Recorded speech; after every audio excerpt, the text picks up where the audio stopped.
Hello everyone, I am the Creep's Cabin. I know you use this video to fall asleep, so before that, like the video and subscribe to the channel. Also, where are you from? And what time are you watching? Now get comfortable and relax.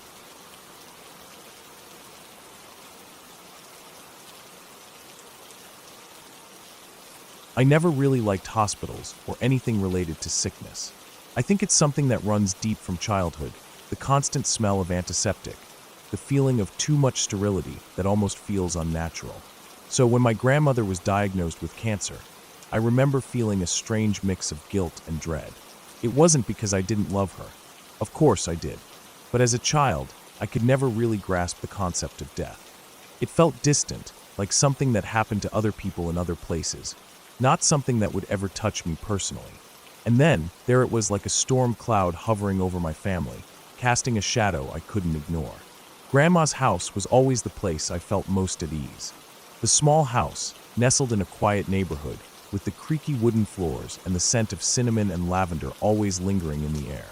I remember her old rocking chair in the corner of the living room, her thick glasses perched on her nose as she read old novels by the fire.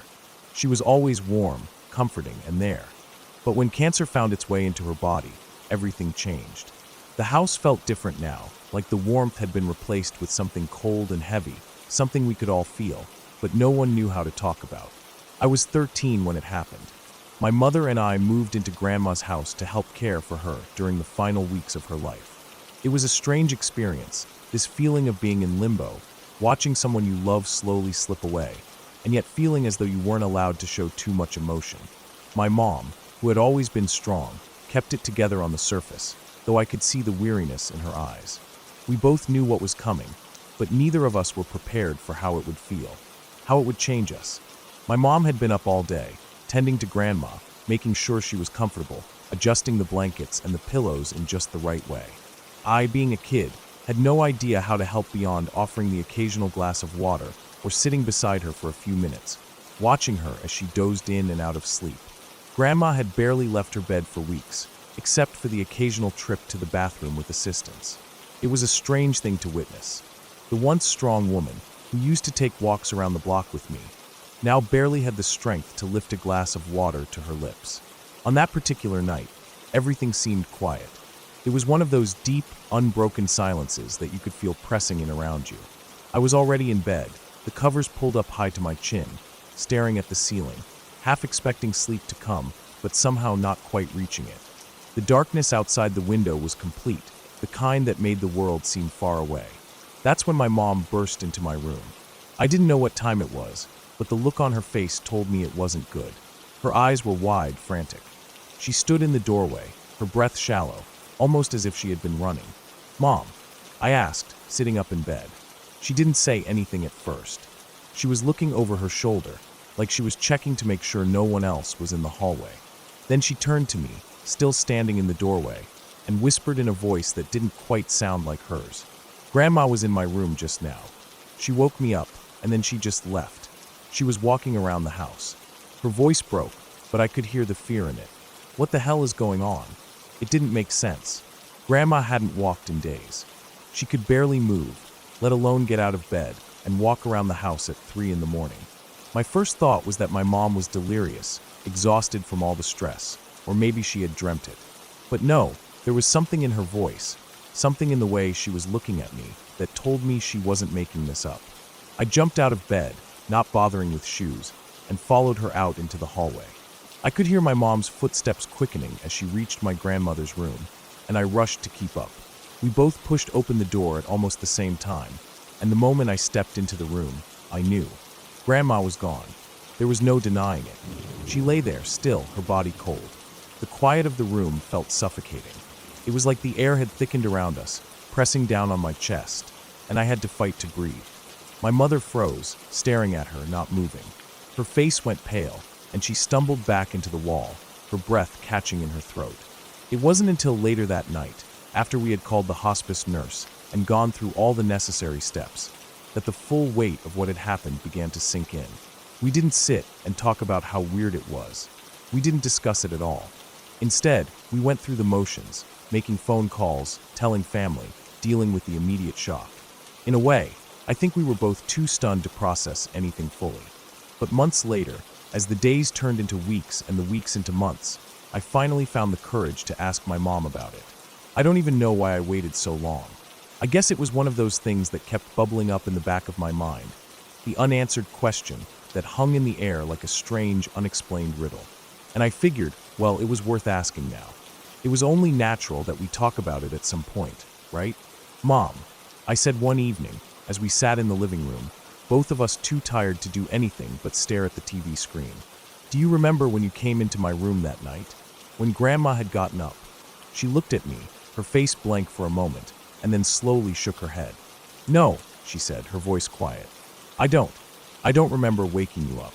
I don't remember anything like that. She paused, her brow furrowing as if she was trying to piece it together. But then the confusion seemed to settle in, and she just shook her head again. I don't know why I would have said that. I was stunned. I had always trusted my mom's memory, her sense of what was real and what wasn't. And here she was, saying she couldn't remember anything of what had happened. That strange, surreal moment when she had rushed into my room, scared and frantic, now seemed even more mysterious. There was something unsettling about the fact that neither of us could make sense of it. My mom had been so sure, so convinced that she had seen Grandma up and walking, but now it was as though it had never happened. No memory of it, like it was just gone. I couldn't shake the feeling that something was off. We never spoke of it again, not really. The memory of Grandma's death, the strange occurrence of her walking around when she couldn't even get out of bed, faded into the background of our lives. But every once in a while, I'd catch my mom staring out the window, her face clouded with something I couldn't quite understand. And I would wonder if she was remembering it too, the way Grandma had walked across the house, and how neither of us could figure out why. Now, looking back, I still can't explain it. I still don't know what happened that night. Maybe it was the exhaustion, or maybe the stress had affected both of us more than we realized. But deep down, I think we both knew something wasn't quite right. Something that never got explained, something that still lingers in the back of my mind. As I think about it now, I realize that the worst part of it wasn't that Grandma had passed, or even the strange occurrence itself.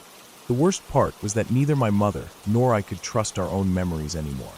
And sometimes, that's the scariest thing of all, the realization that something might have happened, something important, but it's gone, buried in the fog of confusion and grief, never to be understood, never to be explained.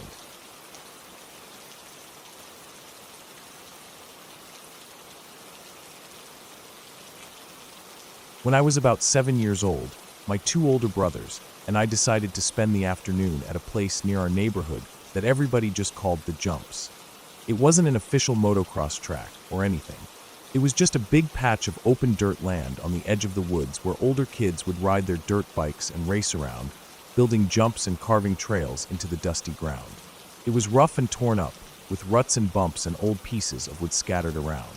In the summer, the dirt would dry out and crack into hard, sharp plates, but that day it was late spring, after a week of light rain, so the ground was packed just soft enough to dig if you tried hard. It was the kind of place parents told you not to go, full of broken glass and rusty metal, and the smell of gasoline and old fires. But of course that only made it better.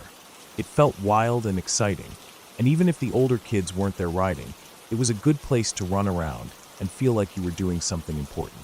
That day we had no real plan, no bikes, just some sticks we picked up along the way, and the whole afternoon ahead of us. We wandered around for a while, kicking rocks and pretending we were explorers or soldiers, or whatever we could think of. Somewhere along the back edge of the lot, near a clump of trees, we found a spot where the ground sloped slightly, like a natural little hill. The dirt was packed but still soft enough that when you jabbed a stick into it, it left a good hole.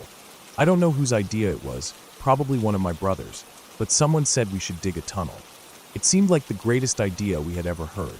A real tunnel, underground, like a secret passage or a bunker. None of us stopped to think about how tunnels were supposed to be made or what could go wrong. We were just three dumb kids with a dream and a couple of sticks. We started digging right away, working side by side. At first, it was fun. The ground gave way pretty easily, and every handful of dirt we pulled out made it feel like we were accomplishing something huge.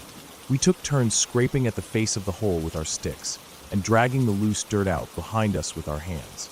It was slow work, but being kids, we didn't really notice. Time stretched out forever. The sun was high and hot, and we barely felt it because we were so focused. Dust clung to our skin and clothes, getting in our noses and mouths. After a while, our arms and legs were coated in a layer of sweat and dirt, and our clothes were darkened with grime. The tunnel was only about 2 feet high, just enough to crawl into on your belly, but that made it feel even more adventurous. By the time a few hours had passed, we had made it about 6 feet deep. We were so proud. It wasn't straight by any means. It curved and dipped a little as we dug, depending on where the soil was easiest to pull out. We didn't talk much, just grunted and laughed and kept pushing ourselves deeper. The smell of damp earth all around us, the feel of it gritty and cool on our hands. At some point, I ended up being the one right at the face of the tunnel. I don't know if I volunteered or if it just happened because I was the smallest and could fit the easiest. My brothers were behind me, probably goofing around or taking a break. I wriggled further in, eager to carve out a little more, to make it just a bit bigger. I remember how dark it was up there, just a little light filtering in from the opening behind me. The air was warm, thick with the smell of dirt and sweat. I jabbed at the wall with my stick, pulling loose dirt away with my hands. Everything felt normal, routine, just part of the job. And then, without warning, the whole world fell in on me. There was no sound, no rumble or crack to give me a second's notice. One moment I was lying there, thinking about how far we could dig, and the next the tunnel collapsed. The dirt above me gave way all at once, and everything went instantly black. At first, I didn't even understand what had happened. It felt like getting hit by a wave, but instead of water, it was heavy, dry, choking earth. The weight slammed down on me from above, pressing me flat against the ground. My arms were pinned, my legs trapped, my head locked in place by the crushing force of the soil. I couldn't move at all. It was like the world had gotten 1,000 times heavier in a single second. The heat hit me next. It wasn't just warm like being outside in the sun. It was furnace hot, the dirt pressing against my skin from every angle, trapping the heat from my own body, making it hard to breathe. The dirt was so close to my face that I could feel it against my lips and cheeks, gritty and coarse. I tried to suck in a breath, but the air was thick and dry, and I could feel dirt getting into my mouth and nose. I started coughing immediately, but even that made things worse. Coughing made my body jerk and contract, which squeezed even more air out of my lungs. I started to panic. I tried to move my arms to clear the dirt from my face, but I couldn't. It was like I was locked in a full-body cast of earth. My mind went into overdrive, pure animal terror taking over. I thrashed as much as I could, which was barely at all, but the dirt just shifted and packed tighter around me, squeezing in from every side. Every tiny bit of movement just made it worse. The darkness wasn't just black anymore. As the panic rose and the pressure built, the darkness behind my eyes started turning red. At the time, I didn't understand why. Now I know it was probably the blood being forced into my head from the pressure. But back then, it felt like something much worse. The heat, the crushing weight, the red darkness. It all mixed together in my 7-year-old mind into something unspeakably awful. I thought I had died. Worse, I thought I was going to hell. I wasn't a particularly religious kid, but every scary story I'd ever heard about hell, about being trapped and burning and unable to escape, came flooding into my mind. I started crying, though the tears just mixed with the dirt and made a muddy paste against my cheeks. My chest felt like it was going to explode. Every breath was a battle, a painful, scraping fight to pull in the tiniest bit of air past the dirt clogging my mouth and nose. I don't know how long I was buried like that. In my memory, it feels like forever, an endless stretch of heat and pressure and terror. Time didn't mean anything in that moment. It could have been a few seconds or a few minutes. It felt like years. I felt completely alone, lost in the dark, pinned under the earth with no way out. Just when I thought I couldn't take another second, when I felt myself starting to slip away into something worse than fear, I felt a sudden tug on my foot. It was so faint at first I thought I imagined it. But then it came again, stronger, more insistent. Something was pulling at me, trying to yank me backward out of the dirt. For a moment, I didn't understand. My brain was too fogged with panic. But then it hit me, my brothers. They must have seen the tunnel collapse. They must have realized I was trapped and started digging. The tugging turned into real pulling. I could feel hands gripping my ankles, jerking me back inch by inch. Every movement sent new waves of pain and fear through me as the dirt scraped and tore at my skin, but I didn't care. I wanted out. I needed out. The dirt fought to keep me, clinging to every part of me, but my brothers were determined. I could feel their hands straining, slipping, grabbing again, pulling with everything they had. Slowly, agonizingly slowly, my body started to move backward through the collapsed tunnel. The dirt around my head loosened just enough that I could gasp in a real breath, sharp and painful, but the best thing I had ever felt. After what felt like an eternity, they dragged me free of the collapse. I tumbled out into the sunlight, coughing and choking, my whole body shaking. Dirt poured off me in clumps. My hair, my clothes, even my mouth were packed with it. I lay there on the ground for a moment, gasping like a fish out of water, too weak to even sit up. Somewhere in the middle of it all, I realized I had pissed myself. I didn't even care. All I could think about was that I was alive. The sun was blindingly bright after the suffocating darkness of the tunnel. The air was cool against my skin, even though it was probably still warm by normal standards. Everything smelled like dirt and sweat and something sharp, like fear made into a real smell. My brothers hovered around me, faces wide-eyed and pale, but we didn't say anything. We didn't need to. We all knew how bad it had been, how close it had come to something much worse. We didn't tell our parents. We knew we'd be in huge trouble, and somehow it felt like admitting it out loud would make it even more real. Instead, we just stumbled home, covered in dirt from head to toe. My brothers grabbed the garden hose, and I stood there in the backyard while they blasted me clean, the water freezing cold and shocking against my skin. The dirt ran off in rivers, pooling in muddy puddles around my bare feet. I shivered through the whole thing, not just from the cold, but from the leftover terror still clinging to me. Even as the dirt washed away, I could still feel it in my mouth, my nose, my ears. It felt like it would never be gone completely. When my mom saw us, she just shook her head and told us to stay outside until we dried off. She didn't ask what we had been doing, and we didn't offer any explanation. I think part of me wanted to tell her, to spill everything and cry into her arms, but another part of me knew it wouldn't change anything. I was safe. That was enough. That night, lying in bed, I couldn't sleep. Every time I closed my eyes, I felt the weight of the earth pressing down on me again. I saw the red darkness. I felt the heat. I would jerk awake gasping for air, heart pounding. It took days before the feeling finally started to fade. Even now, years later, the memory is as sharp and clear as ever. The feel of the dirt, the heat, the terror. The moment when I thought I was really going to die.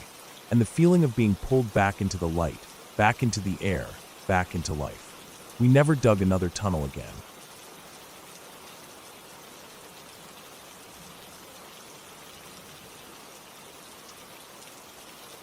I remember that day as if it were yesterday, even though it happened years ago. It was one of those foggy, misty November days, the kind that makes everything look muted and gray, as though the world is held together by a thin layer of cold haze. My dad and I had decided to visit the Manassas battlefield. It was one of those places I'd heard about growing up, a spot steeped in history, filled with stories of the Civil War. My father had always been the type to appreciate history, particularly military history, and he wanted to show me the significance of places like this. So, on that quiet morning, we drove out to the battlefield, just the two of us. It was one of those rare weekends where we spent time together, just enjoying each other's company.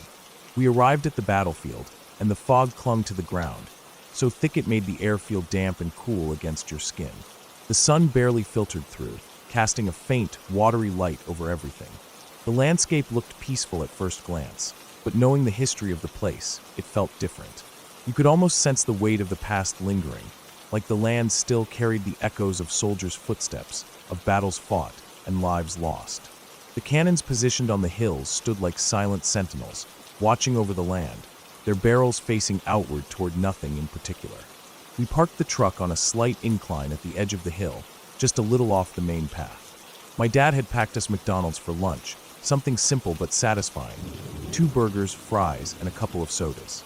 We sat on the tailgate of the truck, eating in silence for a while, taking in the view. My dad was always quiet when he wasn't speaking about something he was passionate about, and even though we weren't really talking, I didn't mind. The quiet felt comfortable. It was just us, sitting there on the back of the truck, the fog curling around us, and the soft sound of our chewing the only noise. We ate slowly, savoring the simple meal while watching the cannons in the distance. There was something eerie about the sight, seeing them surrounded by the mist. It was hard to shake the feeling that the battlefield wasn't quite empty, that something was still there, lingering, like the land itself hadn't forgotten. The fog only made it more intense. The whole place felt frozen in time. That's when we saw him. At first, I thought it was just a figment of my imagination, maybe the mist playing tricks on my eyes. But there he was, standing just by one of the cannons.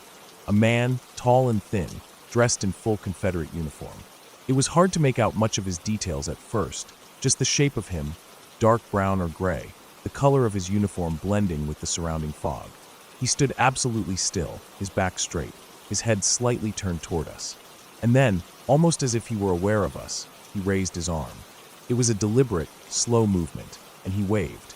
Not a casual wave, but one that seemed purposeful, like he was trying to signal us. It was like he was inviting us, motioning us to come closer. I remember how my stomach sank when I saw him, but I couldn't tear my eyes away. I glanced at my dad to see if he noticed. His gaze followed mine, and he didn't say anything at first, just squinted into the fog. The mist was so thick that it seemed to make the figure shimmer, almost like he didn't belong there.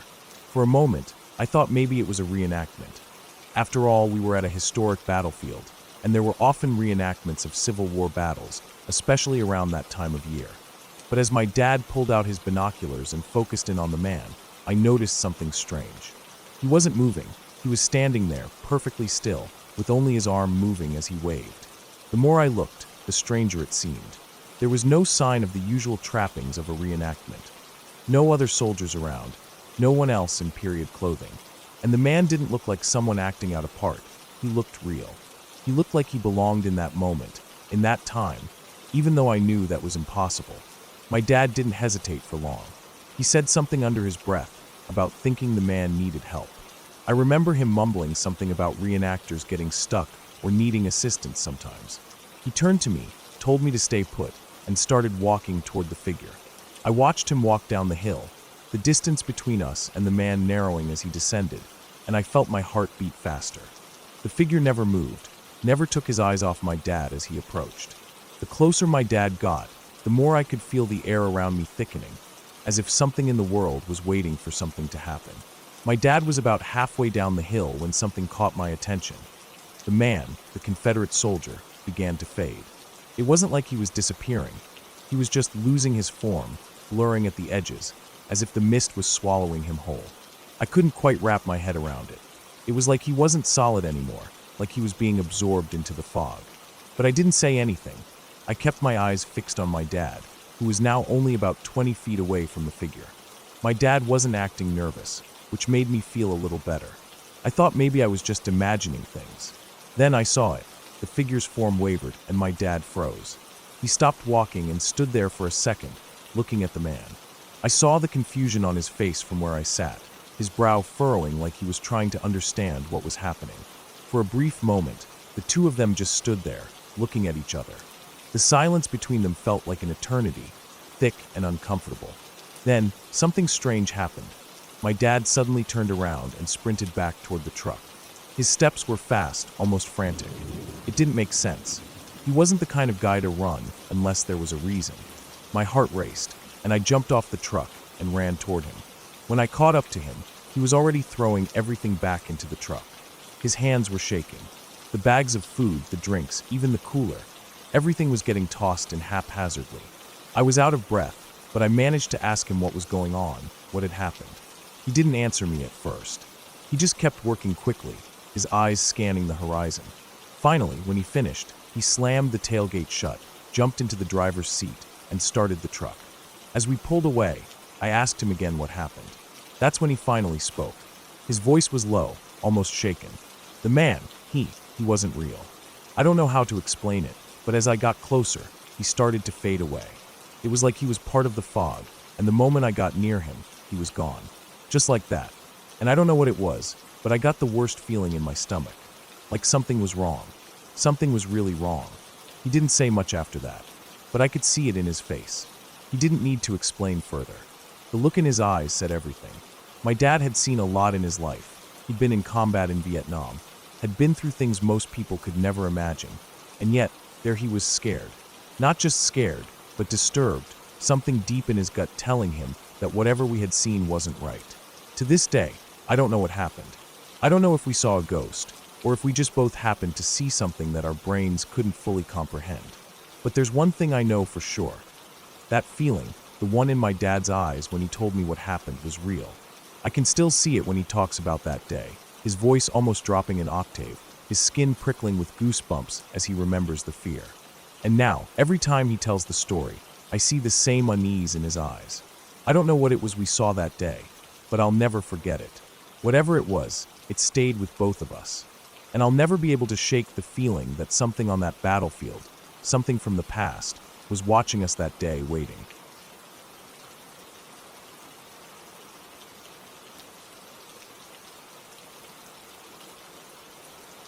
I don't think I'll ever forget that day. It happened when I was 13 or 14, and though I've tried to push it out of my mind over the years, it's one of those things that you can't ever really forget. That day, I was skating with my two best friends, Tim and Brandon. We spent most of our weekends out on our boards, taking turns doing tricks in parking lots or hitting up our local skate spots. We were young, invincible, and had no real sense of danger. It was one of those regular, carefree summer afternoons that I'd always looked forward to. Little did I know, it was going to be a day that would haunt me for years to come. We just wrapped up our skating session at one of our usual spots and decided we were thirsty. We were all pretty parched, so we skated over to the 7-Eleven a few blocks away to grab some drinks. It wasn't far, just a quick ride through the streets of our small town. It was a Sunday, and the place was mostly quiet, like usual. I still remember how the sun was beginning to set, casting long shadows on the pavement as we rolled into the parking lot. Inside the store, we picked out our usual snacks and drinks. It was just an ordinary trip, nothing special. We go to 7-Eleven all the time. After paying, we walked back outside, my board under my arm and the others walking alongside me. We stopped for a moment at the edge of the parking lot, near the exit, waiting for the light to change so we could cross the street. It wasn't a busy highway, not by any means. Our town was small, just a handful of stoplights, a few businesses, and some residential areas. Nothing like the big city, but still, it was the kind of place where everyone knew everyone, or at least you thought you did. I remember looking over my shoulder at the gas pumps. There was a white truck parked at one of them, a middle-aged man pumping gas. He didn't stand out at first. Just another guy, doing what you'd expect, minding his business. But then he looked at me, just stared. At first, I didn't think much of it. But then it hit me. His gaze didn't move. He was staring right at me, like he was fixated on me. There was something off about it. I can't explain it, but it made me uneasy. My stomach twisted, and I turned my attention back to the light, hoping it would change soon. But then, without warning, the man dropped the gas pump. I didn't know what he was doing at first, but then it hit me. He was jumping into his truck. It happened so fast. One moment, he was standing there by his truck, and the next, he was slamming into the driver's seat, his tires screeching as he floored the gas pedal. Before any of us had a chance to react, the truck was coming at us. Fast. I could hear the engine roaring as it sped straight toward us. I felt the rush of adrenaline hit me hard, and for a split second, everything slowed down. The truck was coming at us so fast, I couldn't process it at first. It was like watching a movie, but this wasn't a movie. It was real. Very real. I don't know how we did it, but we all jumped out of the way just in time. The truck grazed my arm as it barreled past, but I don't think it was intentional. It was like the guy didn't care where he was going or who he hit. He just wanted to run us over. I could hear Brandon screaming, "WTF, you fucking dick," as the man swerved, barely missing us. But he didn't stop there. No, that wasn't enough for him. I watched, frozen for a moment, as the man drove through a ditch, the kind that separated the 7-Eleven parking lot from the next one, and he turned his truck sharply toward us again. It wasn't just a random incident. It was clear now that he was coming for us. "Run!" Tim shouted, and that snapped me back into reality. We started running, full sprint, straight toward the local library. It was the closest place we could get to, and we figured we might be able to make it there before he could catch up. My legs felt like they were moving on their own, the panic and fear pushing me faster than I thought possible. As we ran, I looked back, and that's when I saw it. The truck wasn't slowing down. In fact, it was speeding up. The maniac was behind the wheel, his face twisted with rage. I could see him through the rear window of the truck, but it wasn't his face that I was focused on. It was the way he was driving, swerving around the street corners, cutting through the parking lots like he was hunting us down. We were about halfway to the library when I glanced over my shoulder again. The man was still on us. And this time, I saw him jump out of the truck, holding something. It looked like either a shotgun or a crowbar. I couldn't tell from where I was, but I knew it was something that could cause serious damage. My heart was racing, and my breath was shallow as I pushed myself harder. I was almost there, almost to the safety of the library doors. Tim and Brandon reached the doors and pushed them open, running inside, but I wasn't close enough. I wasn't going to make it. I knew I wasn't going to make it. I veered off to the side, toward the woods. The library was closed on Sundays, and I knew there was a trail that ran through the woods behind the library that led directly to my backyard. It was my only shot, my only chance to lose him. I could hear the man's footsteps behind me as I ran, but I didn't look back. I didn't dare. I pushed myself harder, my legs burning with every step. I wasn't even thinking anymore. It was just instinct. Get home and get safe. I made it into the woods.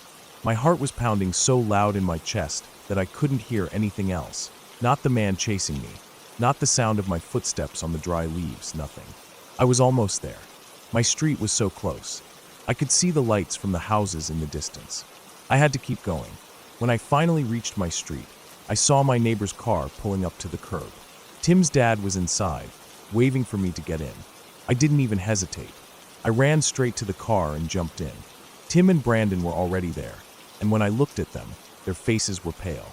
They didn't say anything, but I could tell they were shaken.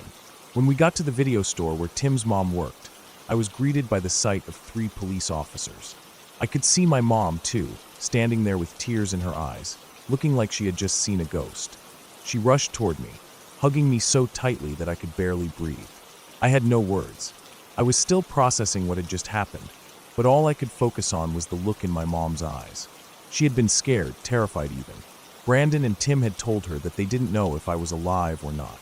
They didn't know what had happened to me. Tim later told me that he had seen the guy running after me, deep into the woods. That was the worst part. Tim and Brandon thought the maniac was after them. But he wasn't. He was after me. I didn't know that at the time. It makes my stomach turn to think about it. The police never caught the guy. They took our statements, but there was nothing they could do. I don't know why he did it. I don't know what he wanted. All I know is that he tried to run us over, and he didn't care who got hurt in the process. He didn't care that there were people all around, standing by watching. People saw what happened, but no one did a damn thing to stop it. That's what's haunting, the fact that nobody helped. They just stood there and watched. For years after that, I'd find myself looking at every white truck I saw, wondering if it was him. I'd get a sick feeling in my stomach whenever I passed a parking lot, my eyes scanning the cars for any sign of that truck. And even now, when I'm out on the streets, I can't shake that feeling, that fear, because I don't know why he tried to hurt us, and I don't know if he's still out there. That day changed me. It made me realize how fragile life is, how quickly things can go from ordinary to life-threatening. And no matter how much time passes, I'll never forget the terror of running for my life, not knowing if I'd make it out alive.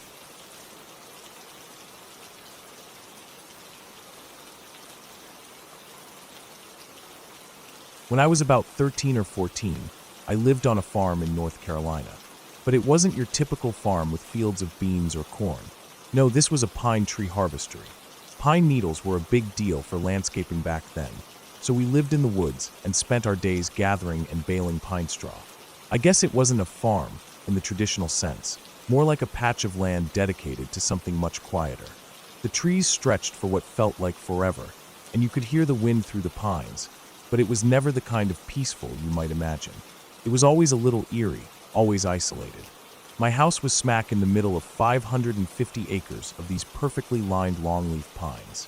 Our house was old, built in the 30s by some dentist who had a thing for weird custom architecture. I don't really know why the house was built the way it was, but it was off. The living room had this huge picture window that stretched across nearly the whole length of the room, about 50 feet of glass. The house sat on a subtle hill, so the living room itself was about 5 or 6 feet off the ground. It was like sitting in a treehouse, but the trees weren't your friends. The view from that window was a solid mile of trees. Pine trees, all around, as far as you could see. The thing about the window, though, it was huge, and it gave you the feeling that everything outside was just waiting for you to notice. It wasn't comfortable. Winter was the worst. The little bit of snow we got would reflect the moonlight, just enough to make the world seem alive at night, especially when the dogs ran around. It was always too quiet, but you could hear the faint crunch of their paws on the snow, their barks echoing across the yard. It wasn't exactly comforting. The dogs would chase anything. They'd chase animals that could have torn them apart if they wanted to. But it wasn't the dogs that spooked me. It was the thought of what might be out there, watching from between the trees. That window always made it worse. It felt like something was always lurking just out of sight, just beyond the moon's glow. One weekend, my cousin came over. It was just us in the house, and we did what kids do when they're bored. We threw stuff in the fireplace to see what would happen, watching as the flames flared and the things we tossed and fizzled out. The fire was dying down by the time we decided it was time for bed. We built a fort with couch cushions and blankets in the living room, trying to make the most of the night before we passed out. Everything seemed normal at first. We lay there in the dim light, the glow from the embers of the fire casting shadows on the walls. Then we heard the dogs barking. At first, it wasn't that weird. Our dogs barked at everything, every animal, every car that passed by. The property was huge, and the woods were full of animals, deer, foxes, even the occasional bear. I figured the dogs were just chasing something off in the distance. The yard stretched for nearly a mile, so it wasn't unusual for them to bark at something far out. But then the barking started to get different. It was far away, but the sound was almost frantic. They were in the woods, deep in the woods, not at the edge of the yard where they usually were. That's when my cousin started acting strange. He was staring out the window, silent. He didn't say anything at first, but he looked uncomfortable. I asked him what was going on, but he just kept staring, eyes fixed on something in the distance. I asked him a few more times, but he just shushed me, so I sat there with him, trying to see what he was looking at. He looked like he was trying to focus, like he was seeing something that didn't quite make sense. I stared out the window too, but there was nothing, just trees and snow. For a minute, it felt like I was the crazy one for asking, but then he spoke.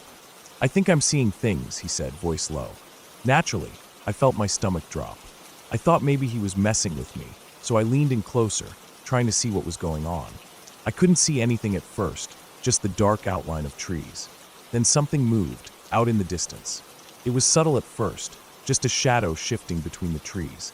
Not a run, not a leap, just a brisk walk, the way someone would move through the woods, trying to be stealthy. Whoever it was didn't make a sound. At least, not at first. I didn't say anything. I just stared. My cousin was practically glued to the window now. His breath fogged up the glass as he tried to get a better look. I stayed quiet too. Maybe it was just a trick of the moonlight, I told myself. Maybe we were seeing things. But the more I watched, the less it seemed like that. Whoever it was, they were moving between the trees, methodical, like they knew exactly where they were going. I couldn't tell if they were coming closer or not. The snow reflected the light, but the figures were too far out to make anything clear. There was just that fleeting movement. We stayed quiet, waiting for something else to happen, but the person disappeared behind a tree before we could really figure out what was going on. I felt a knot in my stomach. I figured maybe it was someone hunting. That seemed plausible. But then, after a few minutes of silence, it happened again. A shadow appeared, this time about 50 feet from where the first one had been. Someone else, just as fast, just as smooth. They moved between trees, only to vanish again a moment later. My cousin didn't say anything at first. He just kept staring, his eyes wide. Now I was really starting to get nervous. The dogs were still barking, and the shadows were still moving. 2 people, or maybe more. The figures didn't seem to be moving toward the house, but the thought that someone might be out there, in the woods, so close to the house, it was unsettling. And still we said nothing. We didn't make a sound. We just watched, hoping to make sense of it. This continued for what felt like forever. Every few minutes, one of the figures would appear, moving between the trees, only to disappear again moments later. We kept watching, frozen, too scared to leave the window. I think part of us didn't want to believe what we were seeing. It didn't make sense. But at the same time, we knew it wasn't some animal. Animals didn't move like that. It was too deliberate. Eventually, it happened again. But this time, the figure didn't disappear. It kept moving, and it was coming closer. My heart stopped. The figure was running now, faster than before, but not in a panic. It was purposeful. Whoever it was, they were coming straight toward the house. I don't know why we waited so long before we ran to wake my dad, but we did. The whole time we were rushing down the hall to his room, I couldn't help but feel like we were too late. That someone was already in the house, waiting for us. My dad woke up groggily when we told him what was happening, but by the time we got to the living room, there was nothing out there. The woods were still, silent. We locked up the house. Every door, every window. We double-checked everything. Every light was on. I'm not sure what we thought would happen, but it felt like we had to be ready for something. The dogs were quiet now. They must have known something we didn't. It felt like we were in the eye of a storm, waiting for something to break. But it never did. Nothing happened. We spent the rest of the night staring out the big window, hoping the whole thing was just some bad dream. But we couldn't shake the feeling that we weren't alone. The next morning, we went outside to check. Sure enough, there were footprints in the snow. They weren't from our dogs. These prints were too deliberate, too human. They were scattered all over the place, as though someone had been walking in circles around the house. The weirdest part, there were tracks right up to the window. Someone had been standing there, just outside, watching us. I don't know who was out there or why they were watching us. Maybe they were just trying to scare us. But that night, I learned something important. Not everything in the woods is as it seems. And out there, in the dark, you never know who might be watching.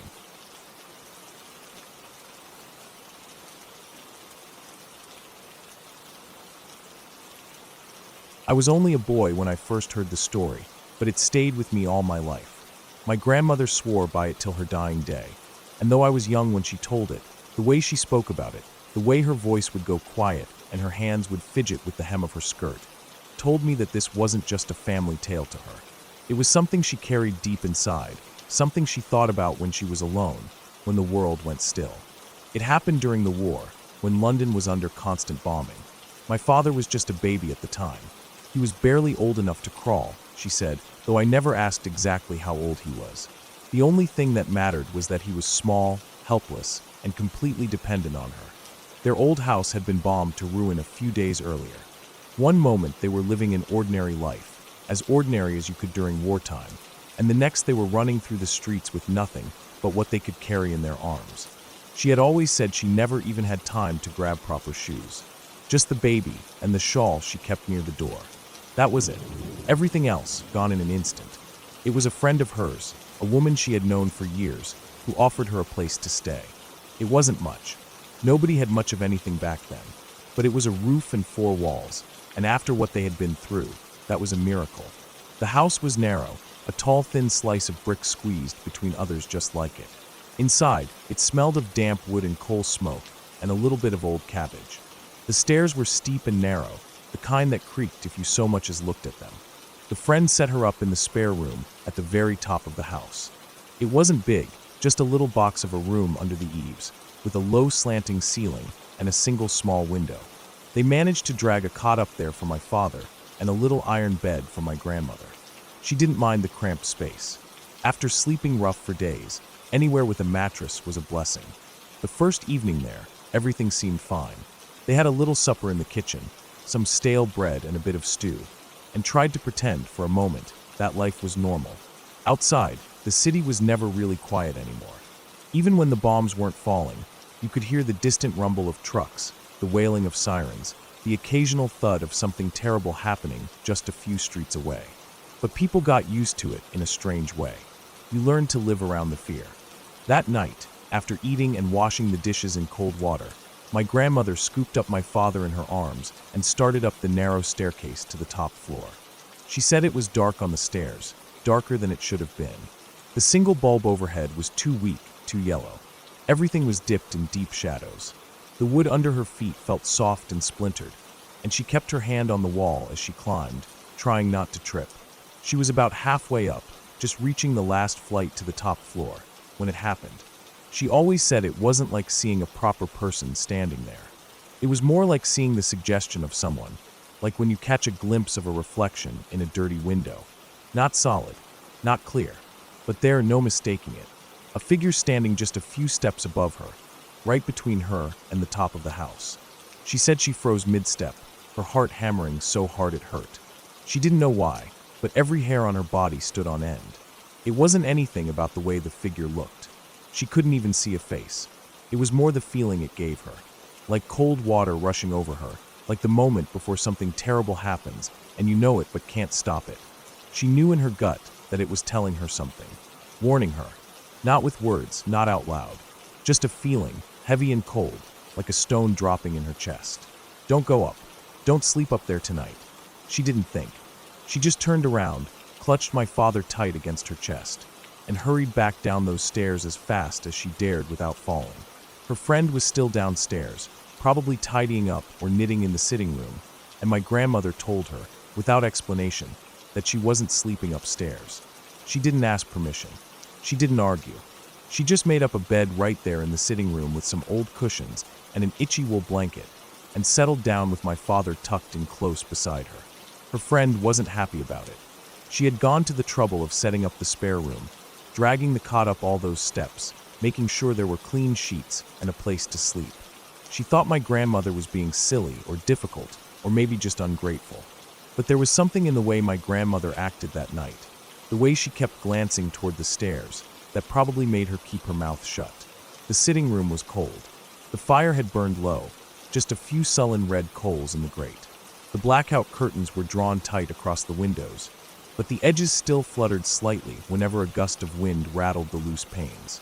She wrapped my father up as best she could, tucked him against her body to keep him warm, and tried to sleep. Sleep didn't come easy.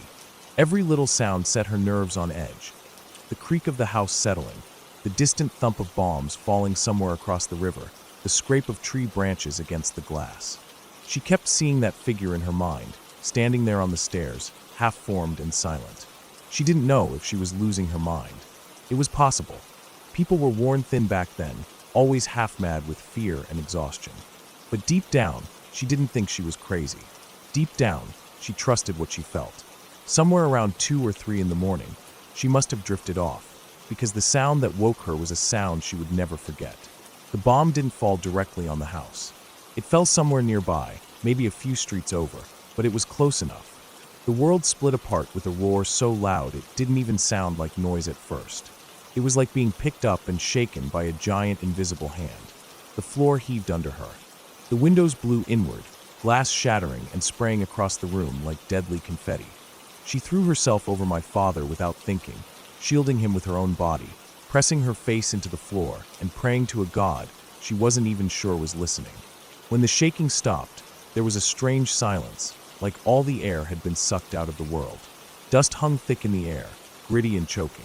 Every breath tasted like plaster and smoke. She could hear the faint crackle of small fires starting somewhere nearby, the distant sound of people shouting and running, the low whimper of someone crying for help. Slowly, trembling, she sat up and checked my father. He was crying, his face scrunched up red with terror, but he was unharmed. Not a scratch on him. She hugged him to her chest and looked around the room. It was wrecked. Broken glass everywhere, the heavy blackout curtains torn from their rods, the walls cracked and sagging. The front door was hanging half off its hinges. And upstairs, the stairs themselves were partly collapsed, splintered and broken like matchsticks. And through the gaping hole where the top floor used to be, she could see straight up into the night sky. Stars, clear and cold, winking down through the torn roof. Later, when daylight came and the emergency crews made their way through the rubble-strewn streets, they confirmed what she already knew. The top floor had taken the worst of the blast. The roof had caved in completely. The little spare room where her friend had so carefully set up the cot for my father was nothing but a pile of broken beams and shattered bricks. The cot itself was crushed flat under a heavy beam, its metal sides twisted like paper. If they had been up there, if she had ignored that feeling and gone on up those stairs, they would have been right under it when the roof came down. There would have been no chance, no miracle, no second story to tell. My grandmother didn't like to talk about it much after that. She wasn't the sort of woman to dwell on things she couldn't explain. She had lived through enough horror in the war without needing to invent any. But every once in a while, when we sat together in the quiet of an afternoon, she would bring it up. Not in a spooky way, not to scare us, but more like she was reminding herself of something important. Trust your gut, she would say, even when it doesn't make sense. Especially when it doesn't make sense. She never claimed to understand what happened that night. Maybe it was just her own instincts, sharpened by fear and exhaustion. Maybe it was her mind playing tricks on her, pushing her to protect her child in the only way it knew how. Maybe it was something else entirely. She never said. All she knew was that she listened. She listened to that deep, wordless warning in her bones, and because of it, she and my father lived to see another morning. The house was repaired eventually. Life somehow went on. The friend she stayed with never spoke much about that night either. It was just one more story among thousands, one more scar laid over the city's battered skin. But for my grandmother, it was more than that. It was proof that sometimes, even when everything around you is falling apart, even when the world is too loud and too cruel to understand, there is a part of you that knows how to survive. She never forgot that night. Neither did I, and I never will.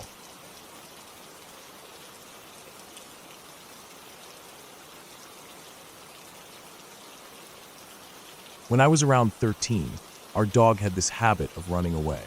It wasn't uncommon, not in our neighborhood anyway. Our backyard had a gate that didn't always close properly, and sometimes one of my family members would forget to shut it all the way. She'd get out and go roaming. Most of the time, it wasn't a big deal.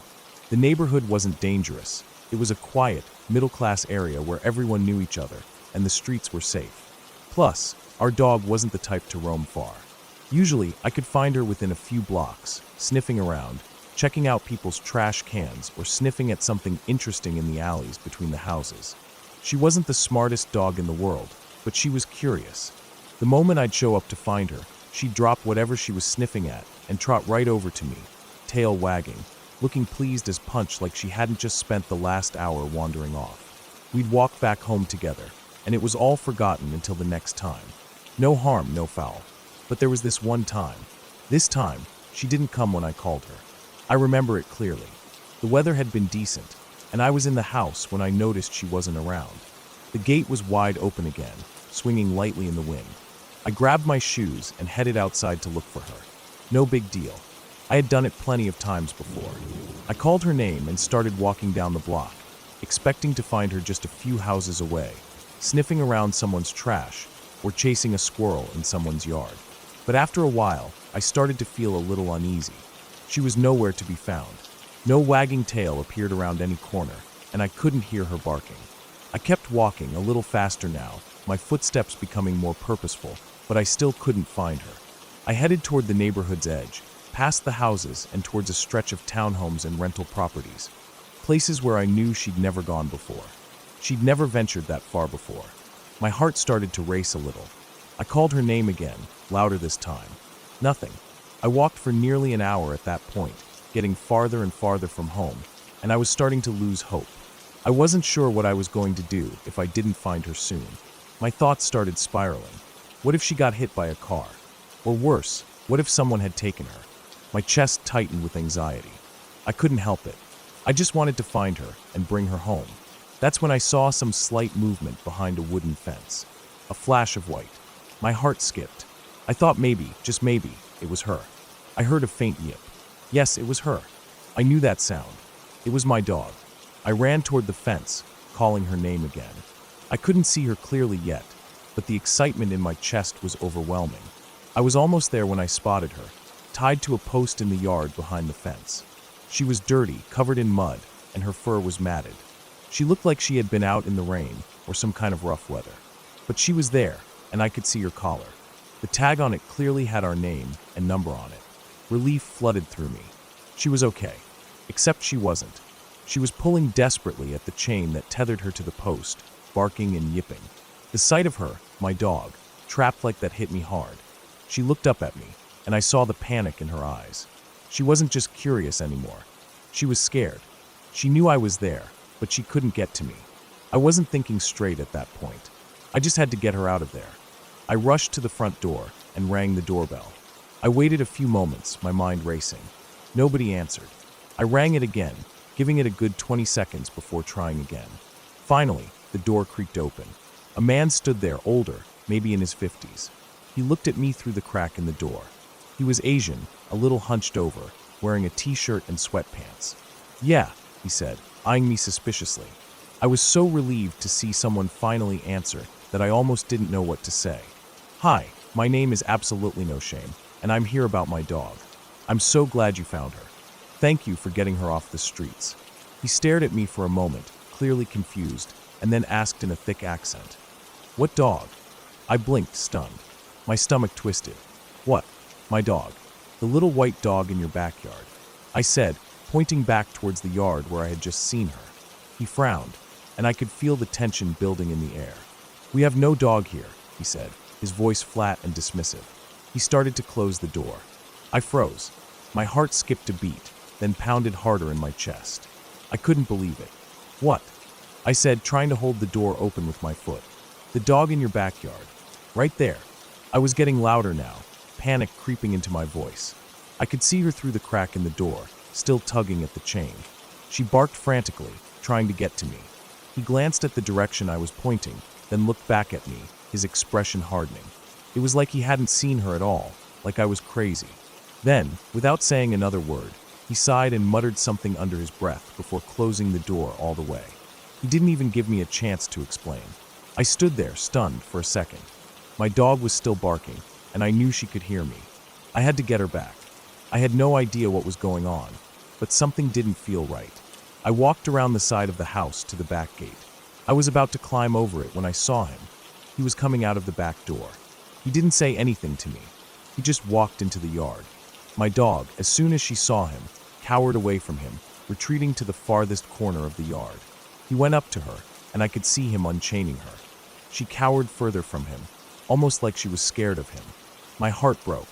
I watched as the man grabbed the chain and stepped over the fence with her, opening the gate. She didn't hesitate for a second. As soon as she was free, she bolted towards me, jumping into my arms as I knelt down to meet her. She was trembling, and I could feel the wetness of her fur against me as I held her tightly. Without a word, the man turned and walked back to his house, disappearing inside. I didn't know what to think. I didn't know what had just happened. He hadn't tried to return her to me, or even mention the collar with the owner's information. It was like he hadn't intended to give her back at all. But now she was here, in my arms, and I wasn't about to let her out of my sight again. I walked home with her, my arms still wrapped around her, and I couldn't stop looking over my shoulder. I didn't feel safe until we were back inside our house, the door locked behind us. I wanted to forget about what had just happened, but the feeling in my gut wouldn't go away. The man's strange attitude, the way he had denied having my dog, the way she had acted around him. Everything about the encounter felt wrong.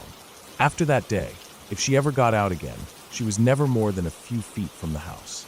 I'd see her waiting outside the gate, sitting and looking up at me, like she knew I was watching her. I couldn't shake the feeling that something terrible might have happened to her if I hadn't gone looking for her that day. And I'll never know what that man's intentions were.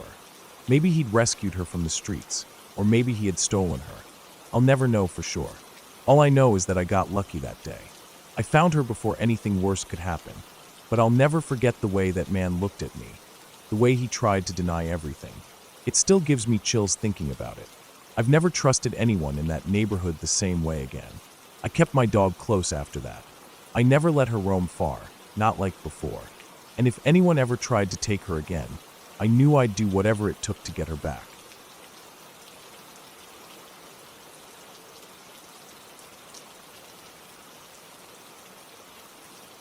Last summer, I was back at my parents' house for the holidays.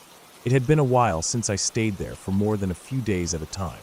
Life had gotten busy with work, and honestly, going back to the town I grew up in always made me feel a little strange. Everything was familiar, but not the same. Little things kept reminding me that time had passed, like the scratch marks on the wooden stairs that used to be fresh when we were kids, now worn smooth from years of people stepping over them. Or the garden, which my mom used to keep so neat, now a little overgrown at the edges. It was the small changes that made the biggest impression on me, that feeling that everything was both the same and different at once. It was comforting, but also made me feel slightly uneasy in ways I couldn't really explain. That night, I was in my old bedroom upstairs. It still had a lot of my stuff from when I was younger. Posters peeling off the walls, some old textbooks on the shelf, a few random items like a lamp that flickered if you touched it the wrong way. I had my laptop set up on the old desk by the window, the only real light in the room aside from the glow from the street lamp outside. I wasn't doing anything important, just mindlessly clicking around, maybe watching some videos or scrolling through stuff. I wasn't tired at all. I never slept easily when I stayed at my parents' place. The house made a lot of noises at night, wood shifting, pipes groaning, and even though I should have been used to it after growing up there, being away for a while made those sounds feel foreign again. It was just past 3 a.m. when my phone, sitting face up next to my laptop, lit up and buzzed. It was my sister calling. Now, that was already weird because her bedroom was just a few doors down the hallway. If she needed something, she could have just walked over. It's not like she was all the way across the house. I stared at the phone for a second, kind of frowning, and then reached over to pick it up. Right as my thumb brushed the screen to answer, the call ended. I sat there for a second, the glow from the phone's screen fading back to darkness. It left me feeling a little unsettled, but I tried to shake it off. Maybe she'd misdialed or changed her mind and hung up. Still, something about it bothered me. Without thinking too much about it, I stood up and padded barefoot across the old wooden floor, out into the hallway. The hallway was darker than my room had been, the only real light spilling out from my open door behind me. The floorboards under my feet were cold. As I moved toward my sister's room, I passed the old framed pictures that still lined the walls. School photos, family vacations, all those frozen little moments that didn't match the mood in the house right now. Everything was quiet except for the faint hum of the refrigerator downstairs and the occasional creak from the house settling. I reached my sister's door and lifted my hand to knock, but before I could even touch it, she started screaming from inside. It was sudden, loud, raw. Not a playful scream or a startled yelp, but real, heart-clenching fear. I didn't even think. I just shoved the door open with my shoulder and stumbled inside. The room was empty. She was sitting up in her bed, tangled in her sheets, still screaming for a second before it cut off into messy sobs. I rushed over to her without even looking around. My heart was pounding so hard I could barely hear anything over it. I kept glancing around the room, even as I tried to calm her down, but there was nothing. Nobody. Just the shadows shifting on the walls from the streetlight outside. Her closet door was half open, the old mirror leaning against the far wall, her desk piled up with clothes and books. The usual mess. Nothing out of place, but everything felt wrong somehow, like the air itself was heavier. It took a few minutes before she could really breathe properly again. She sat there clutching her sheets up to her chest, shaking so hard I could feel it from where I was standing a few feet away. After a while, she managed to tell me what happened. She said she woke up because she felt something, like a presence right in front of her. When she opened her eyes, there was a dark figure hovering just centimeters from her face. No features, no sounds. Just this overwhelming, suffocating feeling of someone being right there. That's when she screamed. I listened, trying to make sense of it. I was still wired from the sudden adrenaline rush of hearing her scream, so it took me a minute to really register what she was saying. I looked around her room again, slower this time, checking corners, under the bed, inside the closet. There was nothing. Nobody hiding. No signs that anyone had even been in there at all. After a while, when she seemed a little calmer, I told her about the phone call. How she had called me just minutes earlier, which was why I had come to her room in the first place. She looked confused. She said she hadn't called me. She said she didn't even have her phone with her. It was downstairs in her purse. At first, I thought maybe she was just too shaken up to remember. But I decided to check anyway, mostly to put both our minds at ease. I told her to stay put and hurried downstairs. The house felt too big and too empty around me. Every floorboard I stepped on felt too loud. When I got to the kitchen, her purse was sitting on the counter by the fridge, right where she had left it earlier that evening when we all came home from dinner. I reached into the purse, feeling the smooth leather strap, the familiar crumpled receipts and gum wrappers, and found her phone buried at the bottom. The screen was dark, battery still alive. I tapped it awake and pulled up her call log. Nothing. No outgoing call to me. No recent calls at all for the past several hours. I stared at it, feeling my stomach twist a little. I pulled out my own phone from my pocket and opened my call history. There it was, 3:07 a.m., incoming call from her number, lasting only 2 seconds before ending. I just stood there in the kitchen for a long moment, both phones in my hands, not knowing what to make of it. I checked the time again. It hadn't even been 15 minutes since the call. It wasn't like the record could have vanished. It wasn't like it could have been forgotten. I went back upstairs, trying to move quietly. Every step felt heavier. My sister was still sitting up in bed when I got there, her hands clenched in her lap, staring at the door like she was expecting something else to come through. I didn't really know what to say. I ended up telling her the truth, that her phone was downstairs, untouched, but my phone still had the log of the call. I could tell she didn't know what to do with that information any more than I did. She just nodded, like she was too drained to say anything. Neither of us slept the rest of the night. We ended up dragging blankets and pillows into the living room, turning on the TV to something stupid and loud just so there wouldn't be so much silence pressing down on us. We didn't really talk. We just sat there, half watching the screen, half glancing at every window and door like we expected someone or something to be standing there. The next morning, the sunlight pouring in made it all seem almost ridiculous. The house looked normal again. Familiar. Warm. Safe. My sister joked weakly about how we must have spooked ourselves. She laughed, but it didn't really reach her eyes. We went back upstairs together to clean up our beds and put things back in order.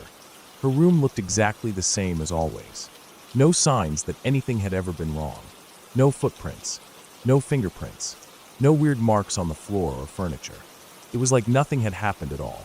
I checked both our phones again later that day. Same story. My call logs still showed the incoming call.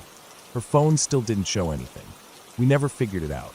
There wasn't some big dramatic twist after that. Nobody broke into the house. Nothing else weird happened that summer. Life just moved on. I went back to work. She went back to school. But every once in a while, usually late at night when I'm by myself, I think about it. How easily something slipped into our lives for just a moment. How it left no trace except for a single call log on a phone and a memory that won't go away. And it makes me wonder if there was ever really anything there at all, or if maybe that's what makes it so much worse. Because if you can't find the thing that scared you, if you can't name it or fight it or prove it was real, how do you ever know when it's really gone? Maybe you don't. Maybe it's still there, somewhere just out of sight waiting. Or maybe it's not. But either way, I still don't answer calls at 3 a.m. anymore. Not from anyone. And I never will again.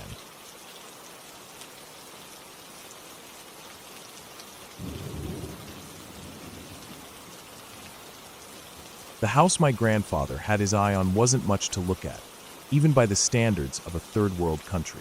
The village it sat in was small and isolated, one of those places that felt as though it had existed for centuries without much change.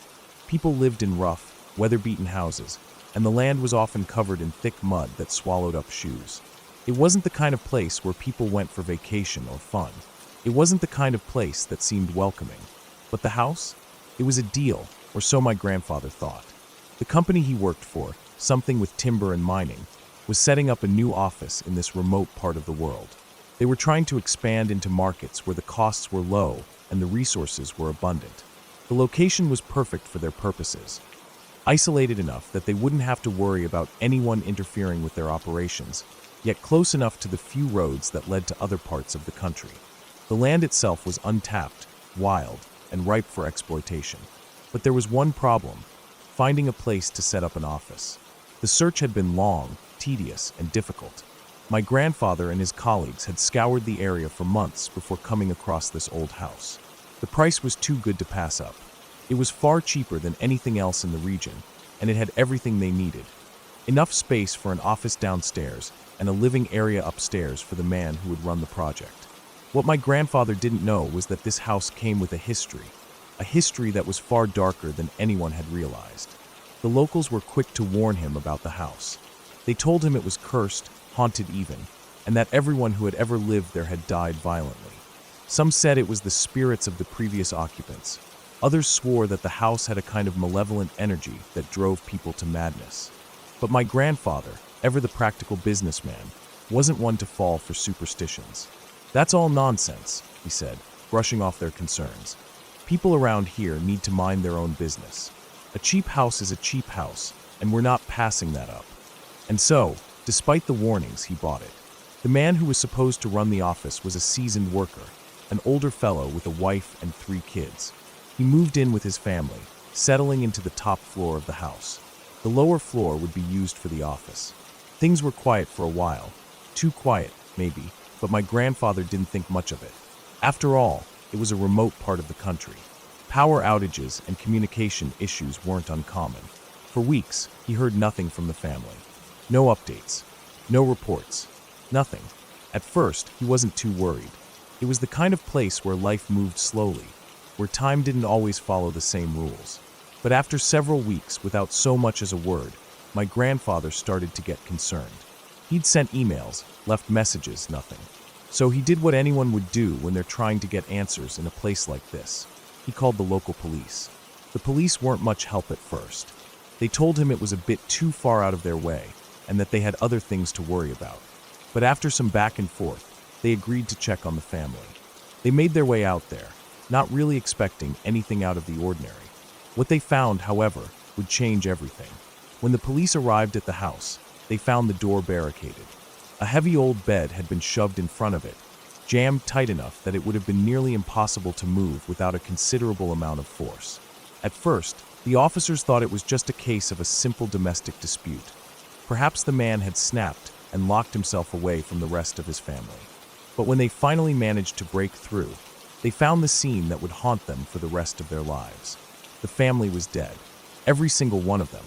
The man, his wife, and their 3 children had been brutally murdered. But what was even worse was the manner in which they had died. It wasn't just some simple shooting. No, this was far worse. The man had killed his wife and children with a machete, hacked them to pieces, each blow leaving deep, savage cuts. He hadn't stopped there, though. He had turned the blade on himself, hacking at his own flesh until he died in the same violent way. The police reports were chilling. They described how the entire room had been covered in blood, walls, floor, and even the ceiling. The blood splatters were so extensive that some of the officers swore it looked like the bodies had been thrown around by an unseen force, leaving bloody marks everywhere. The description of the scene was enough to make even the toughest of men feel their stomach turn. But what struck the police most was the barricade. The bed had been moved into place with such force that it would have taken a man far stronger than the one they had known to do it alone. How had he managed to push that heavy bed up against the door? How had he even gotten the strength to carry out such a violent attack? Locals began to whisper that it was the work of the spirits, that the man had been possessed, driven to murder by the house itself. But my grandfather didn't buy that for a second. He wasn't about to believe in some supernatural nonsense. No, he believed the man had simply gone mad. The isolation of the house, the stress of setting up the office in such a remote place. Those things could break a person, make them snap. In his mind, that's what happened. The man lost his grip on reality and killed his family before taking his own life in a fit of rage. The police never got a solid explanation for the blood on the ceiling, but they did the best they could to try to make sense of it. They claimed it was just a result of the pressure from the blood and the violent nature of the deaths. In a place like this, things didn't always make sense. People talked about spirits, about magic, but none of it could explain the brutality of what had happened. They didn't have the resources or the will to investigate further. My grandfather, ever the businessman, didn't waste any time. He bribed the police to keep the whole thing quiet. In that part of the world, it wasn't hard to do. A few handshakes, some cash, and a promise of silence. Nothing ever made it to the press.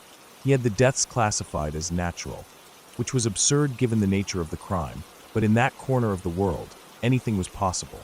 Everyone who had any knowledge of the deaths was forced to sign non-disclosure agreements. Silence was key. After that, my grandfather tried to keep things moving forward. He needed people to take on the office, to set up shop in that cursed house. But the stories had already begun to spread, even if most of the details were kept under wraps. No one wanted to take on the job. It wasn't just the fact that the family had died there.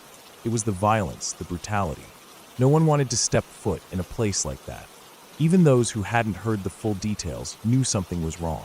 So, my grandfather offered the job to someone else. He made the man a deal, gave him a fancy title, told him he was in charge of setting up the office. But the man didn't last long. He quit just a few weeks into the job. He couldn't handle it. The pressure, the rumors, the weight of what had happened, he couldn't stay. And that was the end of it. My grandfather eventually gave up on that location. He moved the office to a safer, more populated area. The house? It stood empty for years, a relic of a past no one wanted to acknowledge. People still talked about it, still whispered about the deaths, but no one dared go near it. Some might say the house was cursed, that it was haunted by the spirits of the family who died there. But in my mind, it wasn't anything supernatural. It was just a man who had lost his mind, driven to madness by isolation and stress. He didn't need spirits to make him do what he did. The house was just the place where it all fell apart, where a man's sanity broke, and everything he had built came crashing down. In the end, that's all it really was, just a man pushed too far, and the consequences of what happened when he snapped.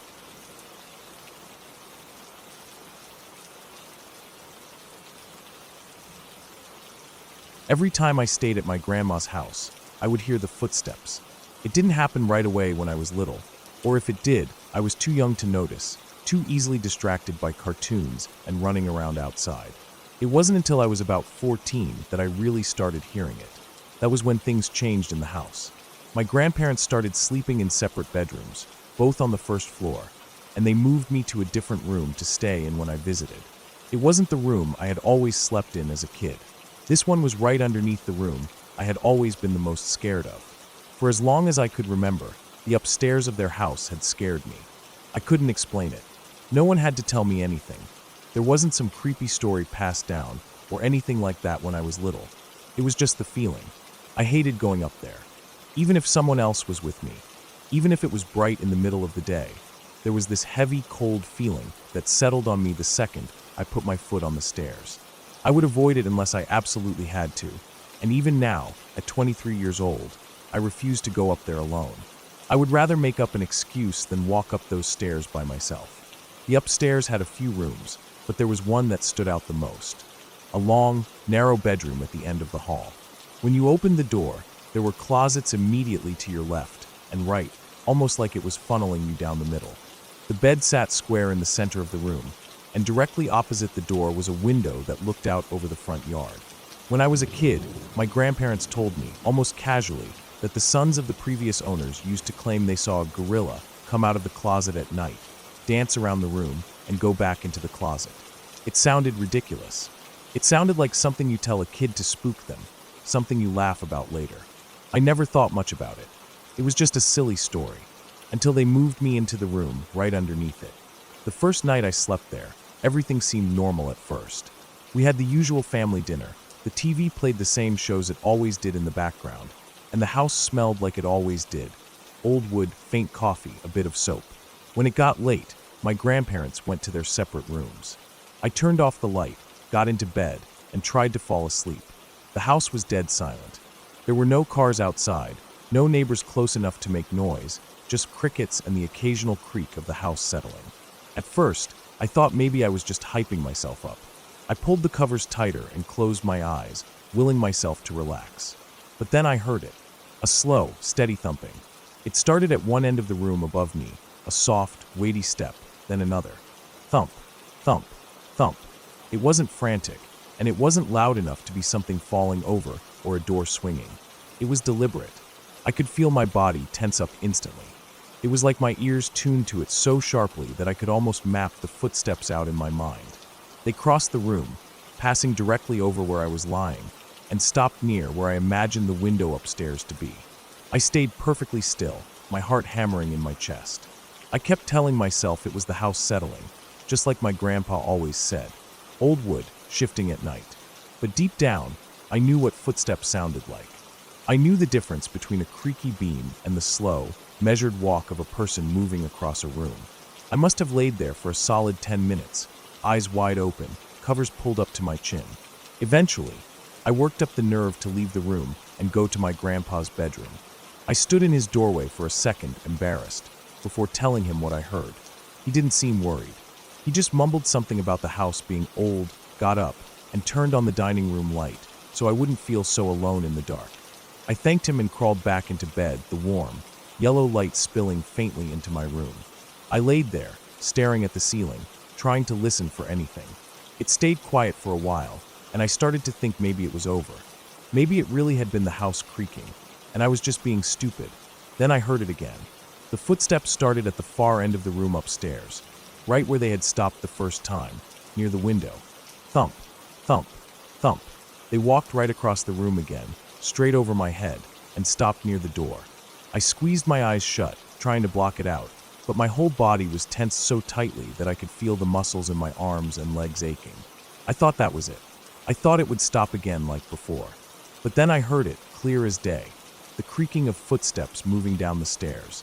One step, 2, 3, 4, 5. Silence at the landing, just like the layout of the house would suggest. Then 6, 7, 8, 9, 10, and then another heavy silence as it reached the first floor. I stopped breathing. My heart was thudding so loud in my ears, I thought it would wake up the whole house. Whatever had been walking upstairs was now on the same floor as me, and it was close. I stared at my doorway.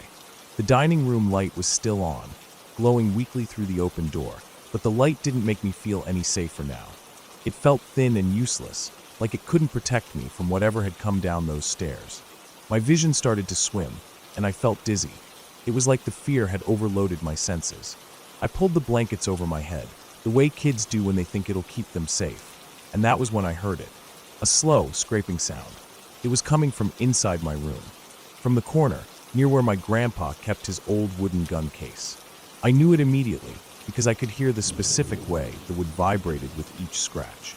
Long, dragging scratches, slow and deliberate, like fingernails or claws being pulled down the surface. Every scratch ended with a soft knock as the door of the gun case tapped lightly against its frame. I was frozen. My entire body felt like it had turned to stone. I wanted to scream, but my throat locked up, and no sound came out. I had to force myself to breathe, forcing air into my lungs until I finally managed to let out a loud, cracked scream. Seconds later, I heard my grandpa's footsteps, fast and heavy, coming toward my room. When he reached me, I felt an instant wave of relief crash over me, but it was hollow. He still didn't believe me. He turned on more lights, checked the room, told me everything was fine. He didn't hear the scratches. He didn't see anything wrong. That night, I dragged a sheet down from the closet and draped it over the side of the bed like a curtain. Then I crawled underneath the bed, wrapped myself tight in a comforter, put on my headphones, and turned my back to the room. I cranked the volume just loud enough that I wouldn't be able to hear anything even if it happened again. I decided that if something wanted to walk into my room or scratch at things, it would have to do it without me knowing. The next morning, my grandpa casually told my grandma what had happened during breakfast. I didn't expect anything from it, but that was when she mentioned that one of my cousins had done almost the exact same thing the last time she stayed there. Woke up terrified because she heard footsteps. I didn't feel validated. I just felt more trapped.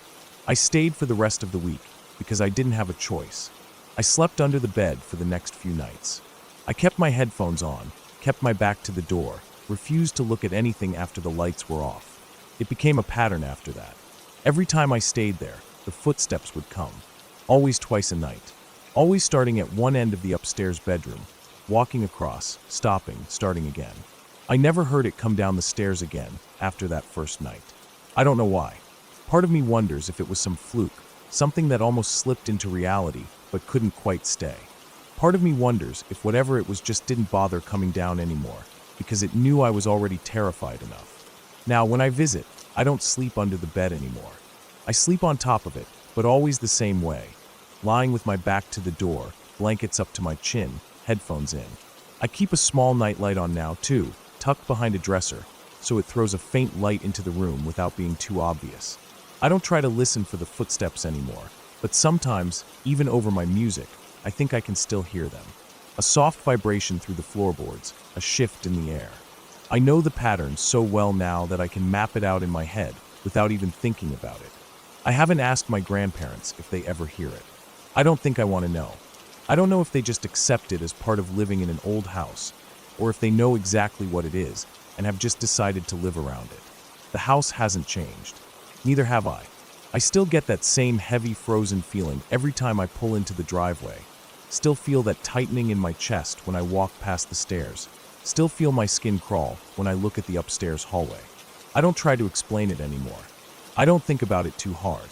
I just turn my back to the door, press my headphones tighter against my ears, and pretend that the house is as quiet as it looks. And if the footsteps ever start coming down the stairs again, I don't want to be awake to hear them.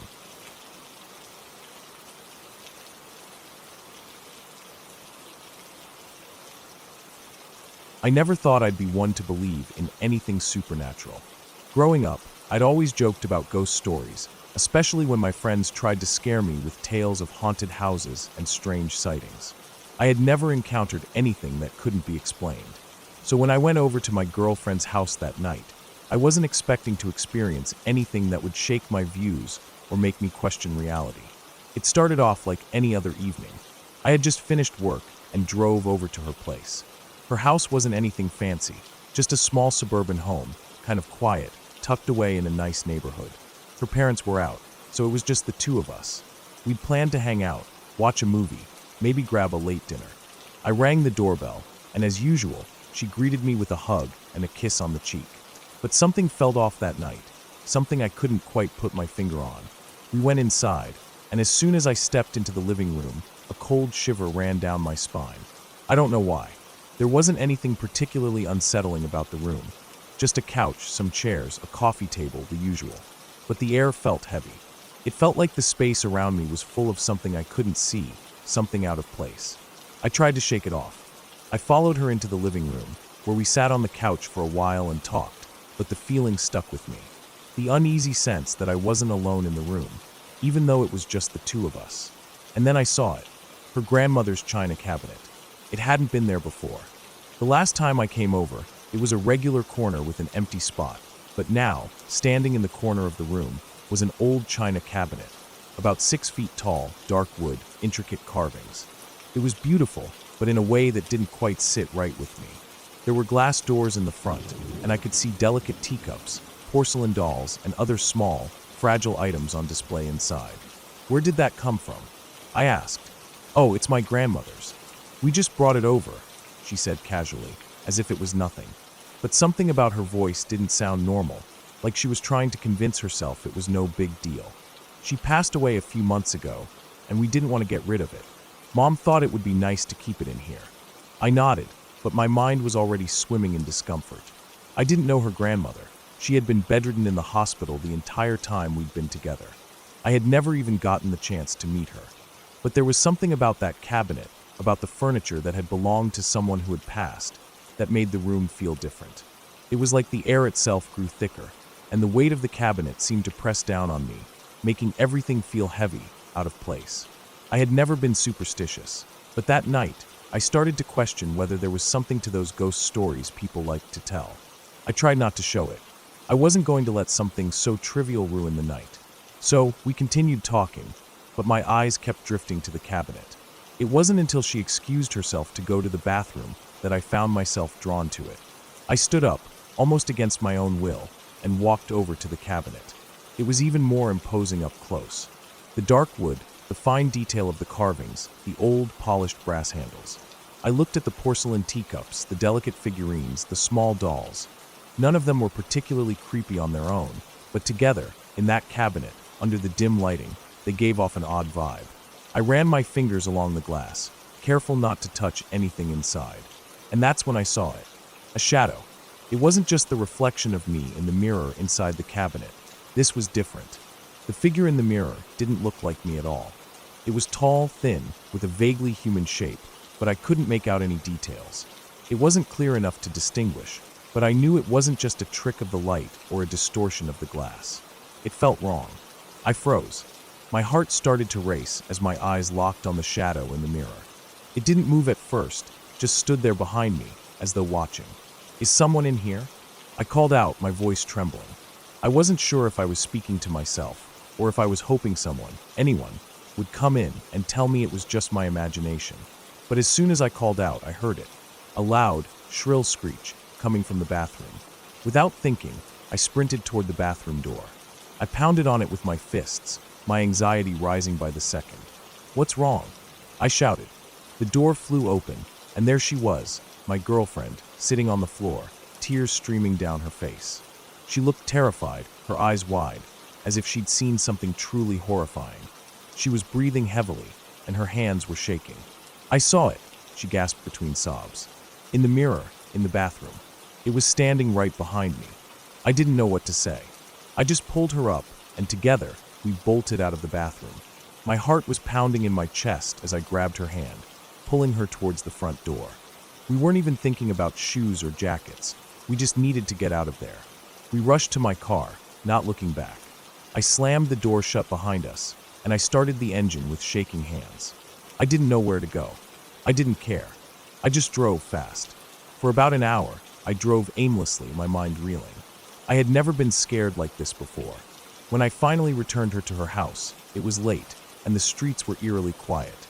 As I pulled into the driveway, I saw her mom sitting on the doorstep, her expression tense. She looked up at us as we got out of the car. "I've been seeing things," she said softly. "Shadows moving in the windows." At that moment, something clicked in my mind. It wasn't just the cabinet. It wasn't just the bathroom mirror. It wasn't just the shadow I saw. It was all of it. The unease in the air, the panic in her mom's voice, the way the room seemed to change when we brought in that piece of furniture. I couldn't explain it, but whatever was happening, it wasn't normal. It wasn't just some trick of the mind or a bad coincidence. There was something about that cabinet, something about her grandmother's things, that was making the house feel wrong, like it was carrying something with it. I don't know if it was the furniture itself or if something else was going on, but that night, something shifted in me. It wasn't just a matter of seeing things or hearing things.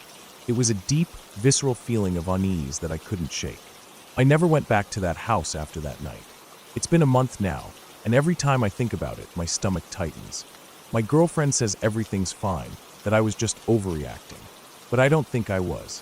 I don't know what I felt that night, but it was real, and I haven't been able to forget it. Sometimes I wonder if it was just the old furniture, or if something more was attached to it, something that couldn't be explained. I'm not one to believe in ghosts or spirits, but I can't deny that feeling I had. That unease that didn't leave me until I was far away from that house. Maybe some things just aren't meant to be understood. Maybe there are forces at play that we can't see, things that don't follow the rules we're used to. I don't know, but I'll tell you this. I'll never look at old furniture the same way again.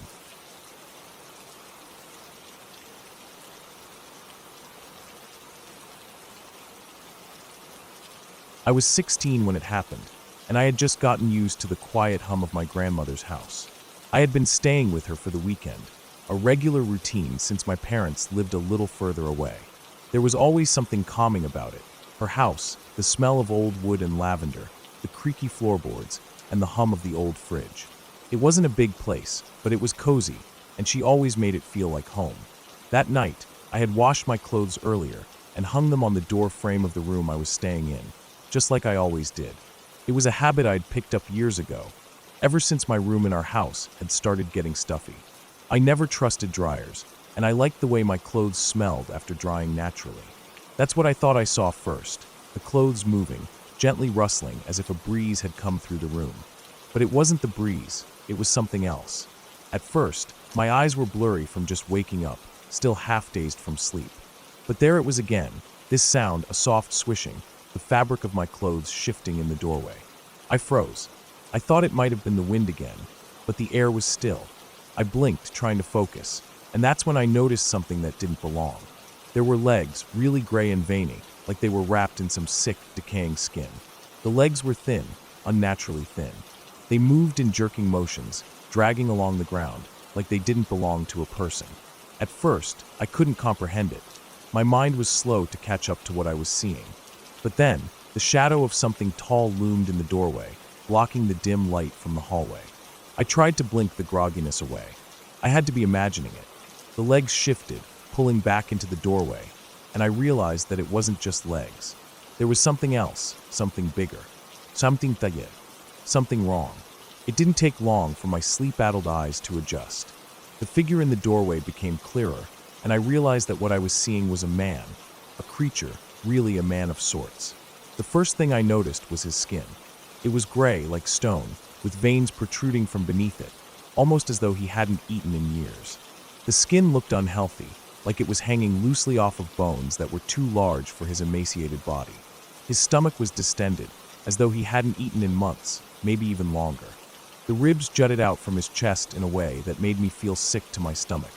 But what really made me freeze wasn't his stomach, or the veins, or his thin arms. It was his hands, or rather, what he was doing with them. His fingers, long, unnaturally long, reached out, and they were twisting through the fabric of my clothes. The fingers were like sticks, covered in dried, cracked skin. They moved through my shirts, stretching and pulling the fabric, as if they were searching for something. His movements were slow, deliberate, and it felt like he was aware of me watching him, but he didn't care. I wasn't sure if he was trying to find something in my clothes, or if he was just enjoying the moment. It was as if he were trying to touch everything, to feel everything in the room. I felt my heart beat louder in my chest. I couldn't move. I couldn't scream. I just stared. I was paralyzed. My mind raced, trying to make sense of what I was seeing. Was this a dream? No. This was real. This thing, this man, was real, and I could see him. He wasn't hiding in the shadows, waiting to pounce. He wasn't afraid of me. He was surprised that I could see him.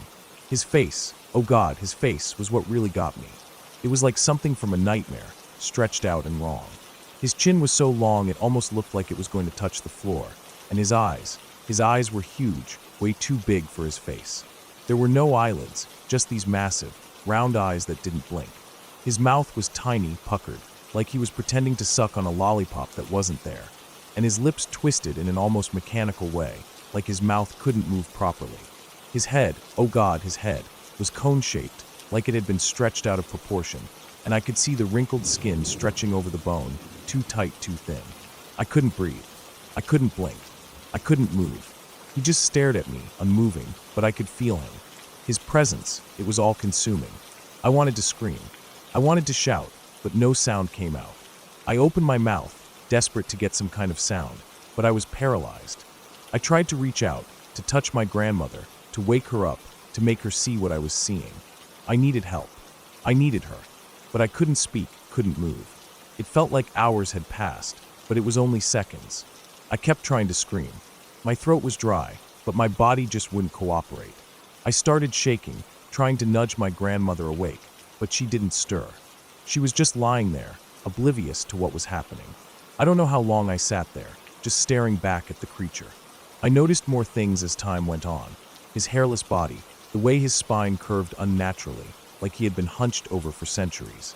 The gown he wore, it wasn't even a gown. It looked like a hospital gown, but it was torn in places, like it had been worn for years, maybe even decades. The fabric clung to his body, stretching over his bony frame, but it didn't seem to fit him right. It looked like it had been hastily thrown over his shoulders, as if he had put it on in a hurry, but had no need for it. He didn't care about clothes. He didn't care about anything, except for the fact that I could see him. And that realization, just the simple knowledge that I could see him, filled me with a sense of dread, like I had crossed some unseen line. Suddenly, my grandmother stirred beside me, her body shifting as she slowly woke up. She turned her head toward the door, her eyes blinking in the dim light. And then, just like that, the thing in the doorway was gone. Vanished. Like it had never been there. I don't know what happened after that. My mind was too scrambled, too terrified. I could feel my heart pounding in my chest as I sat there, still in shock. My grandmother looked at me, confused, and asked me what was wrong. I couldn't answer. I couldn't even look at her. I was afraid if I spoke, I'd somehow break the fragile reality I was clinging to. But I didn't need to say anything. She saw my face. She knew something was wrong. The rest of that night is a blur. I remember crying, but I'm not sure if I even made a sound. My grandmother comforted me, but I don't know if it helped. It didn't matter. I couldn't shake the image of that thing in the doorway. I couldn't stop seeing those huge eyes, that twisted, gaunt body, those fingers that moved through my clothes like they were alive. In the weeks that followed, things only got worse. The strange occurrences didn't stop. At night, I'd hear my bedroom door slam shut, the lock clicking into place on its own, like something was shutting me in. I'd wake up to the sensation of hands on my legs, touching my feet, crawling up my body, and I'd be paralyzed in fear, unable to move. The nightmares were relentless, too. They were worse than anything I had ever experienced before. I couldn't sleep without feeling like something was watching me, waiting for me to fall asleep again, to make me an easy target. Finally, I couldn't take it anymore. I told my parents everything, the creature, the nightmares, the doors locking, the hands on my legs. They listened, even though they didn't believe me. But I knew something had to be done. It wasn't just my imagination. I wasn't just stressed out from school or being a teenager. Something was wrong, and I couldn't fix it on my own. That's when they had my room exorcised. I don't know if the exorcism worked. I don't know if it was the rituals, the prayers, the incense, or something else that made everything stop. But after that night, the nightmares stopped. The doors stopped locking on their own. I didn't feel the hands on my legs anymore.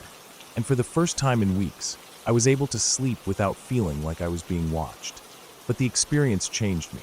I still don't know if it was real, or if I had just manifested it in my stressed out, teenage brain. Maybe it was a combination of both. Maybe the fear and the pressure of everything just made me see things that weren't really there. But I'll never know for sure. All I know is that I'll never sleep with the door open again.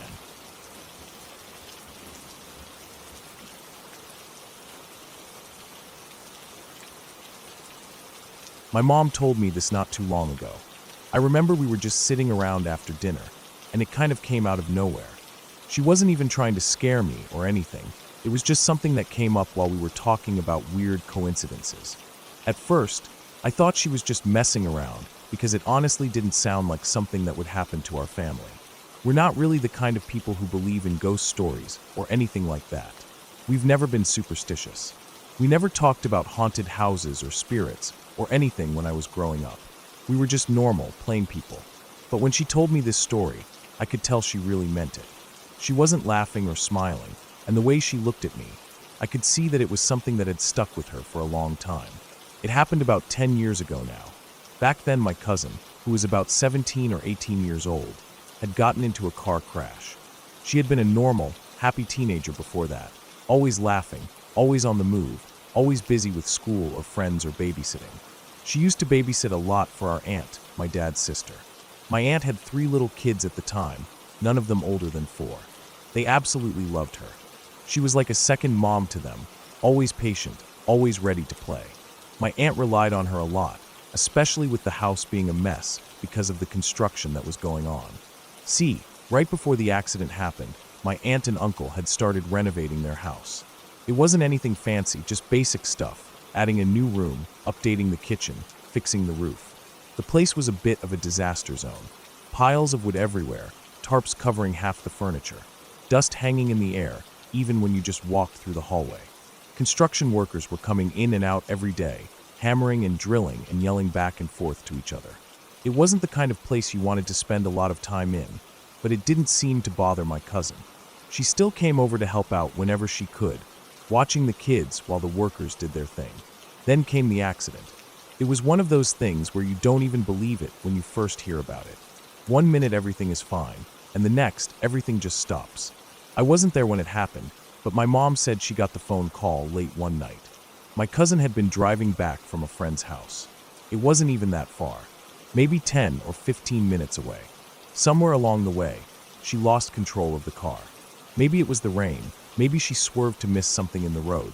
Nobody really knows. She crashed hard. They rushed her to the hospital, and for a while there was still hope. She was alive, hooked up to machines, and everyone was praying and visiting and just trying to keep it together. But after a couple of weeks, she just slipped away. It broke everyone, my aunt especially. She cried for months. She wasn't even herself for the longest time. She'd just sit on the porch and stare out into the yard while the kids played, not even noticing when they called for her. She still had the construction going on through all of this, which just made it worse. There was no peace, no time to heal, just noise and strangers walking through the house all day. And that's when it started. A few weeks after the funeral, my aunt got a phone call while she was at work. It was one of the construction workers. He sounded annoyed. He told her there was this teenage girl who kept showing up at the house. Not just once or twice, but pretty regularly. He said he and some of the other guys had seen her walking around the property, checking out the construction, slipping in and out of the unfinished rooms. It wasn't like she was causing any damage or messing with their stuff. She was just there, watching. At first, my aunt didn't think much of it. Maybe it was a neighborhood kid. Maybe somebody who was just curious.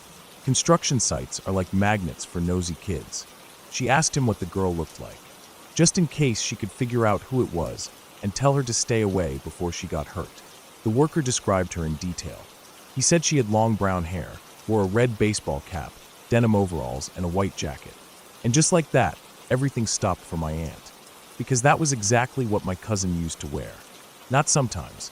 Almost every time she came over to babysit or hang out at the house during construction. She loved that stupid red baseball cap. She'd gotten it at some fair or festival a few summers before and never took it off after that. The overalls were her favorite thing to wear when she knew she was going to get messy, and the white jacket was one of those puffy ones that made her look even smaller than she already was.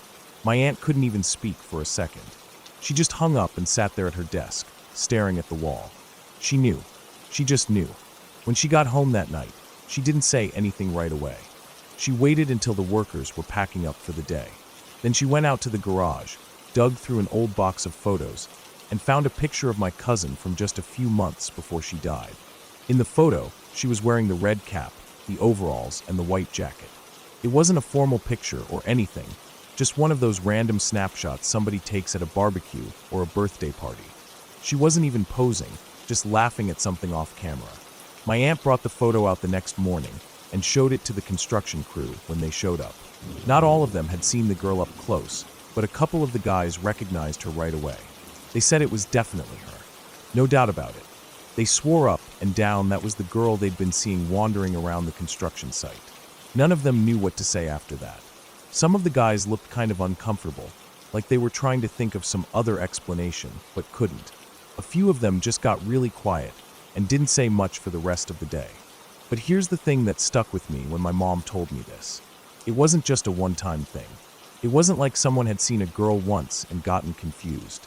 They'd been seeing her for weeks, over and over, always around the same time of day, late afternoon when the light was starting to change, but before it got dark.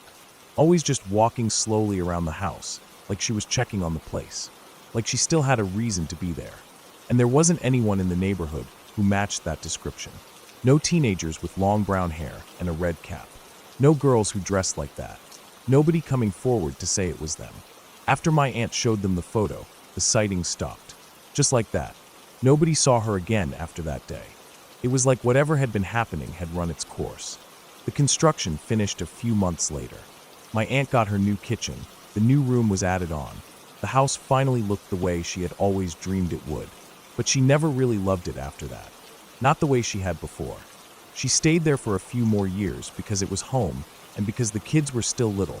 But eventually she and my uncle sold the house and moved somewhere new. Somewhere fresh, where there weren't any old memories hiding in the corners. I think about that story sometimes when I'm driving through neighborhoods where there's construction going on. I'll see half-finished houses, tools lying around, men shouting to each other, and I'll wonder who might be hanging around just out of sight. My mom told me that when she heard about what happened, she didn't really know what to think. Part of her wanted to believe there was some normal explanation, some random kid, some weird trick of the light. But deep down, she said she knew it didn't add up. Our family never made a big deal about it. They didn't turn it into some huge story that they told at every holiday or anything like that. It was just something that happened, something that none of them could explain. It wasn't about ghosts or spirits or anything like that. It wasn't about horror or scaring people. It was just about loss. About how sometimes the people we love don't let go of the places they cared about so easily. About how sometimes, even when they're gone, it feels like they're still trying to finish what they started. And that's the part that stays with me the most. Not the fear, not the mystery, just the sadness of it all. Because when I picture my cousin, I don't see something scary or strange. I just see her in her red cap and her denim overalls, walking around the half-built house, making sure everything was okay. Making sure the place where she had spent so much time and had so many happy memories was still standing. And when I think about it like that, it doesn't scare me anymore. It just makes me miss her, even though I never knew her the way my aunt and my dad did. It just makes me think that maybe love doesn't just disappear, even when people do. Maybe it sticks around, quietly, just like she did, until the ones we leave behind are ready to move on too.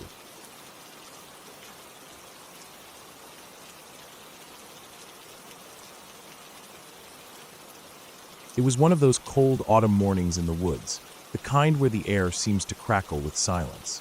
I was only about 10 years old, maybe a little younger, but my family had been hunting together for years. My dad, my uncles, my cousins. Everyone loved it, but I wasn't as into it as they were. I didn't care about killing things for sport. To me, the idea of hunting for a trophy or to prove something to someone always seemed wasteful. It wasn't that I was some animal rights activist. I just couldn't understand the joy in shooting something, then letting it rot in the woods for nothing more than bragging rights. But I loved spending time with my family, and that's how I ended up on that hunting trip. It had started out like any other. We had piled into the truck early in the morning, heading for the hunting grounds. The scent of pine and damp earth hung in the air as we made our way through the dense woods, pulling up to the hunting blinds. The trees stretched high above us, their skeletal branches clawing at the pale blue sky. The smell of wet leaves mixed with the faint, metallic scent of gun oil. It was the same every time, and for some reason, it was comforting to me. Still, I wasn't looking forward to sitting in the blind all day, waiting for something that might never show up. "All right, buddy," my dad said, handing me a can of bug spray and a walkie-talkie. "You're going to sit in this blind, keep an eye out, and let us know if you see anything." I nodded, taking the gear with a smile. I didn't mind the quiet isolation of the blind. At least it would give me a chance to catch up on my Game Boy. I was deep into Pokemon at the time, trying to level up my team for the next big battle. The blind was small, just enough room for me to sit cross-legged, and the view was mostly of trees and open patches of ground. It wasn't exactly the most scenic spot, but I wasn't really paying attention to that. My focus was on finding my game and zoning out for a bit. I settled in, making sure the radio was on and set to the right frequency. I opened up my backpack and pulled out my Game Boy, starting up Pokemon. The morning passed slowly, the only sounds coming from the wind rustling the leaves and the occasional crack of a branch snapping under the weight of a passing deer. I'd heard my dad and uncles talking earlier about the possibility of spotting a buck, but so far, it had been quiet. Too quiet. I didn't mind though. At least I had the game to distract me. After a while, the repetitive grinding of Pokemon battles started to wear on me. I'd been at it for hours, leveling up my Pokemon, trying to make progress in the game, but the monotony was starting to get to me. I turned off the Game Boy and tossed it back into my bag. I wasn't sure what to do next. The blind felt like a cage, and the silence pressed in around me like a heavy weight. I stared at the radio, thinking I could call my dad and check in, but it seemed unnecessary. He told me to just keep watch. That's when I heard it, a strange whooshing sound. At first, I thought it was the wind, but it didn't sound like the wind at all. It was a heavy, almost rhythmic sound, like something big was moving through the brush. My heart picked up speed, my body immediately alert. I scanned the area through the small openings in the blind, but there was nothing. No deer, no sign of movement, just the usual rustling of leaves. I stood up and stepped outside to get a better view. The morning light was still dim, but there was enough to make out shapes in the distance. I walked around the back of the blind, carefully stepping over the uneven ground, trying to catch a glimpse of whatever had made that sound. My eyes swept the trees, the underbrush, the tall grasses that waved gently in the breeze. Nothing. It was dead quiet again. Maybe it was just an animal moving through, but it felt wrong. The air was too still, and the whooshing sound hadn't been normal. Then I saw it. Or rather, I saw them. The entire outer wall of the blind was covered in spiders. At first, I didn't realize what I was looking at.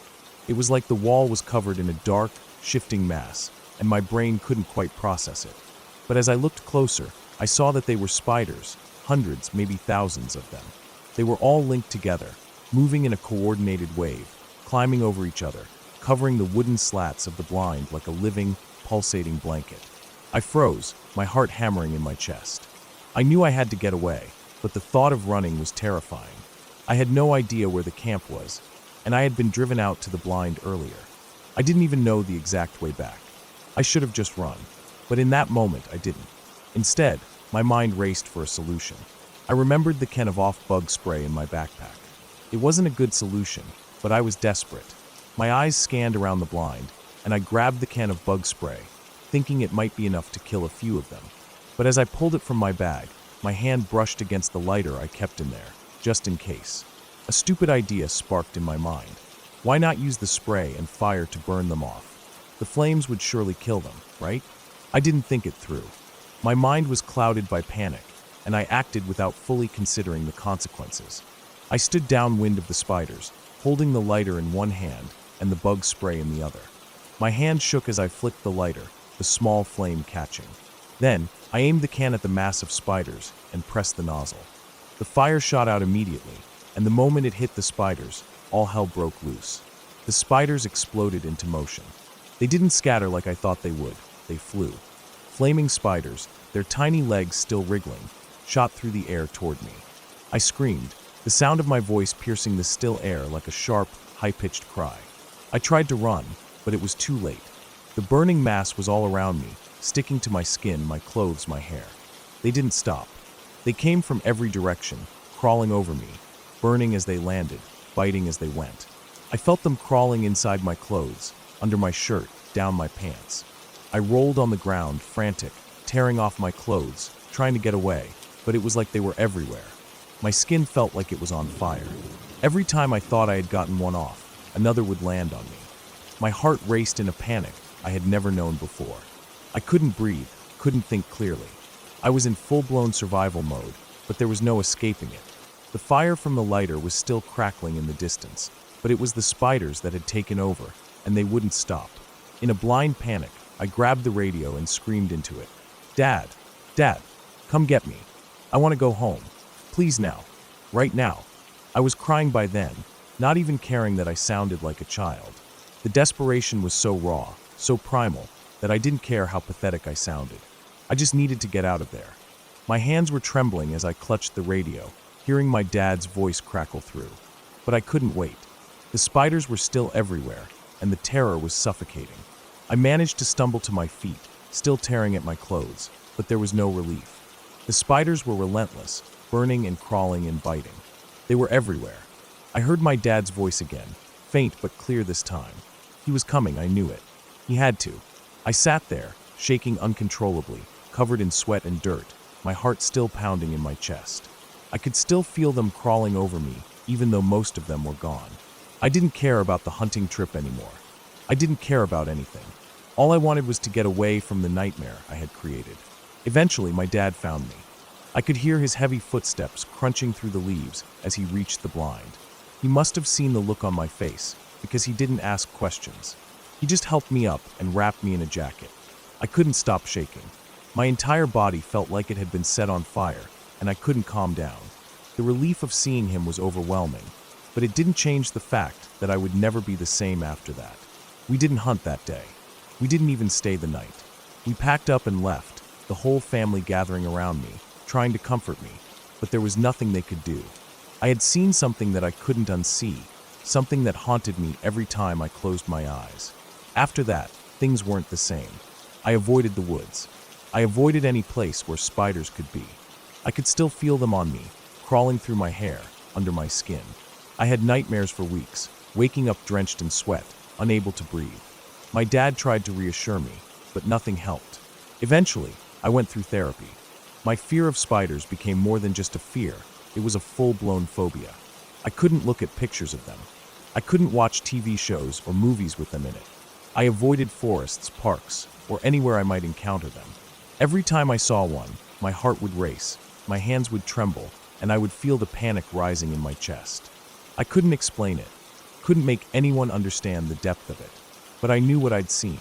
I knew what had happened to me.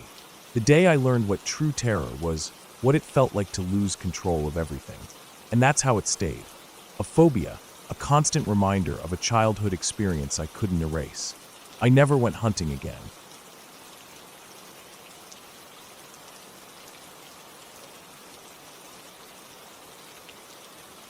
I woke up. The first thing I noticed was the darkness, deep and absolute. The clock on my nightstand read 3:34 a.m. My mind was fuzzy from the sleep that was still clinging to me, but something about the stillness felt off.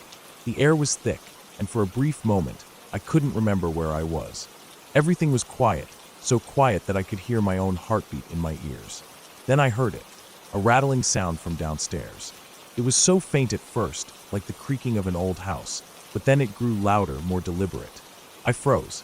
My eyes darted around the room, searching for something to explain it. But there was nothing. My bedroom was as I had left it, my cluttered desk, the pile of books on the floor, the soft glow of the digital clock, nothing unusual. But that rattling, it sounded like someone was moving around downstairs. Maybe a door was opening, or maybe something heavier, a cabinet or a drawer, was being pulled open. I couldn't make out the specifics, but I could tell it wasn't just the house settling. Someone or something was moving around down there. I sat up slowly, careful not to make any noise, as if the act of breathing could alert whoever, or whatever, was making the noise. My mind raced. It was 3:34 a.m. Why would anyone be awake at this time? It wasn't like my parents were the type to have late-night parties or anything. So who was downstairs?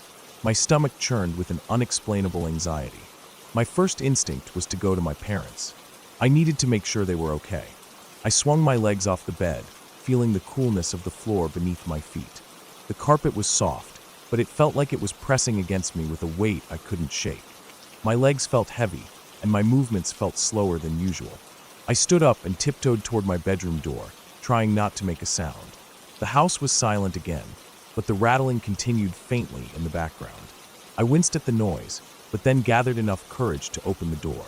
I moved through the dark hallway, my heart pounding louder with each step. The house was unnaturally quiet, and I had to force myself to keep going. The only light came from the small night light that illuminated the bathroom at the end of the hall. It was the only constant in this unsettling moment, casting long, distorted shadows along the walls. When I reached my parents' bedroom door, I knocked softly. There was no answer. I knocked again, more firmly this time. Still nothing. The door was slightly ajar, but the room was dark. I pushed it open gently, hoping to see the faint glow of the television or my parents asleep in their bed. But when I stepped inside, I felt a chill in the air. The room was empty. Where were they? I stood there for a moment, my eyes adjusting to the darkness, trying to piece together what was happening. Maybe they were downstairs too. I don't know why I didn't think of it earlier. Maybe the rattling downstairs wasn't some intruder. It could just be them, moving around for some reason. Still, I couldn't shake the feeling that something was wrong. The air seemed heavier now, colder, and the silence stretched on in a way that made my skin crawl. I turned and headed for my brother's room. He was the only one who stayed up all night. Whether it was studying, playing games, or just messing around, he was always awake at 3:34 a.m. I figured he'd be in his room, maybe watching TV or on his computer. I crept toward the stairs, the dark feeling in my chest growing with each step I took. When I reached the top of the stairs, I noticed the light in my brother's room was on. That was strange. Usually, he kept it off to save power, and besides, he didn't need a light to see anything. His eyes were used to the dark. I approached his door and pushed it open, expecting to find him sitting there, eyes glued to a screen, or maybe lying on his bed in a deep, comfortable sleep. But the room was empty. I stood frozen in the doorway. The light cast harsh shadows across the room, making it look even emptier. The bed was made, the desk untouched, no sign of him anywhere. It didn't make sense. He was never asleep at 3:34 a.m., especially not with the light on. My stomach twisted into knots, and a cold sweat broke out across my back. Where the hell was everyone? I couldn't stay in the hallway, so I turned and quickly descended the stairs. Every step seemed to echo louder than the last, adding to the growing sense of dread. By the time I reached the bottom, the rattling from earlier had stopped, replaced by the soft thuds of footsteps. They were faint but growing louder. I moved toward the living room, my legs shaking, unsure if I was even breathing properly. Then I saw them. Two men, standing in the middle of the living room, in front of the TV. They were tall and thin, moving around like they were rummaging through things. At first, I thought maybe it was my parents, but they looked wrong. Their bodies were stiff, like they were moving with too much deliberation, too much purpose. They weren't wearing normal clothes, just dark, nondescript outfits that blended into the shadows. The light from the street lamp outside spilled into the room through the curtains, just enough to make their faces stand out. They didn't seem to notice me at first. They were focused on the TV, their hands fumbling with the wires, pulling it from its stand.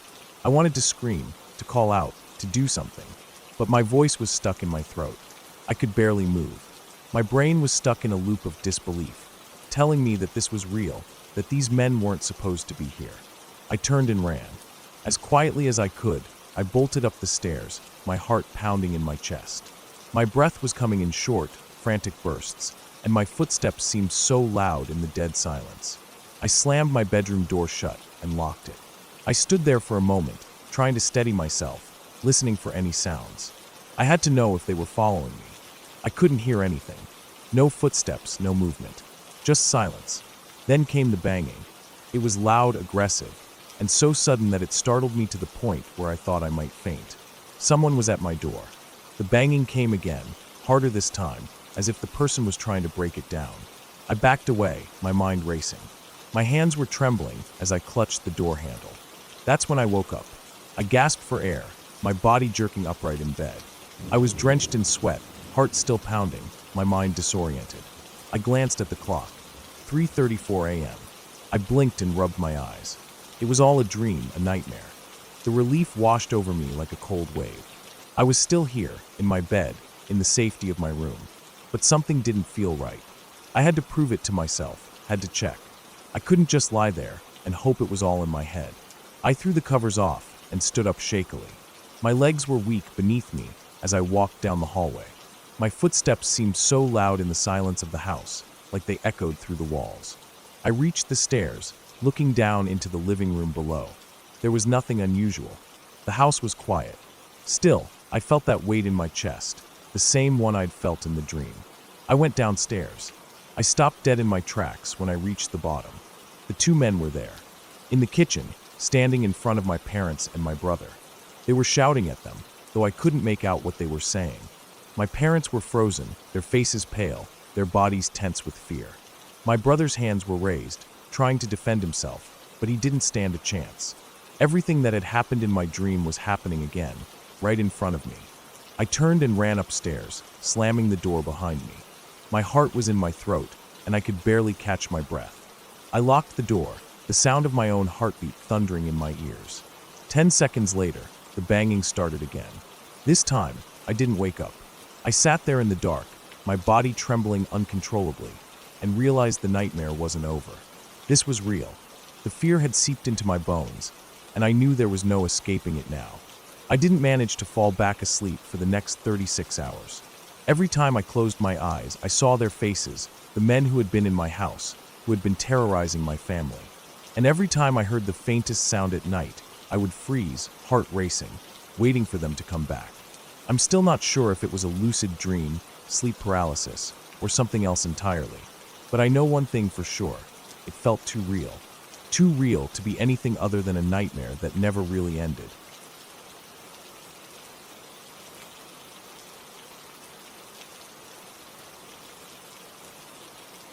I lived in a big old Victorian house when I was a child, a place that always felt like it was just a little too big for me, too quiet when the lights went out. It wasn't a grand mansion or anything, but it had this heavy, old-fashioned feel to it, with creaky wooden floors and long hallways that seemed to stretch on forever. The wallpaper was a faded floral pattern, the kind that looked too cheerful for such a gloomy house, as though it was trying to cover up something beneath. There were thick carpets in the living room, but the bedrooms were mostly just bare wood floors, creaky and cold at night. I was an only child, and my mother was a single parent, working long hours to keep us afloat.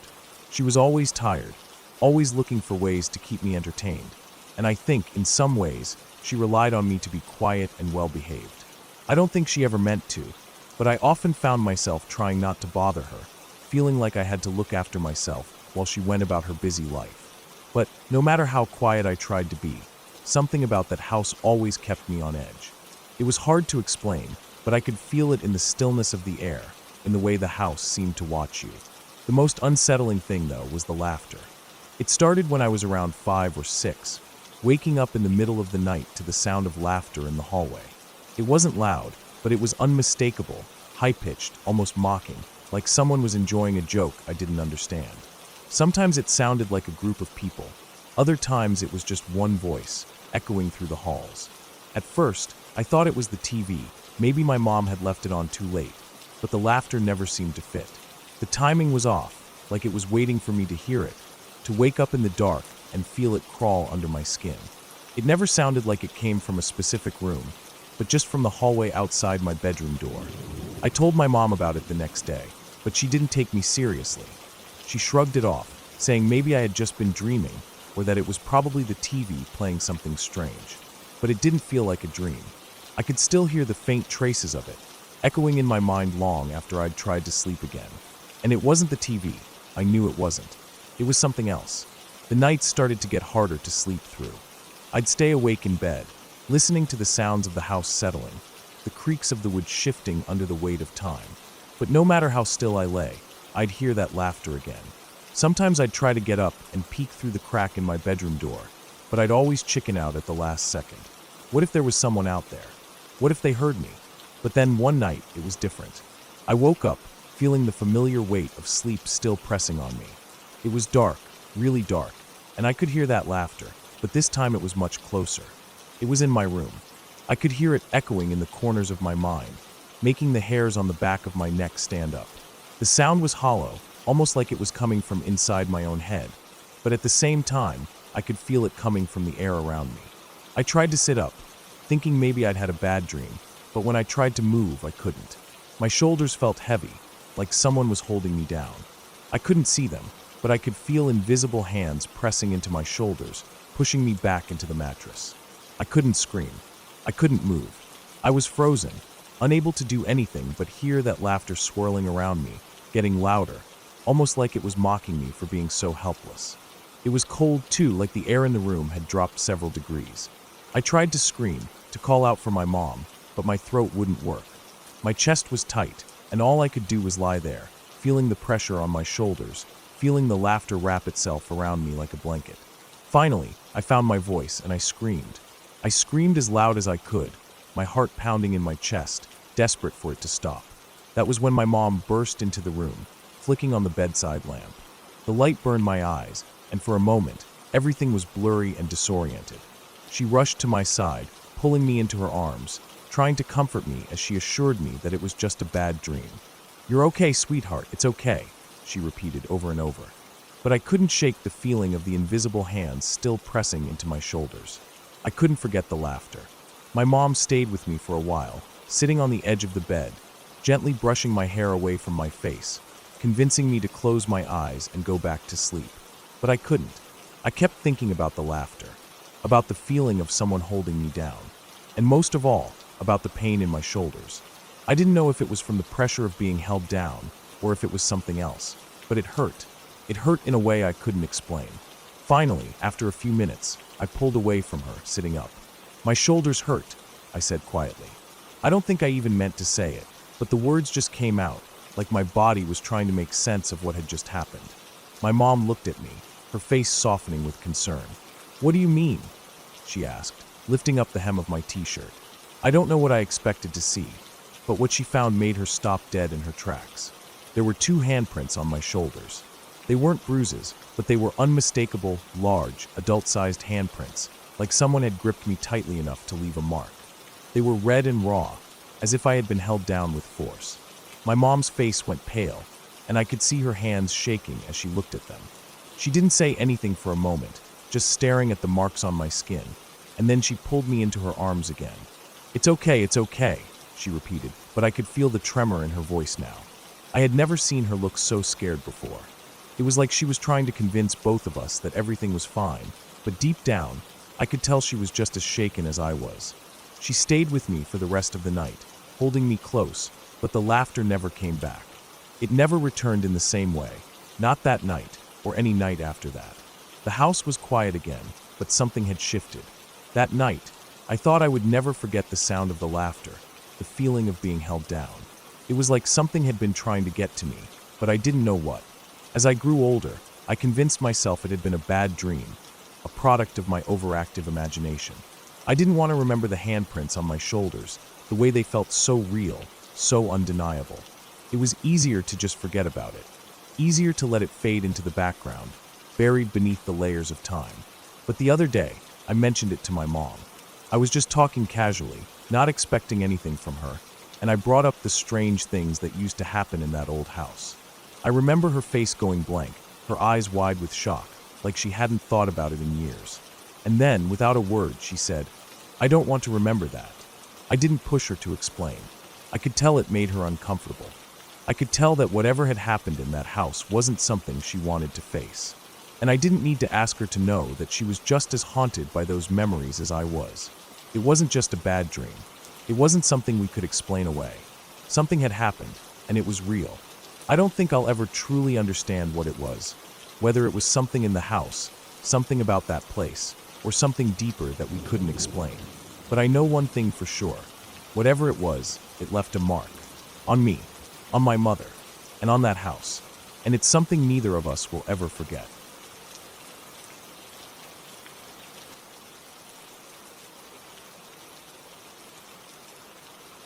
I lived in a bizarre little house when I was a kid. It wasn't like the normal houses you see in suburban neighborhoods. This one was tall and thin, like something out of a storybook, but more on the side of strange than magical. It looked like a house that was too shy to spread out, so it just kept stretching up, filling the space with narrow, cramped rooms. 3 floors, a basement, and an attic. all stacked on top of each other in a way that didn't make much sense. The house was freestanding, but it looked like it was meant to be attached to something else, like a leftover part of a larger building that never happened. We had a tiny backyard, just enough room for a few potted plants and a crumbling fence. It was so small that you couldn't take 5 steps without hitting something. And the quirks, oh, the quirks. There were 2 fully functioning fireplaces, one on the first floor and one on the second. We didn't have a traditional kitchen, but we had a rope-pull dumbwaiter that went from the kitchen to my bedroom on the 3rd floor. It wasn't practical, not at all. But it worked, and it was a strange sort of charm, especially to a kid like me. There was also a shower stall in the basement, just sitting there with no real explanation, like someone had forgotten to finish the bathroom down there. I loved that weird little place. I was used to it by then, and despite its oddities, it was home. But the house was old, so old, and no matter how much we patched up the cracks or repainted the walls, the repairs just kept piling up. Eventually, the cost of trying to keep it standing was more than my parents were willing to deal with, and so we started getting ready to move. Packing for the move was a chore, as it always is. I tried to do as much as I could myself. I didn't mind the work. I shoved clothes into drawers and boxes, clearing out little pieces of my childhood one by one. Most of my stuff I dumped down the dumbwaiter: books, toys, old mementos, whatever I didn't need anymore. The rope-pull dumbwaiter became a kind of storage system for me as I packed up my room, and I became an expert at sending things up and down, especially when I was too lazy to run them down the stairs. One day, while clearing out my closet, I came across something I'd never seen before. It wasn't obvious at first. The attic entrance was hidden in the roof, just above the closet door.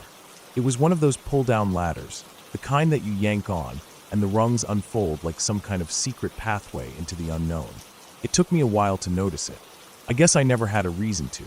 My parents had always told me not to go up there, so I hadn't given it much thought.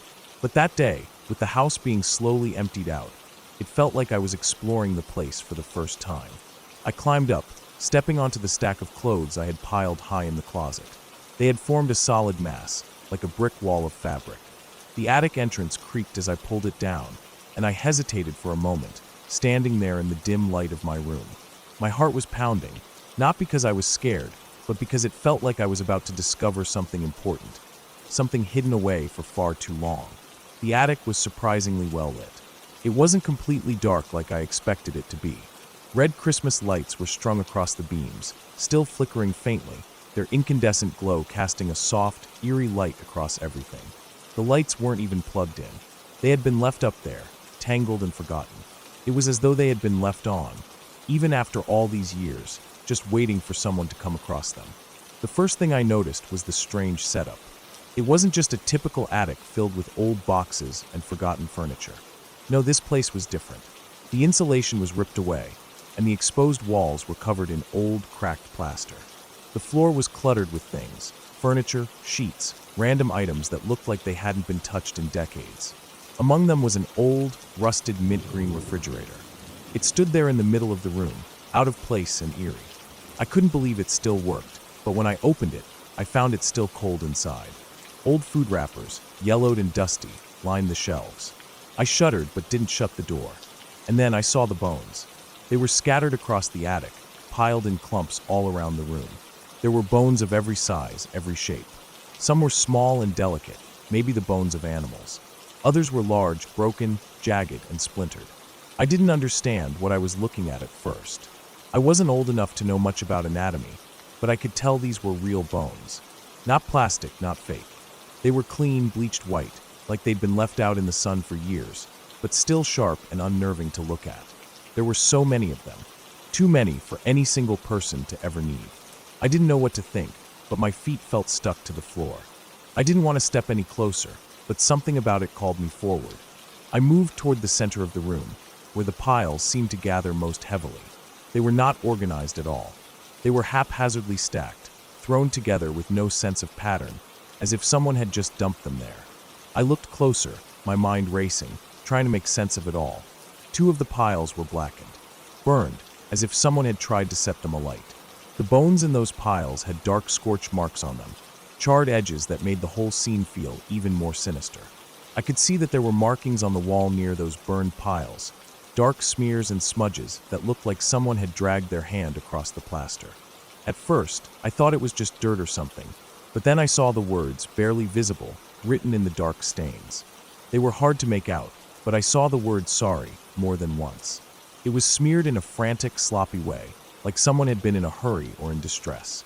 I stepped back, my heart hammering in my chest. The room felt so wrong. The bones, the markings, the strange setup, it didn't make sense. I thought about going back down, but my feet felt like they were glued to the floor. I tried to convince myself it was all just an old, forgotten part of the house's weirdness, a leftover from some long-forgotten resident who had lived there before us. But there was no explanation for the bones. No good reason why they would be there. I backed away slowly, my eyes never leaving the piles. I didn't know what to do. The attic had been sitting above me for 8 years while I slept, while I played, while I lived in that strange house. And all the while, these bones had been there, hidden from me. The thought of them made my skin crawl. I felt like I was invading some secret space, uncovering something that was never meant to be seen. I climbed back down the attic ladder and pulled it up behind me, sealing it shut. My mind was spinning. I didn't know what I had just found, but I knew one thing for sure. Whatever it wasn't something I could tell anyone. Not my parents. Not my friends. No one. It was too strange, too unsettling. The next few days went by in a blur of packing and cleaning. My parents were busy with the move, and I kept quiet about what I had seen. But I couldn't shake the feeling that something had changed in the house. Something had been uncovered, and it wasn't just the attic, it was everything. I felt like the walls of the house were closing in on me, like they were hiding something dangerous, something I wasn't supposed to know. When the moving truck finally pulled away, leaving the house empty behind us, I took one last look at the old, weird place. It didn't look any different, but to me, it had changed forever. I would never forget the bones in that attic, or the strange feeling that came with them. They would stay with me, even as we moved on to a new home, a new life. But I knew deep down that the house wasn't really gone. It was still there, somewhere waiting, and I'd never feel completely free of it.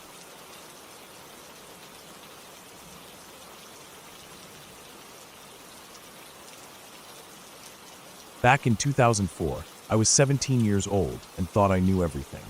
I had just started my first semester of college in the city after growing up my whole life in a small town out in the country. It was a big move for me, probably way bigger than I realized at the time. I was excited and scared at the same time, but mostly excited. The freedom felt endless. No one telling me what to do, no curfews, no chores waiting for me when I got home. Just me, finally doing whatever I wanted. I guess I thought that made me an adult. It was a Saturday night, and the city had a certain buzz about it. The sidewalks were busy earlier in the evening, people laughing, music pouring out from open bar doors and clubs. It all seemed so glamorous to me, so alive. I didn't have any real plans that night, just kind of wandered around after dinner, checking out the city. I wasn't thinking about how I was dressed or what time it was. I had jeans on, sneakers, and an old hoodie, nothing fancy, but I guess it didn't matter. What mattered was how stupidly naive I was about the situation I was putting myself into. By the time I decided to head back to the dorm, it was well past 1 in the morning. I remember checking my little flip phone, seeing the time, and thinking, I should probably get back. I figured it wasn't that far. I had a general idea of where I was, and besides, it's the city. How hard could it be to find my way back? I didn't realize at the time that I had wandered way off the nicer parts of downtown. The people I had seen earlier were gone. The restaurants were closed, bars were closing up, streets were emptying out. At first, I didn't really notice anything wrong. I was walking fast, hands in my pockets, focused on getting back. But slowly the vibe around me started to change. I started noticing that the streetlights were either flickering weakly or completely busted out. The sidewalks were cracked and uneven. Trash littered the curbs and doorways. Old beer bottles, fast food wrappers, even what looked like broken furniture piled up in front of some of the houses. The houses themselves were rundown row houses, leaning into each other like they were too tired to stand up straight. Some of the windows were boarded up. Others had thin curtains that didn't hide the flicker of televisions or angry voices shouting from inside. It smelled like garbage and something else, something sour and thick that hung in the air. I picked up my pace. Every little sound made me jump. A dog barking behind a fence. A loud thud from a trash can getting knocked over somewhere down the block. I tried to remind myself I was being dramatic, that cities just had rougher edges than small towns. But it didn't help. My gut was twisting itself into a knot.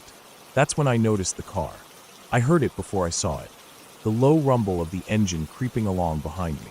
I turned my head slightly and caught it in my peripheral vision. A beat-up four-door, something dark-colored, maybe black or navy blue, hard to tell in the dim light. The windows were down.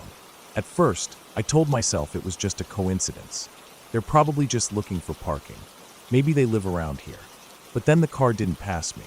It stayed just a few paces behind, keeping speed with me. I swallowed hard and kept walking, my hands curling into fists in the pocket of my hoodie. I tried not to look again. I tried to pretend I hadn't noticed. I made myself believe that if I ignored it, it would go away. But then I glanced again. 5 guys in the car. 5. All of them looking at me. Some were laughing. One leaned halfway out the window, his arms dangling casually against the door like he had all the time in the world. I was nearing an intersection. In my mind, I was screaming at myself to think, to move, to run, to do something. But my body didn't listen. I just kept walking toward the corner, every step slower than the last. The car sped up slightly and made a sharp left at the intersection, tires squealing a little. I thought maybe they were leaving. Relief started to bubble up in my chest, but it was short-lived. The car stopped, right there, in the middle of the street, blocking the sidewalk directly in front of me. I froze. I couldn't think. I couldn't breathe. My body felt like it turned to stone. I just stood there, about 10 feet away from them, staring like an idiot. I knew deep down that if I tried to run, they'd be out of that car and on top of me before I could even scream. My heart was slamming so hard against my ribs it made my whole body shake.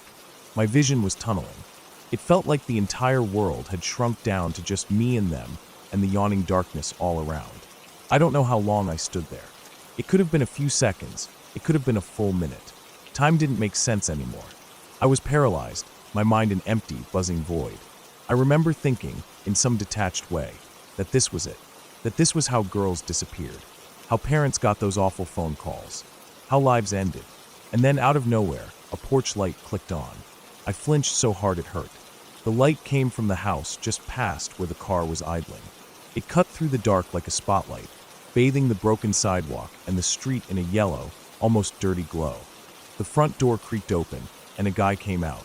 He wasn't big or threatening looking. Just an ordinary guy in a hoodie and pajama pants, holding a white trash bag in one hand.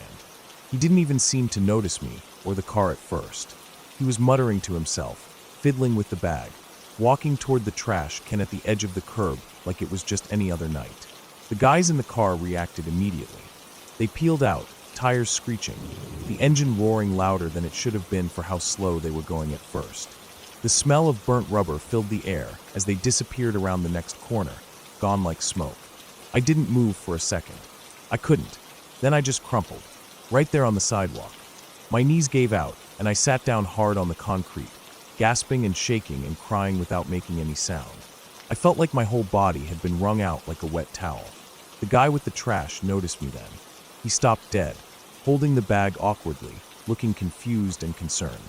He said something. I couldn't even understand it through the buzzing in my ears, but then he just dropped the bag and came over slowly, hands up like he didn't want to scare me more. I remember blurting out some mess of words, trying to explain. I told him I was lost. I told him about the car. I don't even know if it made sense. I couldn't stop crying long enough to string a full sentence together. But he got it. He understood enough.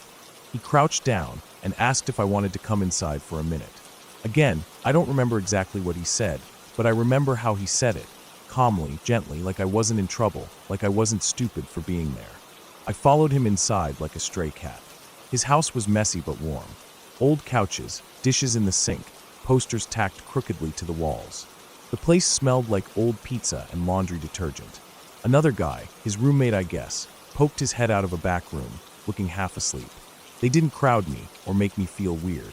They gave me a soda, a cold can straight from the fridge, and just let me sit there and drink it while I tried to pull myself together. I don't know how long I sat there, holding that can with both hands like it was some kind of lifeline. Eventually, once I could breathe again without sobbing, they asked me where I needed to go. I gave them the name of my dorm, still hiccuping through my words. They both looked at each other and nodded without a second thought. They grabbed their jackets, found a working flashlight, and told me they'd walk me back. No hesitation, no making me feel like a burden. They acted like it was the most normal thing in the world. The walk back was still terrifying. Every shadow looked like it was hiding someone. Every noise made me jump, but having them with me made it bearable. They didn't crowd me or try to talk too much. They just walked a little ahead and behind me, like a human shield, keeping a lookout. When we finally got close enough to my dorm that I could see the front lights and the security guard at the door, I almost cried again from sheer relief. I thanked them over and over. They just smiled and waved it off. They mentioned they did stand-up comedy at some local bars and invited me to come check it out sometime. I remember laughing a little, still shaky, and telling them I was only 17. They laughed too, not in a mean way, just kind of surprised. I guess they thought I was older. I never saw them again after that. I don't even remember their names now. It's been so long. Just blurry faces, and that porch light cutting through the dark like a miracle. But sometimes, when I think back on that night, I wonder what would have happened if he hadn't decided to take the trash out right then. If he had waited even 5 more minutes. If he hadn't seen me. If they hadn't cared enough to walk a dumb, scared girl all the way back to her dorm. I think about how easily things could have gone a different way. How my life could have twisted into something darker, something that never got the chance to come back. And I think about how 2 complete strangers, without even thinking about it, probably saved my life that night. It's something I've never forgotten. Something I'll never forget.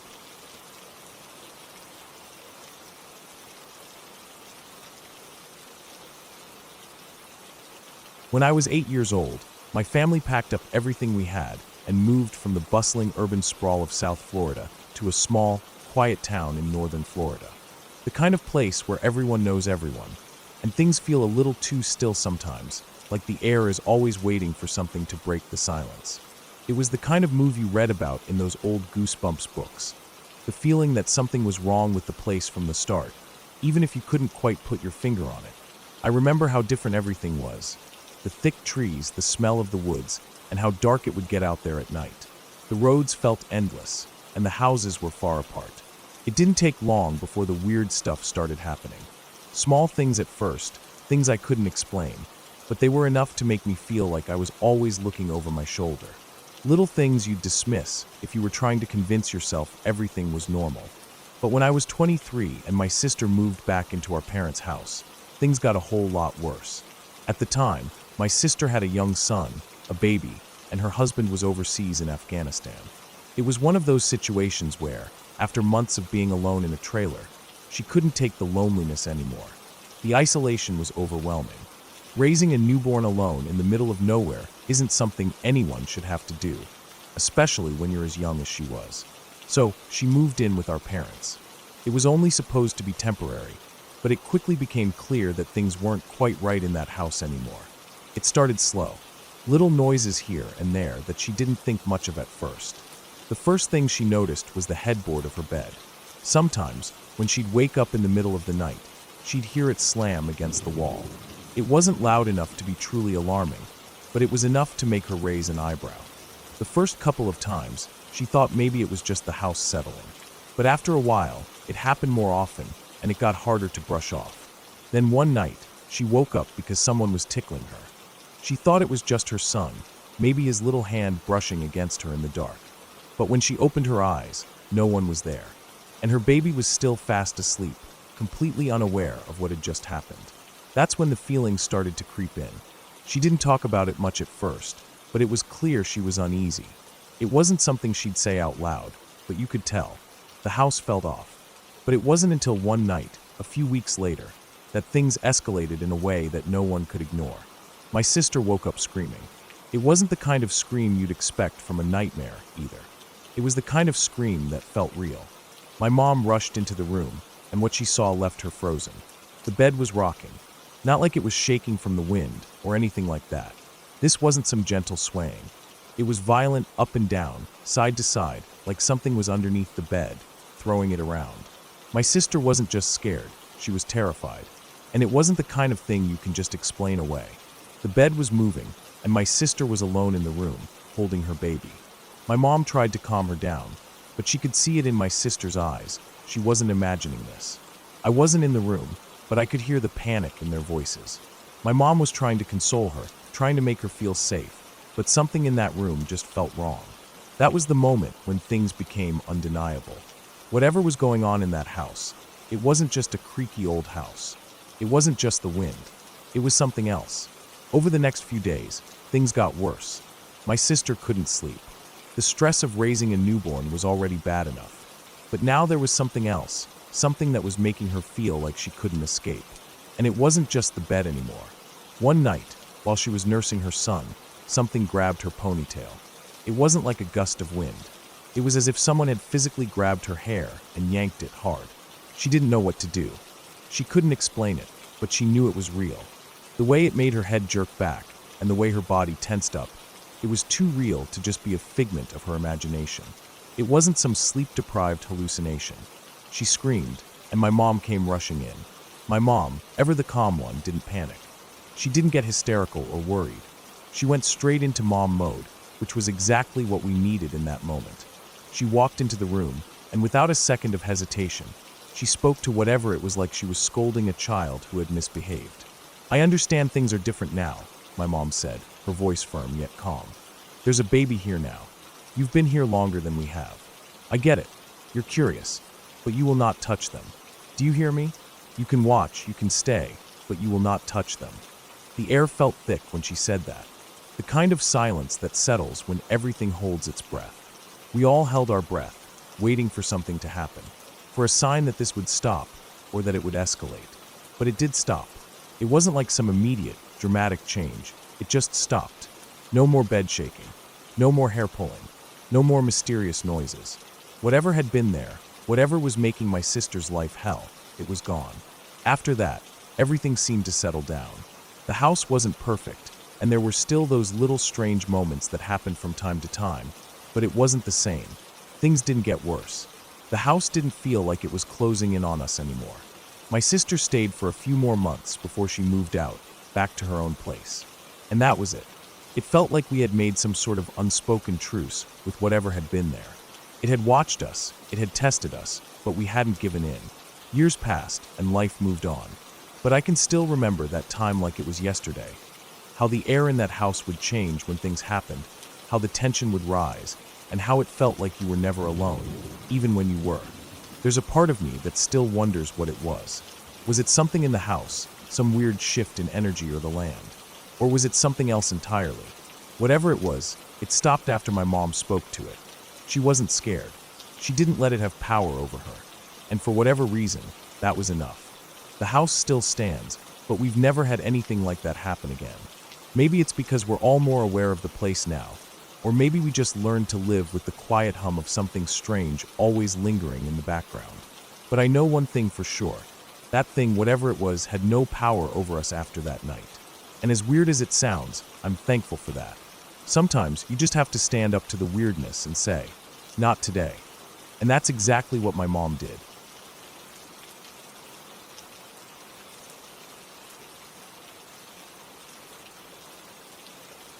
We had lived in our house for a long time. It was an old colonial home, built back in the 1800s, and it had that historical charm that people in our neighborhood admired. My parents had worked hard to buy it, and they took great pride in the fact that it was still standing after so many years. The floors creaked underfoot, the windows rattled in the wind, and the walls had a certain age to them that spoke of generations long past. It was an old house, full of character and history, and that was something my parents really loved about it. When I was in elementary school, my family decided it was time to add on to our house. It wasn't just a simple extension. We wanted it to blend in with the old part of the house, so my parents hired an architect and a contractor who specialized in restoring historic homes. They wanted the addition to match the existing structure, down to the smallest detail. The contractor seemed enthusiastic about the idea at first, but soon things started to fall apart. The issue began with the trim. The contractor didn't think it was necessary to paint all the wood trim in the addition. He argued that the wood was of such high quality that it should be left natural, as it would look better over time. My parents disagreed. They wanted everything to match, to keep the same aesthetic throughout. They insisted on having all the wood trim painted, just like the original part of the house. This led to a year of heated arguments between my parents and the contractor. My dad would spend hours on the phone with the guy, trying to get him to understand, while my mom would call around to other contractors, looking for someone who would do the job the way they wanted. At one point, my parents even asked the contractor if he could provide any evidence or reasons why it was better to leave the wood trim unpainted. He didn't have much to say about that, and his reluctance to work with them just made everything worse. They were paying him, but the work wasn't getting done. No progress was made for months, and our house was in disarray. The addition was still just a shell of unfinished walls and half-done trim. It felt like nothing was happening, even though we were still writing checks every month. After a year of back and forth, my parents had had enough. They fired the original contractor and found someone else to take over. The new contractor was someone my parents' lawyer had met through church. He came highly recommended, and most of his team was from that same church. They were all local guys, and some of them had worked on other homes in the area. My parents felt confident that this new team would get the job done properly. From the moment they started working on the house, they made more progress in a month than the other contractor had in a whole year. The team was efficient, and my parents were finally happy with the direction things were going. The new contractor and his crew were easy to talk to, polite, and respectful. They were good at their jobs, and my parents were relieved to see things moving forward. The weather during the summer in our town was brutal. It was hot and humid, and most of the guys working on the addition would break a sweat within minutes of starting their work. It was unbearable, and my mom would send me outside with lemonade or iced tea to give them a break from the heat. They would always thank me, and I'd chat with them while they took their short breaks. I was 9 years old at the time, and I found it interesting to talk to the workers, asking them about their jobs or what they liked to do in their spare time.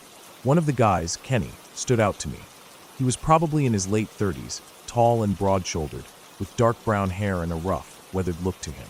He was in charge of most of the work on the site, though the actual contractor was often nowhere to be found. Kenny was always around, and I remember how nice he was to me. He'd give me a friendly smile and talk to me about the house or the work they were doing.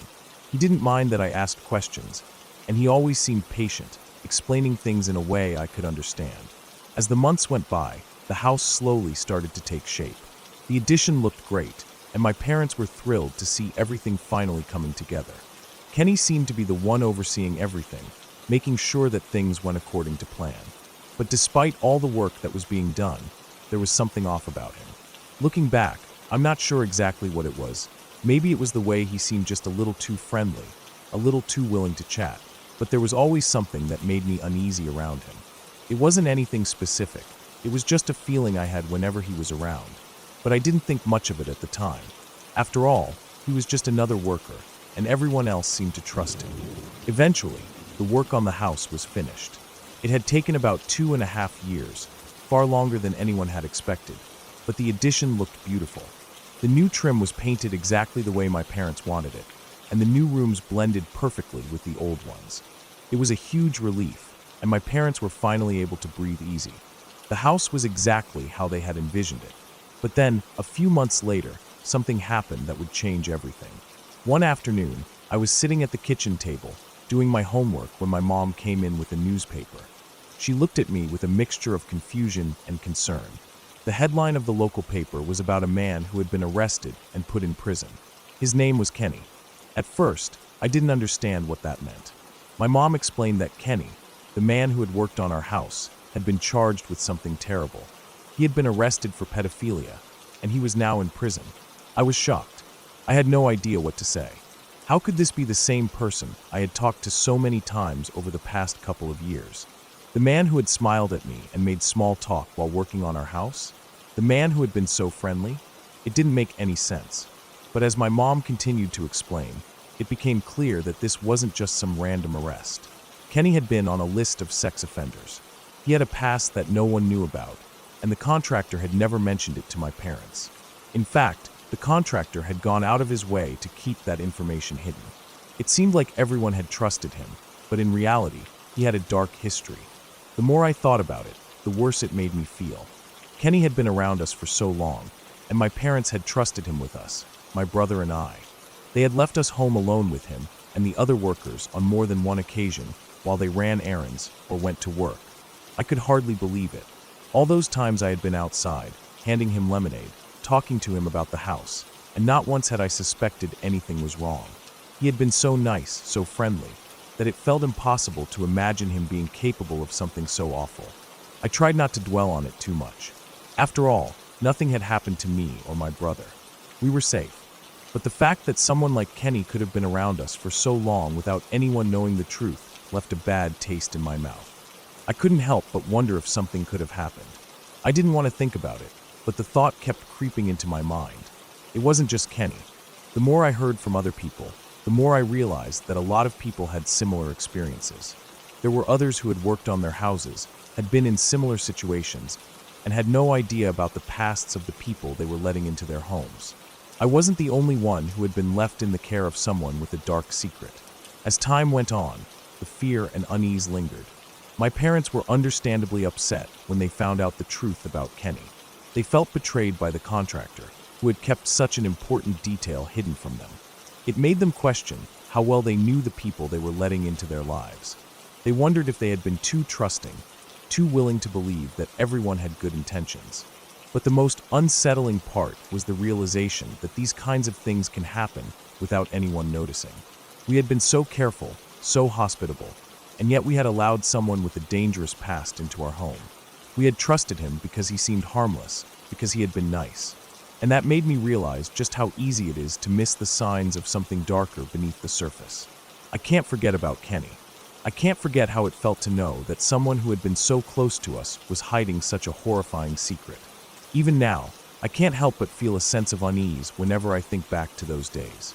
It makes me wonder how many other people out there are hiding things we'll never know about. How many others have crossed our paths without us ever realizing the danger they posed. The fact that so many people have similar stories to tell only makes it worse. It's terrifying to think that, even now, there could be someone close by, hiding in plain sight.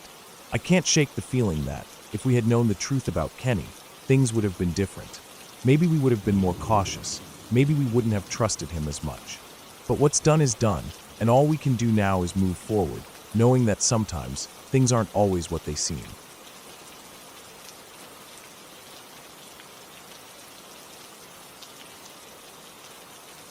It was early, the kind of early where the world still feels half asleep, heavy with mist and darkness. I remember how quiet everything was, like the air itself was pressing down, muffling the few sounds that stirred. Streetlights threw pale yellow circles onto the sidewalk, puddles of dim light swallowed quickly by the thick morning fog. It was sometime around 5 in the morning. I was walking to the bus stop, same as always, wrapped up in my jacket with a banana in my hand, half eaten, my other hand stuffed deep into my pocket. My mind wasn't even fully awake yet. I was moving out of habit, the same way you find yourself driving familiar streets without remembering how you got from point A to point B. I was debating something completely stupid in my head, like whether I wanted to grab a coffee from Starbucks before work or wait until after my commute. It was one of those meaningless debates you have just to fill the quiet. I could feel the cold of the morning creeping under my clothes. My shoes made soft, wet sounds against the sidewalk as I moved. The banana tasted almost metallic in the cold air, and I was chewing slowly, not really enjoying it, but not really caring either. Everything felt routine, normal. I turned the corner, nearing the intersection where I usually waited for the bus, and that's when I noticed him. At first, he was just a shape, a tall, dark figure stepping out from an alleyway that cut between two buildings on my left. The fog wrapped around him, making him seem half real, like he had just been carved out of the mist. He was wearing a black mask, and for a split second, in my sleepy, half-alert mind, I thought he might just be some weirdo heading home from a party or something. It was only a few seconds, but they stretched long in my memory. He moved fast. Before I could even think to cross the street or speed up, he was already stepping right into my path, lifting his arm and pointing something at me. "Put down your fucking purse," he shouted. The words snapped the last bit of sleep from my brain. I froze, staring at the shape of him, the mask, the gleam of metal that I now recognized instantly for what it was. A gun. It was pointed straight at my head. For a moment, my body refused to move. I could feel my heart hammering so loud in my chest that it felt like it might break through my ribs. I smelled the sticky sweetness of the banana still clinging to my fingers. My backpack strap pulled down on my shoulder, heavy and awkward. "Put down your bags," he ordered again, harsher, louder. I raised my hands slowly. Okay, I said, trying to keep my voice steady. I tried to sound small, non-threatening. I'm putting them down over here, I said, motioning slightly to my right, toward the sidewalk. He didn't like that. He stepped closer, fast and angry. Walk over here. Get down on the fucking ground, he barked. Every instinct inside me screamed not to move closer to that alley. But I nodded anyway, trying to buy time, trying to keep him calm. I'm coming, okay, I said, crouching down slowly, trying to make it look like I was obeying. I placed my bag on the ground. I tried not to think about what was in it, my phone, my keys, my wallet. None of it mattered. None of it mattered compared to staying alive. He came closer, standing right over me now.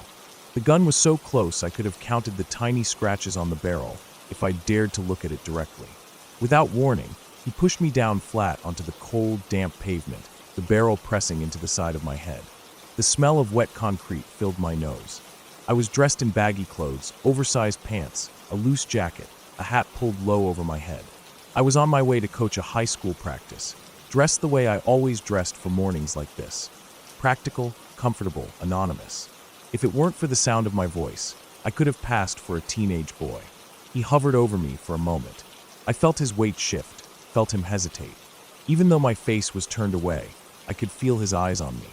I don't know how I knew, but I knew the exact moment he realized I was a woman. Something changed in the air between us. A shift so sharp it was almost visible.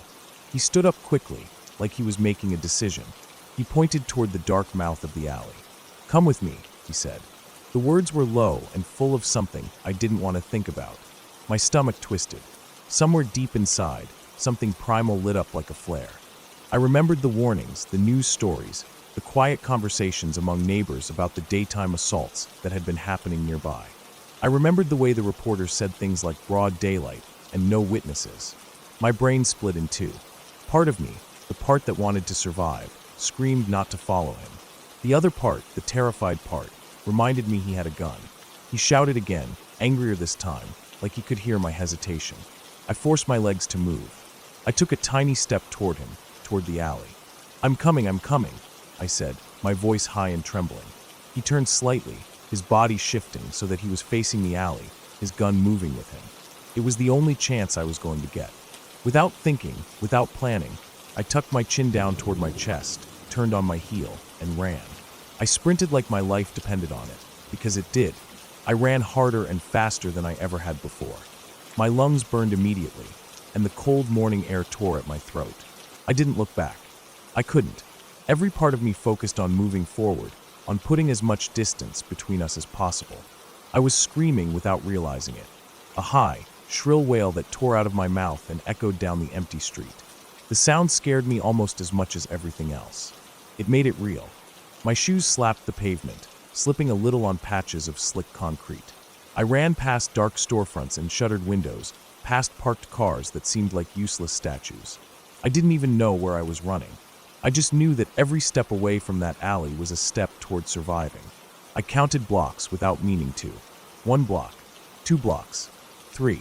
My legs were shaking, my arms pumping uselessly at my sides, my heart trying to explode out of my chest. 4 blocks. 5. I risked a glance over my shoulder. The street was empty behind me, swallowed by mist and shadows. No movement. No figure chasing after me. 6 blocks. 7. I veered right, cutting through a small park, ducking behind trees and benches, trying to stay out of sight, even though my own screaming had surely given away my position if he was following. When I reached the far end of the park, I doubled back, moving along a different street, circling back toward my apartment. My hands were shaking so badly that I had trouble getting my keys out of my pocket. Every noise made me jump. A car driving past, a dog barking somewhere deep in the neighborhood. I stood in front of my apartment building for a long moment, hidden behind a parked car, scanning the street. Watching, waiting. I was terrified that he had somehow followed me, that he was lurking somewhere, watching me, waiting for me to show him where I lived. Only when I was absolutely sure that no one was there did I cross the street and unlock the door. Inside, the building was too quiet. My breathing echoed in the stairwell as I climbed the steps to my apartment. My hands fumbled the key again, my fingers numb with cold and fear.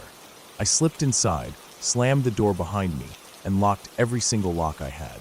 I didn't realize I was crying until I leaned back against the door and felt the wetness on my cheeks. The police came about an hour later.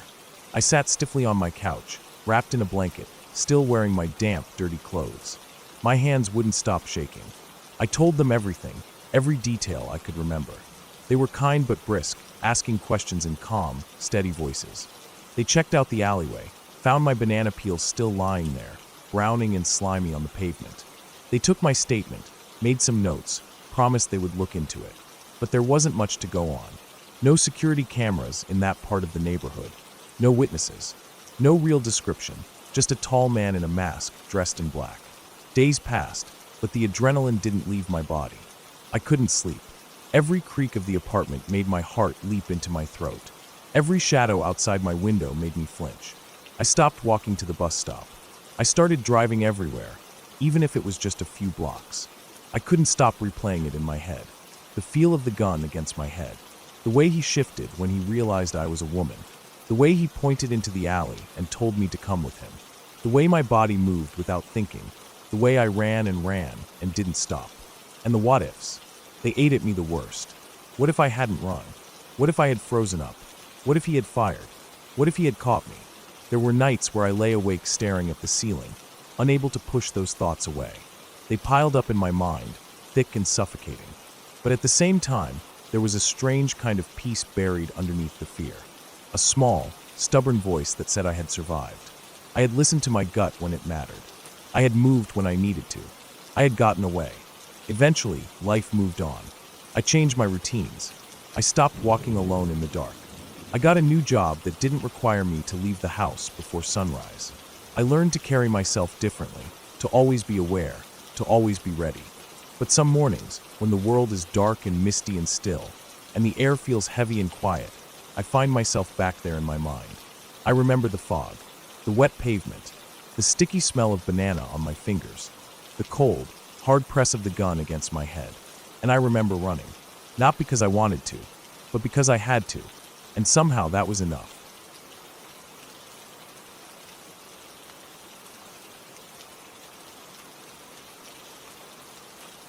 I had only been certified in CPR for about a week.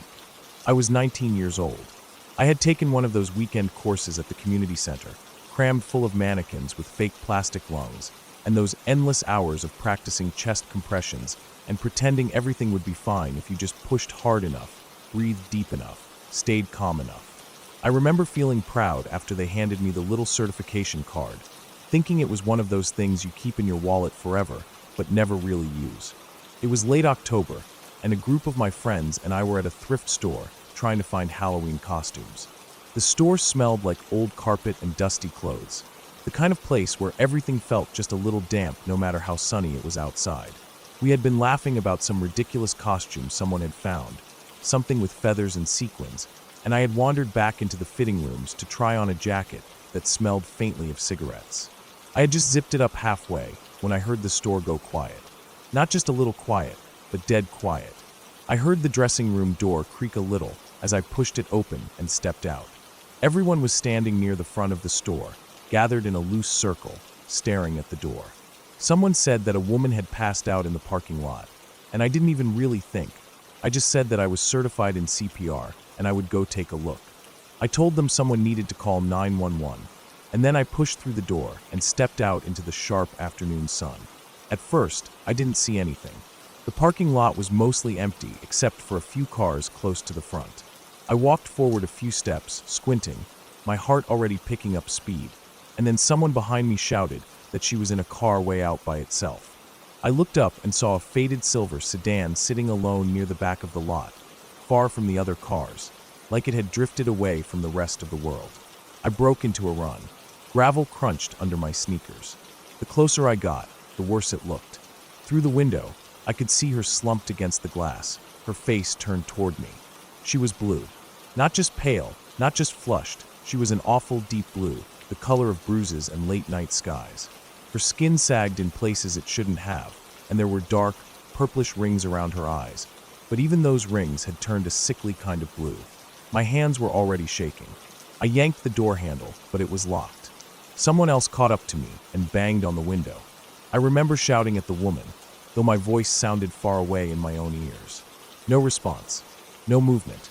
just her head resting heavy against the window, her mouth slightly open. Someone ran back to the store, and a moment later they came sprinting out with a man who had a crowbar. He jammed it between the window and the door and popped the lock. When the door swung open, the smell hit me first. A sharp, chemical, almost sweet smell, mixed with something bitter and rotting. The car was full of junk, empty fast food bags, crushed soda cans, dirty clothes, and on the floor, littered everywhere, were used syringes, bent spoons, and empty orange pill bottles rolling around the mats. We pulled her out together. She was limp and heavy, her limbs flopping uselessly as we lowered her to the ground. I knelt down beside her, my knees pressing into the rough asphalt, and leaned in close to her face. Her tears had made dark trails down her cheeks, cutting through the blue like little rivers. She had been crying, even as she died. That image burned itself into my mind, and it's still there. I pressed 2 fingers to her neck, feeling for any sign of a pulse. Someone else tried too, but we weren't sure. I thought maybe I felt something, but it was so faint, so tiny, it could have just been my own heartbeat jumping in my fingertips. I started CPR. It felt different than it had in class. In class, the mannequins gave a little resistance, a little bounce back.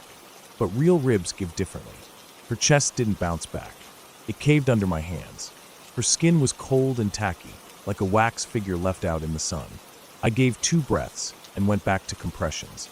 I counted to myself, trying to remember the pace they taught us. But it was hard to keep the rhythm when I knew, somewhere deep down, that it probably wouldn't matter. The ambulance pulled in fast, lights spinning but no sirens. I barely noticed them until a pair of EMTs rushed up with a stretcher and gear bags. They took over like a well-oiled machine, dropping to their knees, ripping open packages, working around each other without a word. I backed up, wiping my mouth with the back of my hand, feeling useless and shaking all over. They pulled a vial from one of the kits and jabbed it into her leg. I knew what it was, Narcan. The drug they said could pull someone back from an overdose if you got to them in time. I watched them work, slamming oxygen into her lungs, jabbing her with needles, pumping on her chest even harder than I had. Another ambulance arrived, and more EMTs piled out. For a few minutes, there were 6 or 7 people all around her, shouting medical terms I didn't understand, trading places at the head and chest. One of the cops who had pulled up stood off to the side with me. I must have looked bad, because he put a hand on my shoulder and told me, quietly, that they were going to do everything they could until they got her to the hospital, but she was probably gone already. He said they had protocols, keep trying, keep the body going, but most of the time when it got this bad, it was just a formality. I stood there in the parking lot, shaking, while they loaded her into the back of the ambulance. Her arm flopped off the side of the stretcher as they lifted her, the same way my little sister's dolls used to when she pretended they were sick. I remember thinking that she wasn't much older than me, maybe late 20s at most. Her hair was tangled and dirty, but underneath it you could see that she had probably been beautiful once. After they drove off, the parking lot felt huge and empty. A few people who had wandered out from the thrift store stood around, looking at the ground, not saying anything. Someone had tossed a jacket over the pile of drug paraphernalia, still lying in her car, but you could still see the bright orange of the pill bottles poking out underneath. There was a car seat in the back seat, and some cheap plastic toys scattered on the floor. One of them was a little pink stuffed bear, stained and missing an eye. I noticed the tattoos on her arms then, faint under her skin. 2 names, written in loopy cursive, one on each wrist. Probably her kids. They looked recent. The ink was still sharp and dark, not yet faded by sun and time. Eventually, the police took our statements. I don't even remember what I said. I think I just repeated what happened, how I found her, how I tried CPR. They asked if I had touched anything in the car. I told them I only opened the door and helped move her out. My friends stayed close. They didn't say much. It was like none of us could find the right words for what we had just seen. We hadn't been prepared for something like this. We had just been looking for stupid Halloween costumes. After the police let us go, we piled back into our car. The inside of the thrift store still smelled like old fabric and mildew, but it felt different now. Colder, like the whole place had shifted in some way. We didn't buy anything. We just left. The drive home was quiet. I stared out the window, watching the trees blur past in the fading light. My chest hurt from where I had been doing compressions.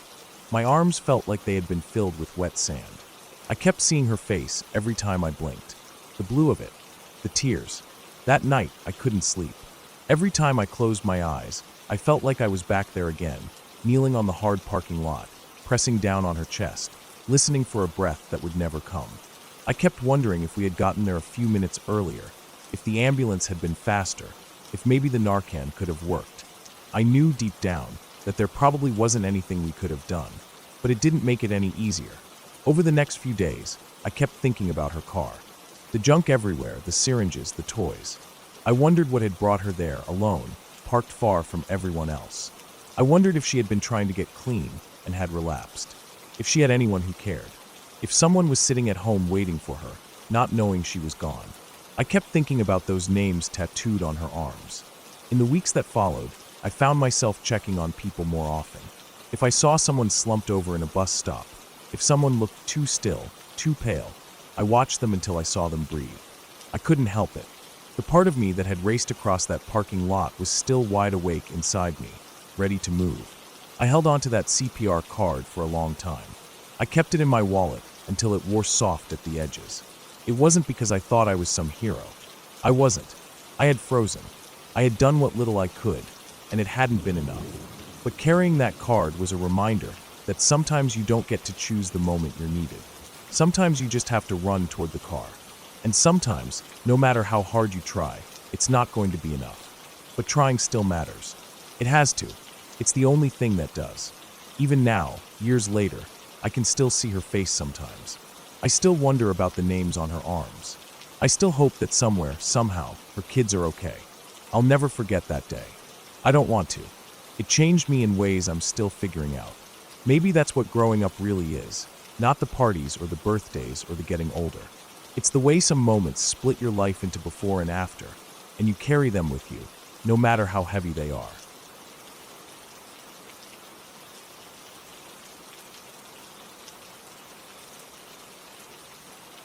When I was in nursing school long ago, I encountered an experience that left me shaken and uneasy.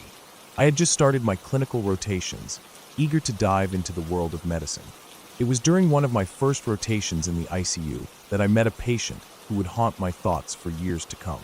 She was an older woman, maybe in her early 70s, with frail skin that seemed too thin for her bones. She had been admitted with a severe case of pneumonia, but her medical history was much more complicated. Heart disease, a previous stroke, and a variety of other chronic conditions. She was a fighter, that was clear. But more than that, she was firm in her wishes. I had never met a patient so vocal about wanting to go when the time came. She didn't want any extraordinary measures taken. No machines, no intubation, no CPR. She had made it clear to the doctors, to the nurses, and especially to her family. Do not resuscitate me under any circumstances. At first, I didn't think much of it. It was just another patient with a do not resuscitate, DNR, order, a common enough thing in the ICU. But there was something about her, the way she said it, that made me listen a little more closely when her family was in the room. Her adult children, though respectful, had a different attitude. They didn't seem to agree with her wishes, but they were going along with it, at least for the moment. However, everything changed one afternoon when her condition worsened. She became altered, disoriented, almost unrecognizable from the woman I had seen just days before. The pneumonia had spread, and it seemed like her body was shutting down. It was clear she wouldn't survive much longer, but it wasn't the physical decline that disturbed me. It was the shift in her family's decision-making. It was late in the afternoon when the call came through, the one I'd been dreading. The family had changed their minds. They had gained power of attorney over her care and decided to revoke her DNR order. They wanted her to be fully resuscitated if anything happened. The woman had made it clear to them, over and over again, that she didn't want that. But now, because they had legal control over her care, we were bound to follow their wishes. The paperwork came down quickly, and we had no choice but to prepare for a full code, a situation I had never expected. I could feel the tension in the air as the team started to prepare. The room felt smaller, more suffocating. We weren't supposed to question the decision. We had to follow orders, no matter how uncomfortable they made us. Then it happened. She went into VFib. No pulse, no breathing. The monitor flatlined. Everything in the room seemed to stop for a split second. The beeping of the machines, the bustle of the nurses. Everything went silent except for the pounding of my heart. She was gone, or at least she should have been. We started CPR immediately. I could feel the weight of the moment as I pushed down on her chest, trying to keep her alive against her own wishes. It felt wrong, but I knew what I had to do. I glanced around the room, and I could see the same unease in the faces of the other nurses and doctors. Everyone was tense, unsure, but we kept going. The doctor arrived with the defibrillator in hand, ready to administer a shock. He placed the pads on her chest, and then nothing. The machine wouldn't work. He tried again, his hands shaking slightly, then again, and again, each time growing more frustrated. The defibrillator wouldn't deliver the shock. It was as if it was broken, like some invisible force was keeping it from doing its job. I couldn't believe what I was seeing. I had worked in that ICU long enough to know that this machine was thoroughly checked and maintained. It had never failed before. The doctor's face was tight with frustration as he pushed the buttons, checked the leads, and reset the machine over and over. But each time, nothing happened. The tension in the room was unbearable. It felt like an eternity had passed before she finally passed on. And the moment she did, the defibrillator worked perfectly. The machine beeped to life, delivering the shock with no hesitation, as if it had never been malfunctioning in the first place. The room was still. No one moved. Everyone was staring at the machine in disbelief, and then at her lifeless body. The doctors quickly confirmed what we all feared. She was gone. We couldn't shake the strange timing of it. The machine had failed just when she had passed, and only when she was truly gone did it function properly. It was unnatural. Everyone in the room was uneasy, and even though no one said it aloud, we were all thinking the same thing. Had we failed her? Had her family's decision to override her wishes somehow triggered this bizarre event? The hospital had the defibrillator checked the very next morning, but it worked perfectly. It had never malfunctioned before, and it never did again. The doctors couldn't explain what had happened, and neither could I. In the days that followed, the weight of that moment settled on me like a fog I couldn't shake. I tried to push it out of my mind, but I couldn't. It felt wrong in every way, violating someone's wishes, going against their clear desires, and then having something happen that was so strange. I wasn't a superstitious person, but I couldn't help but wonder if something had gone wrong with that defibrillator on purpose. Maybe it was her will, some force beyond our understanding, that stopped the machine from working until she had passed. Over the years, I've seen many things in the hospital.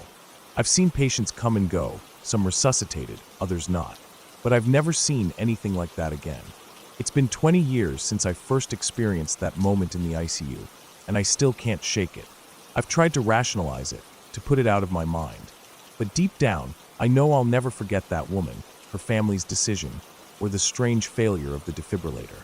It's a memory that sticks with me, haunting me in quiet moments, reminding me of how fragile life is, and how much power we hold, for better or for worse, when it comes to someone else's fate.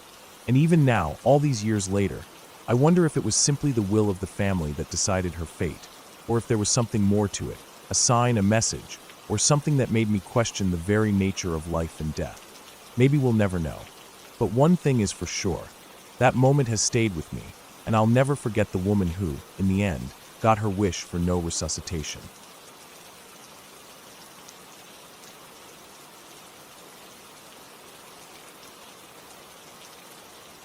Growing up, I always thought of our house as a safe, comforting place. It was the kind of house you could walk through in the middle of the night and still feel at ease, even with all its creaks and groans. My sister and I shared a room, and while that meant I had to put up with her occasionally being a little too loud or asking too many questions, I didn't mind. In fact, I was used to it. But there was something that happened when we were kids that made me rethink everything. My sister had an imaginary friend. It wasn't just a passing phase either. I remember her talking about this lady named Eerie. She'd tell me how Eerie was really nice, how she'd play games with her, and how they'd sit and chat for hours. At first, I thought it was just something kids do, but as she grew older, I started realizing that this wasn't the normal imaginary friend scenario. Eerie wasn't just a figment of her imagination. She felt real to my sister. I used to hear her talking to Eerie when I'd be busy doing something else, and it freaked me out. She never seemed scared of her. In fact, Eerie seemed to be a constant companion for her during some pretty lonely times. As my sister got older, she stopped talking about Eerie, and eventually, it all just faded away. I didn't think much of it, writing it off as something kids just grow out of. Then, when my sister was about 10, something happened that I can't explain. It was a quiet afternoon. My mom had to rush out to the nursing home because my grandfather had gotten sick, and she took my dad with her. I didn't think much of it at the time. I was in another part of the house, probably watching TV or playing a game. My sister was in our room, doing who knows what. We didn't always hang out together when we were alone in the house. She was a few years younger than me, and I didn't have the patience for her constant chatter. Besides, she was always absorbed in her own little world, so I didn't think much of it when she went into the room by herself. But then I heard it. The radio in our room clicked on. It wasn't a regular on and off sound. It was like the dial had been turned all the way up, and then all the way down, then off again. It repeated this strange sequence a few times, and at first, I thought maybe it was some weird glitch. But after it happened 3 or 4 times in a row, I was starting to get irritated. I got up and walked into the room, fully expecting to find my sister messing around with the radio. When I walked in, though, something wasn't right. My sister was sitting on the edge of the bed, pale as a ghost, just staring at the radio. She didn't look like her usual self. There was a fear in her eyes that I hadn't seen before, and it sent a chill down my spine. I looked at the radio, fully expecting to see the plug hanging out or the batteries in disarray. But there was nothing. The radio wasn't plugged in. There were no batteries. And there was no other explanation for how it had turned on and off like that. I couldn't make sense of it. I walked over to her, trying to calm her down, but I couldn't get a word out of her. She just kept staring at the radio, saying, "It was EE. I saw her. It was EE." She repeated this over and over again, her voice trembling. I didn't know what to make of it. At first, I thought she was just spooked by the strange radio behavior, but there was something more to her words that made my skin crawl. I felt like I was missing something big. I didn't know what else to do, so I called my mom. I was panicking at this point. I told her everything, the radio, my sister's reaction, how she kept saying it was EE, and she immediately got upset. She was on the phone with me for a few minutes, asking if we were safe, if there was anything else strange happening, and then she dropped a bombshell. My grandfather had passed away. At that moment, it felt like the air had been sucked out of the room. My mind started racing, trying to piece together what was happening. Was this some kind of sign? Was my sister's imaginary friend connected to my grandfather? I couldn't make sense of it. All I knew was that something about this whole situation was wrong. The next few days were a blur. We went to the funeral, and everything felt heavy. My mind kept going back to what happened with the radio and my sister's words. I kept trying to figure out if there was a connection, but nothing made sense. I couldn't focus on anything except for that eerie moment in our room. I couldn't shake the feeling that something had happened in that house, something beyond just a glitch with the radio. Then at the funeral, a relative came up to us and handed us a photo she had found while going through some old family pictures. My sister took one look at it and gasped. "It's EE," she said, pointing to the woman in the photo. The picture was of my grandparents on their wedding day. My sister couldn't have known what my grandmother looked like. She had passed away before I was born, and we didn't have any photos of her around the house. My mom had kept most of the photos from her childhood tucked away, and when my step-grandmother moved in, she'd gotten rid of many of them. It didn't make sense. How could my sister recognize a woman she'd never met, a woman she couldn't have known about? My mom was just as confused as we were, but there was no denying it. The photo was of my grandmother, the woman my sister had been referring to as EE. The realization hit us all at once. It wasn't just an odd coincidence. It wasn't just an imaginary friend. It was something far stranger than that. The woman my sister had been talking to all those years ago, the one who seemed to watch over her and play with her, looked just like my grandmother. It wasn't until that moment that I understood what had been happening. It wasn't something we could explain away with imagination or coincidence. Looking back, it was like everything lined up perfectly, in ways I couldn't see at the time. My sister had been talking to a woman who, in some way, seemed to know things she couldn't possibly have known. How could she have known my grandmother? How could she have recognized her face in a photograph, when my sister had no memory of ever meeting her or seeing her before? Over the years, we came to terms with what happened, but the questions still linger. Was it just a weird coincidence, or was something more going on? And what was it that drew my sister to E, even though she never consciously knew her? The whole thing still leaves me with a sense of unease. There's no rational explanation for it, no way to neatly tie it all together. All I know is that after that day, nothing in that house ever felt quite the same again. We eventually moved out, and the house became just another place in our past. but I still think about it sometimes. I think about that photo, about my sister's words, about the radio, and about the strange, unexplainable connection between the past and the present. I don't have any answers, but I know that whatever it was real. It was something that happened to us, something that we can't fully explain, but that we'll never forget. It's a part of our story now, even if we don't understand it.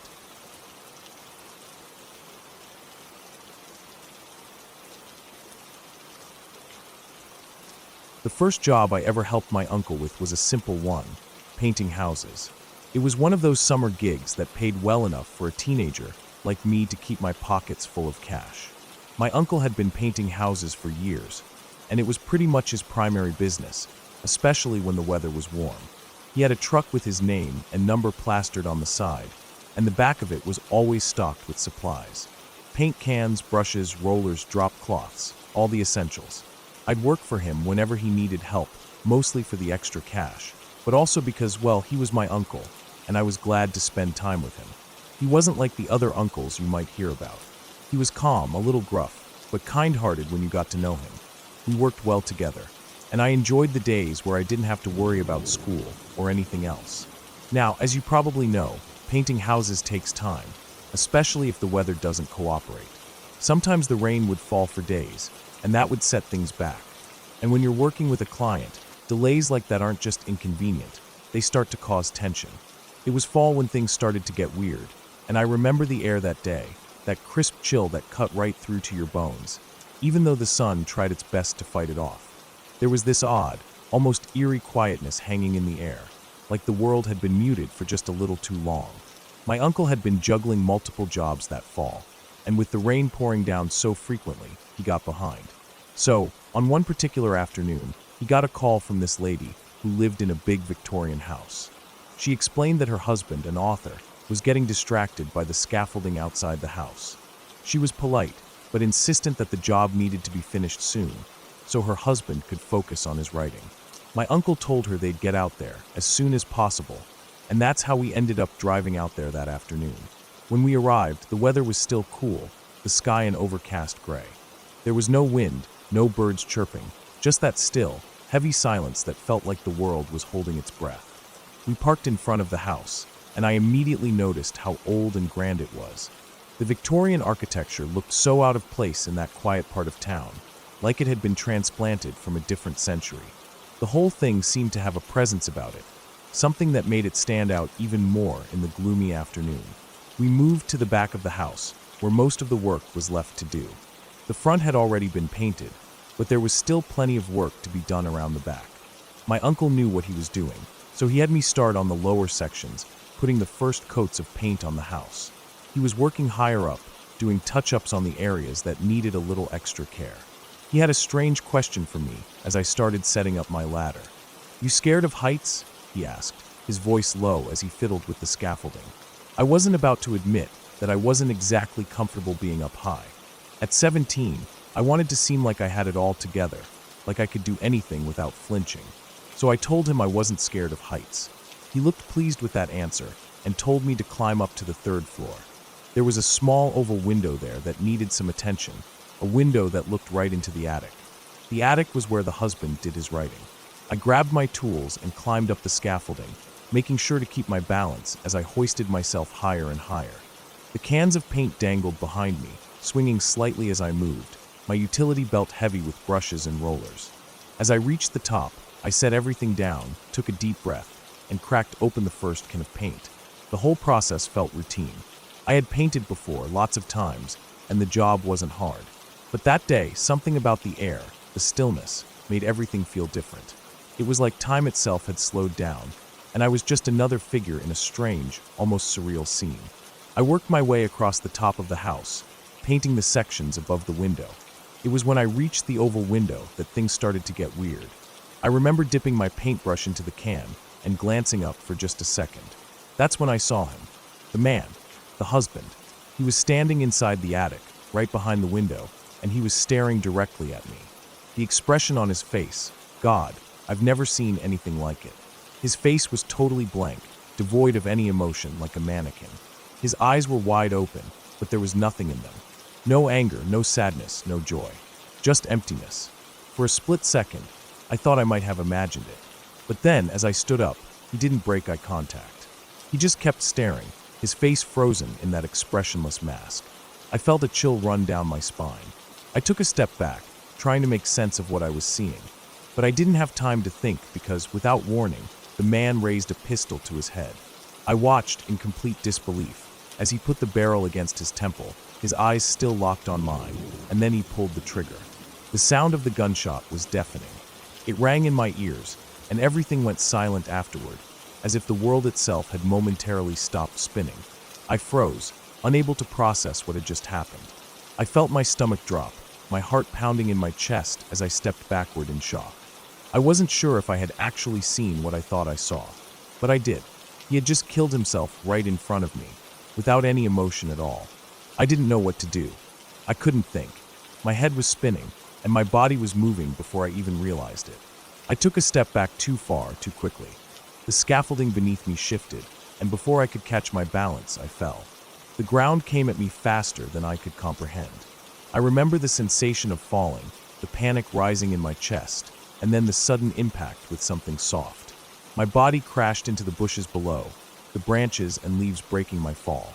But I still felt the sharp jolt in my bones as I hit the ground. My ankle twisted painfully, and I felt a sharp sting as I scraped my arms against the rough branches. The pain was immediate and intense, but it wasn't the worst part. No, the worst part was the image of that man's face, the emptiness in his eyes, and the way he had just taken his life like it was nothing. My uncle must have seen me fall, because he was shouting my name and running toward me. When he reached me, he immediately called for help. His face was pale, his voice shaking as he tried to help me sit up. I could barely stand, and when I tried, the pain in my ankle was unbearable. It wasn't broken, but it was definitely sprained, and I had a few scratches on my arms and legs from the bushes. My head was buzzing, and I felt dizzy from the fall. The paramedics arrived soon after, and I was taken to the hospital to get checked out. My uncle stayed with me the entire time, but I don't remember much of what happened after that. I don't think I said anything. How could I? What was there to say? That image of the man's face, staring at me without any expression at all, haunted me. I couldn't shake it. Every time I closed my eyes, I saw his face. It wasn't just the horror of what had happened. It was the fact that he didn't care. He didn't care about anything. He was so far gone that his death felt like nothing. Just another thing to check off a list of things he didn't feel anymore. The next few weeks were a blur. I had to go to counseling to deal with what happened. My uncle didn't speak much about it either. I don't think he knew how to. We never finished the job at that house. As far as I know, the house was abandoned after that. The wife left, and the man was never spoken of again. I don't know if his books ever sold, or if anyone ever tried to find out more about him. All I know is that house was left standing in that quiet part of town, and no one touched it. To this day, I try not to drive past that street. I'm scared that if I do, I'll catch a glimpse of that window.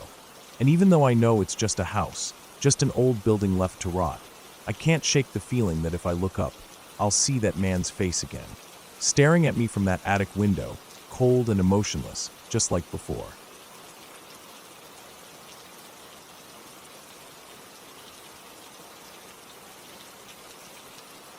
When I was in high school, I had a good friend named Daniel. We lived in a small town where everybody pretty much knew everybody, and most houses on our street were the old, beautiful craftsman-style homes from the 1950s. His house and mine weren't anything fancy, but they were solid, old places that had real character. Big front porches, original hardwood floors, stone chimneys. That kind of thing. Next door to his place, though, there was a house that was different. Not because it looked any different, but because it never seemed to stay lived in. For a couple of years, that house just churned through owners.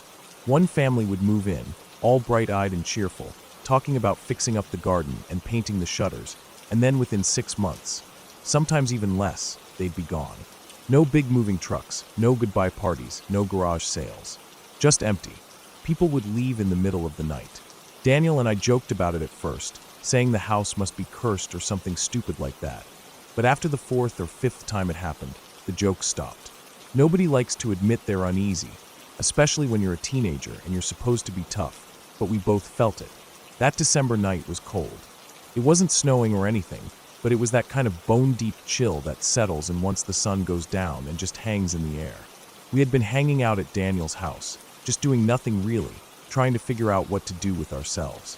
His parents were gone for the weekend, and after a while, we got bored enough that dumb ideas started to sound like good ones.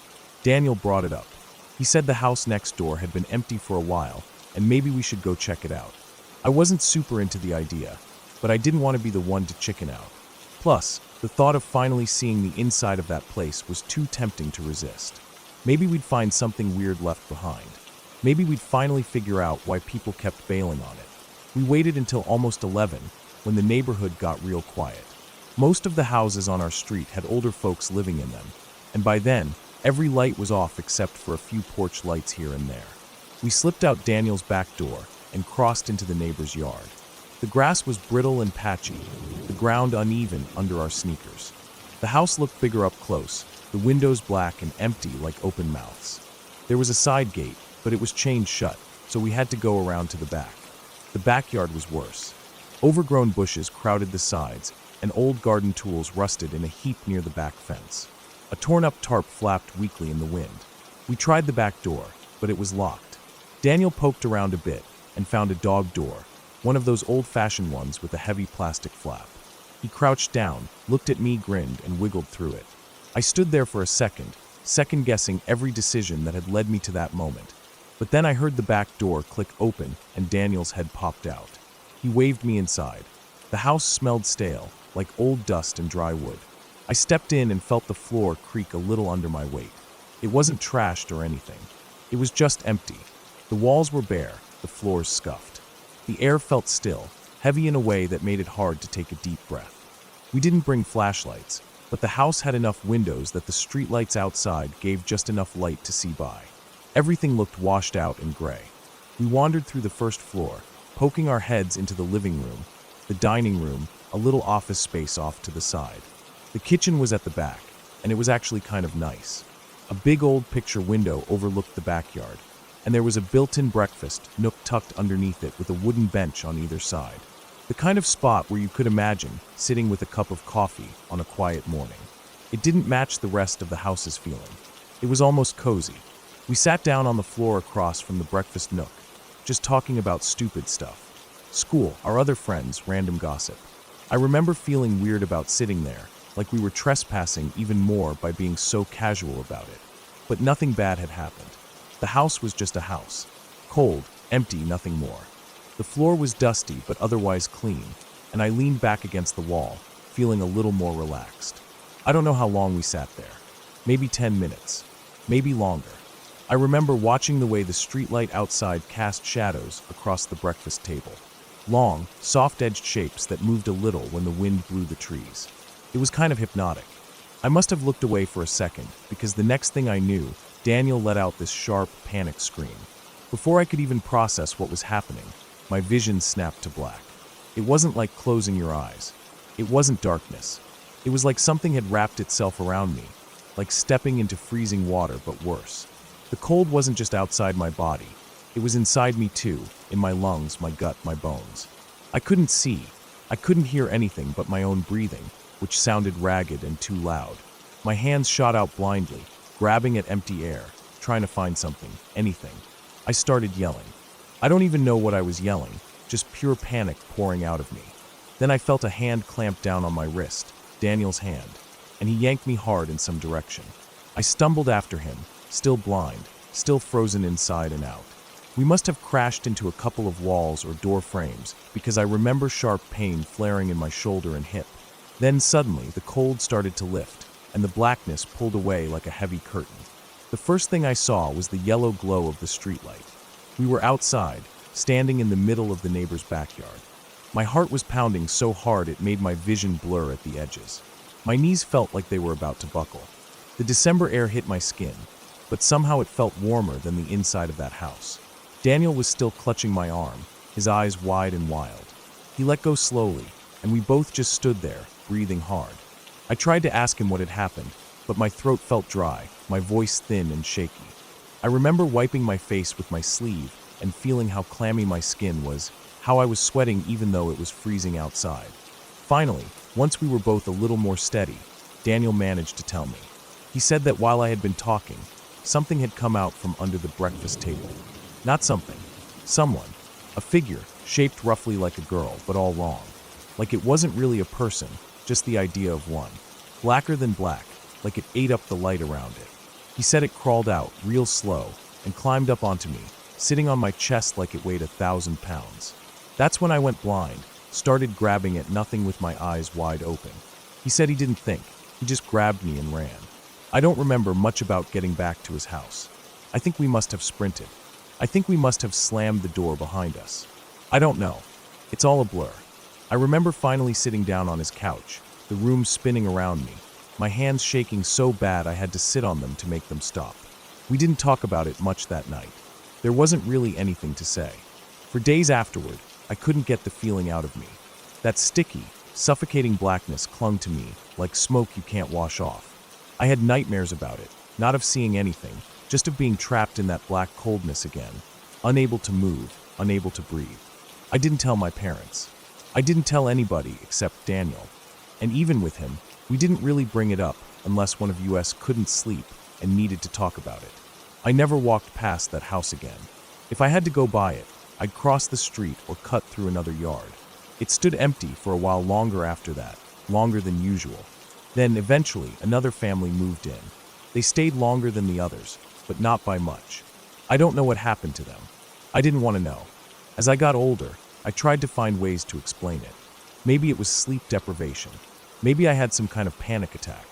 Maybe Daniel hallucinated something because of the way the shadows played tricks on your eyes at night. Maybe there was some kind of gas leak or mold in that house that messed with our heads. I went through every possibility I could think of, trying to shove what happened into some box I could understand. But no matter how many ways I twisted it around in my head, it didn't change the memory. It didn't change the way that coldness had felt, or the way it had wrapped around me so completely that I couldn't even tell where my body ended and it began. It didn't change the look on Daniel's face when he pulled me out of that house, like he thought he was saving my life. Eventually, I moved away for college. Daniel stayed in town a while longer before he left too. We're still in touch, though not as much as we used to be. Every once in a while, when we're feeling brave or stupid, one of us will bring up that night. And the story never changes.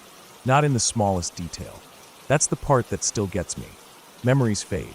People forget things, or exaggerate them without meaning to. But neither of us ever changes a thing about what we remember. It's locked in, as vivid and sharp as the night it happened. I don't believe in ghosts. I don't believe in monsters hiding under the bed. But I know something real happened in that house. Something I can't explain. And maybe that's scarier than anything else. That the world isn't as simple as we want it to be. That sometimes you can be sitting in a quiet, empty house with a friend you trust, doing nothing more dangerous than talking, and something can happen that changes the way you feel about everything afterward. And it doesn't go away. It stays with you, just under the surface. A quiet reminder that there are places you don't go back to, no matter how much time passes. I never set foot in that house again. I never even got close. And even now, thinking about it, I feel that same coldness curling around the edges of my memory, and I have to turn on another light, or pull the blanket a little tighter around me, just to shake the feeling. It's not fear of ghosts. It's not fear of some shadow creature. It's the fear of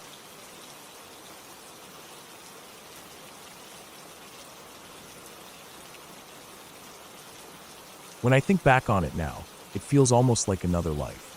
I was 13 years old when it happened. A quiet, awkward kid who preferred to spend my time reading in corners or lying in bed staring at the ceiling, thinking about everything and nothing at the same time. It had been a strange day already. I had gotten my first period that afternoon. It wasn't anything dramatic like they show in movies. It was quiet, almost anticlimactic, but it still made me feel different. Like a line had been crossed without any fanfare. My mom hugged me, said something about womanhood, and then I spent the rest of the day feeling like a stranger inside my own body. That night, I just wanted to go to bed and forget about it. I usually slept curled up tight on my side, sometimes with my knees tucked close to my chest if it was a bad day. But that night, for some reason, I lay on my back. I remember how weird it felt, like lying down in a way I wasn't supposed to. The bed felt too big, too open, and the ceiling seemed so much farther away than usual. I kept shifting around, trying to get comfortable, but it was useless. Eventually, I fell into a weird, uneasy sleep. The dream started slow. I was sitting in a wooden chair, the kind we had at our kitchen table, with the paint worn off the arms and a slight wobble when you rocked back and forth. I leaned back, balancing it on the two back legs, the way my mom always scolded me not to do. For a moment it was fine, but then it started tipping back farther and farther, way beyond what should have been possible. It was slow at first, then faster, until I was falling backward into a bottomless void. There was no ground, no walls, no sky, just endless nothing. It wasn't like a roller coaster or those falling dreams that jerk you awake. It was smooth, cold, and absolutely empty. I felt like I was being swallowed. Panic rose up inside me, and I jerked awake with a gasp, like breaking the surface of cold water. My eyes flew open, and that's when I saw it. Hovering directly above me was a figure. It was so close I could have reached up and touched it if I could move. I couldn't breathe. I couldn't scream. I couldn't even twitch my fingers. It was like the air itself had turned into thick, invisible concrete around me. The figure had a face, if you could call it that. It was flat and white, almost ovular in shape, and so featureless it looked two-dimensional, like a mask pressed against glass. The skin, if that's what it was pale like old paper. It had two huge, glossy black eyes, like the eyes of a deer right before it bolts. They were so dark and glassy that they reflected the faint light from the street lamp outside my window.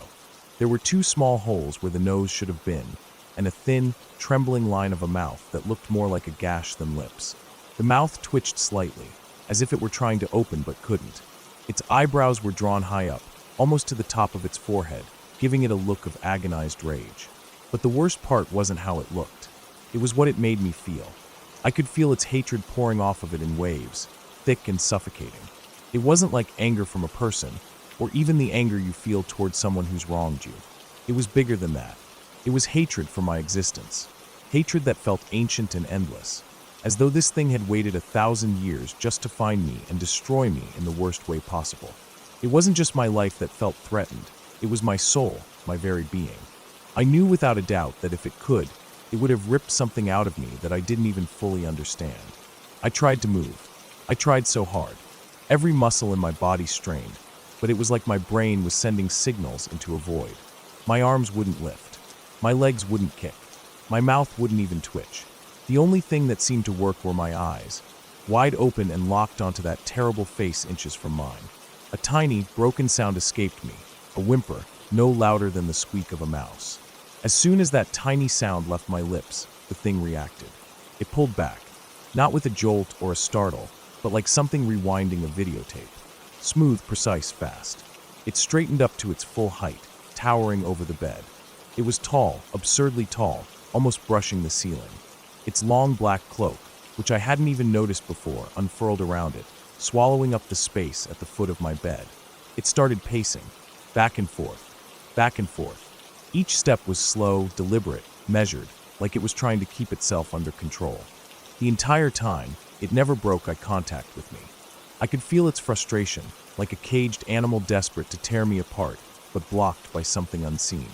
It radiated off of it like heat from an oven, making the air shimmer. The barrier between us felt almost physical.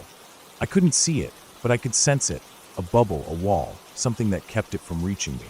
Every time it passed the foot of my bed and turned back, I could feel the rage building, vibrating through the room, growing hotter and thicker like smoke. I sat up, still frozen in place, my breath coming in shallow, rapid gasps. I couldn't make sense of it. None of it felt like a dream. I could feel the texture of my blanket under my hands, the faint draft from the cracked window, the tight, painful thudding of my heart against my ribs. I could smell the faint metallic scent of blood from my period. It was real. It was happening. Then, without warning, it stopped pacing. It turned sharply toward my closet. The door was cracked open just a few inches. An old habit of mine, because for some reason, I always felt less scared if the closet wasn't fully closed. I regretted that decision immediately. In one smooth, horrifying motion, it swooped into the closet, folding its impossibly tall frame down without even bending at the knees. Its body disappeared into the darkness behind the door, but its face lingered, still watching me, still quivering with that unbearable hatred. The closet door didn't move. It stayed exactly where it was, open just a crack, just enough for me to see the pale, shimmering shape of its face peering out at me. It didn't blink. It didn't move. It just watched. Minutes passed. Maybe hours. I couldn't tell. Every second stretched into eternity. Eventually, so slowly I almost didn't notice it, the face began to fade. It didn't withdraw. It didn't move back into the darkness. It simply thinned, dissolved, like mist evaporating in the sun, until there was nothing left. I didn't sleep the rest of the night. I turned on my bedside lamp, then the overhead light, then the hallway light. I pulled my blanket around me like armor and sat frozen in the middle of my bed, my back pressed against the headboard. Every creak of the house made my skin crawl. Every shadow seemed to pulse and breathe. Eventually, when the first gray light of dawn started leaking through the window, I stumbled out of my room and into the living room, where I curled up on the couch with every light in the house blazing. I stayed there until the sun was fully up and the world felt solid again. For a long time after that night, I kept my closet door firmly shut. Not just closed, but latched. I couldn't stand even the thought of a crack, even a sliver of open darkness. It wasn't just the fear of seeing that face again. It was the certainty that it was still there waiting, just on the other side of whatever barrier kept it from reaching me. At first, I told myself it was just sleep paralysis. I read about it online, about how your body sometimes locks up during REM sleep, and your dreams bleed into waking life. It made sense. It was scientific, logical, comforting. I clung to that explanation like a life raft. Years passed. The memory faded at the edges, softened by time and reason. I told myself over and over again, it was just a dream, just my brain playing tricks on me. That's all. And then one afternoon, something happened that unraveled everything. I had made a new friend at school. We bonded over the usual things, music, books, the shared awkwardness of being teenage girls in a world that always seemed just a little too sharp around the edges. One evening, we were hanging out in her room, talking about creepy stories, as teenage girls often do. Out of nowhere, she got very quiet. Her whole body language changed, shoulders tightening, eyes darting to the dark corners of the room. She told me she had seen something once, late at night, standing in the living room by the kitchen. She described how it had been beckoning to her, motioning for her to come closer. The hairs on the back of my neck stood up before she even finished. When she described the thing she had seen, the tall, thin figure in the black cloak, the pale, flat face, the huge, glossy black eyes, I felt all the blood drain out of my body. I couldn't speak. I couldn't breathe. Without saying anything else, we each grabbed a sketchbook and started to draw what we had seen. When we finished, we exchanged the sketches. My hands shook so badly, I almost dropped the book. There, on her page, was the face that had haunted me for years. Every terrible detail. The 2 holes where a nose should have been. The thin, trembling line of a mouth. The impossibly wide, black glassy eyes. The way it seemed both flat and endless at the same time. She hadn't known about my experience. I had never told anyone. Not my parents, not my friends. No one. We sat there in silence for a long time, the 2 drawings side by side on the bed, the room heavy with a shared fear we couldn't explain away. To this day, I don't know what it was. I don't pretend to. I never saw it again, though the memory of it has never really left me.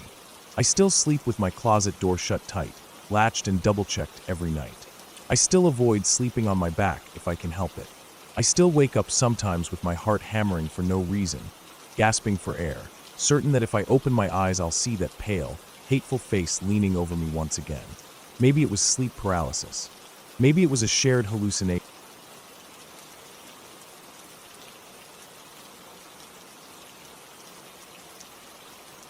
I woke up early that morning, still a little sore from the deliveries I'd done the day before. My back was stiff, my arms ached, and the last thing I really wanted to do was load up another hot tub. But that's the job.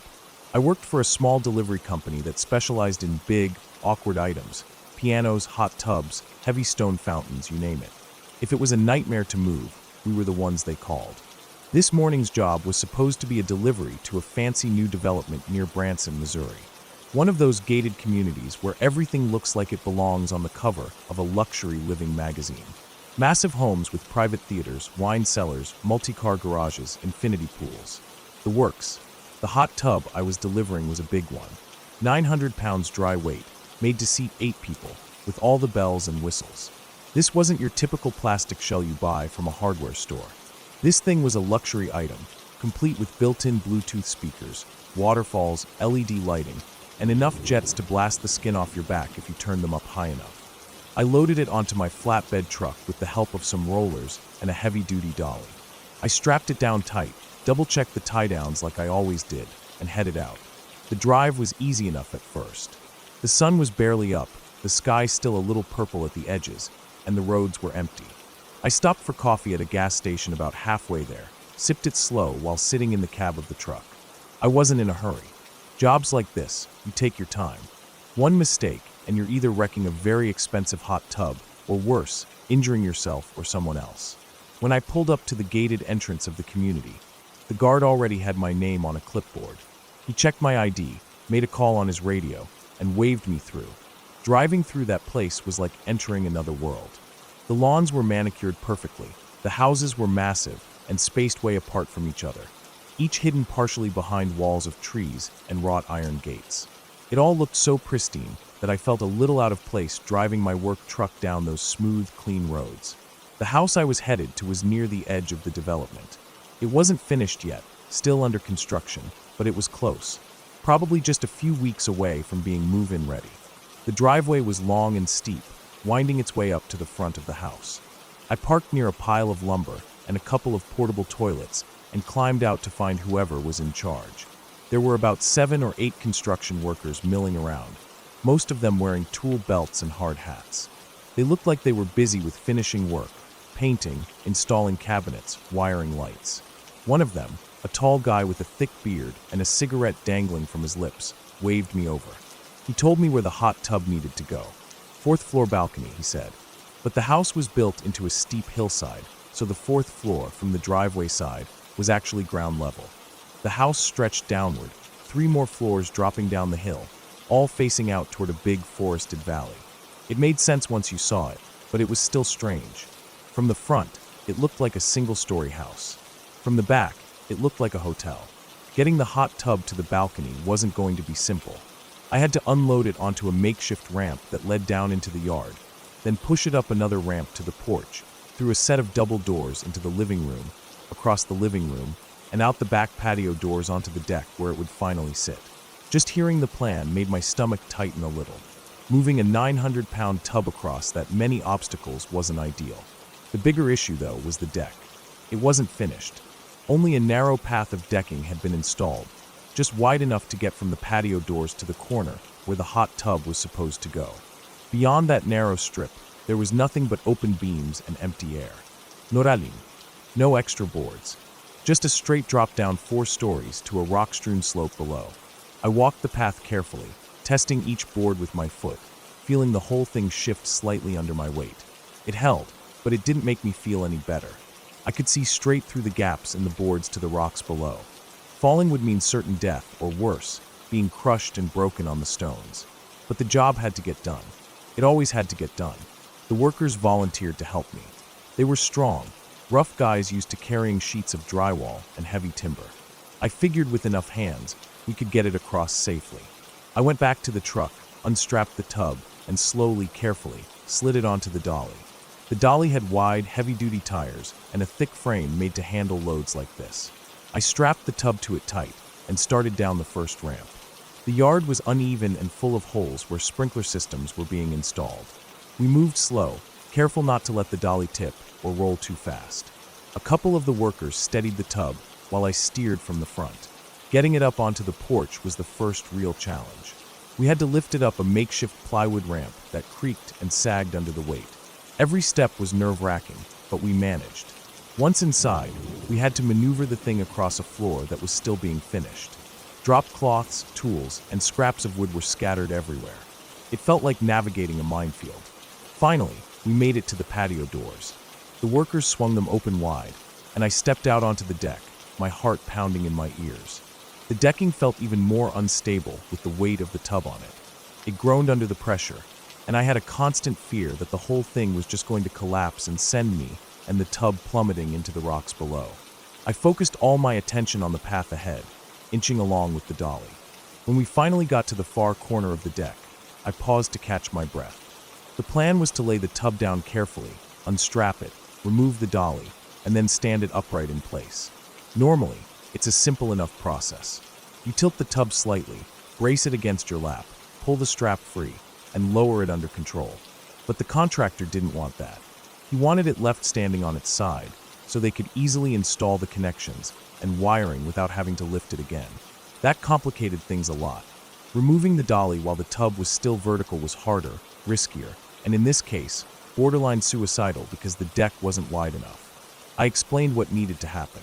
We had to block up one side of the dolly, tilt the tub just enough to pop the straps, remove the dolly, and then gently tilt the tub back against the house where it would be secured. The workers nodded and started grabbing blocks of wood.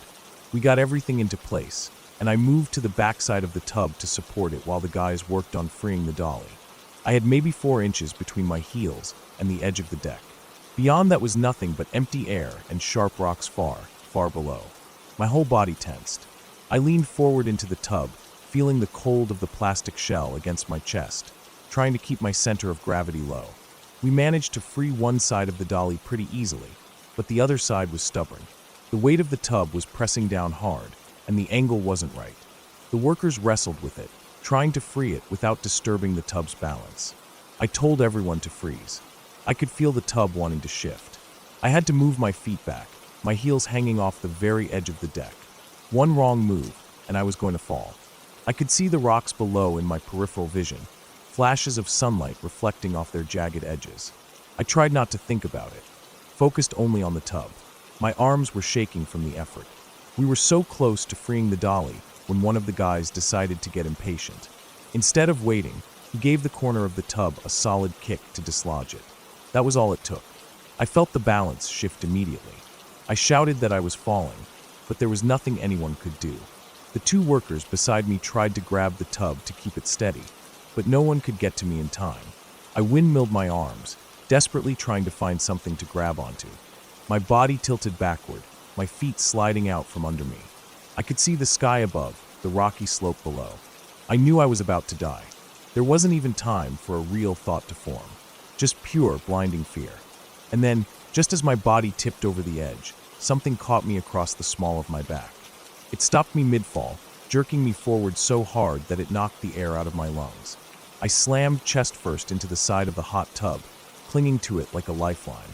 My heart was hammering in my ears, so loud I couldn't hear anything else. It took a few seconds for me to realize what had happened.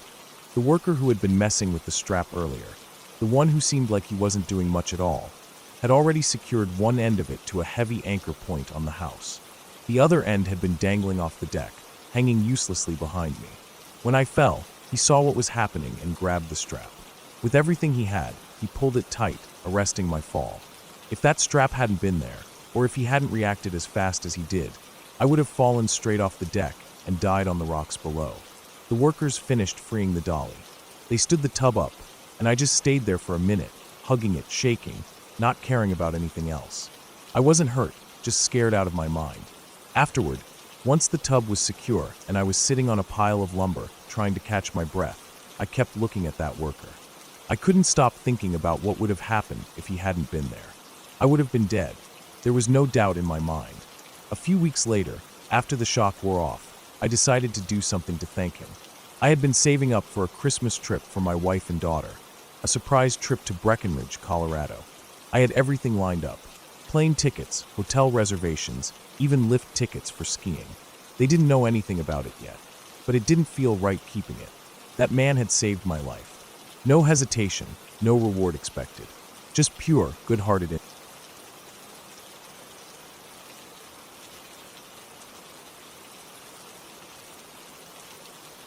We were living with my grandparents at the time.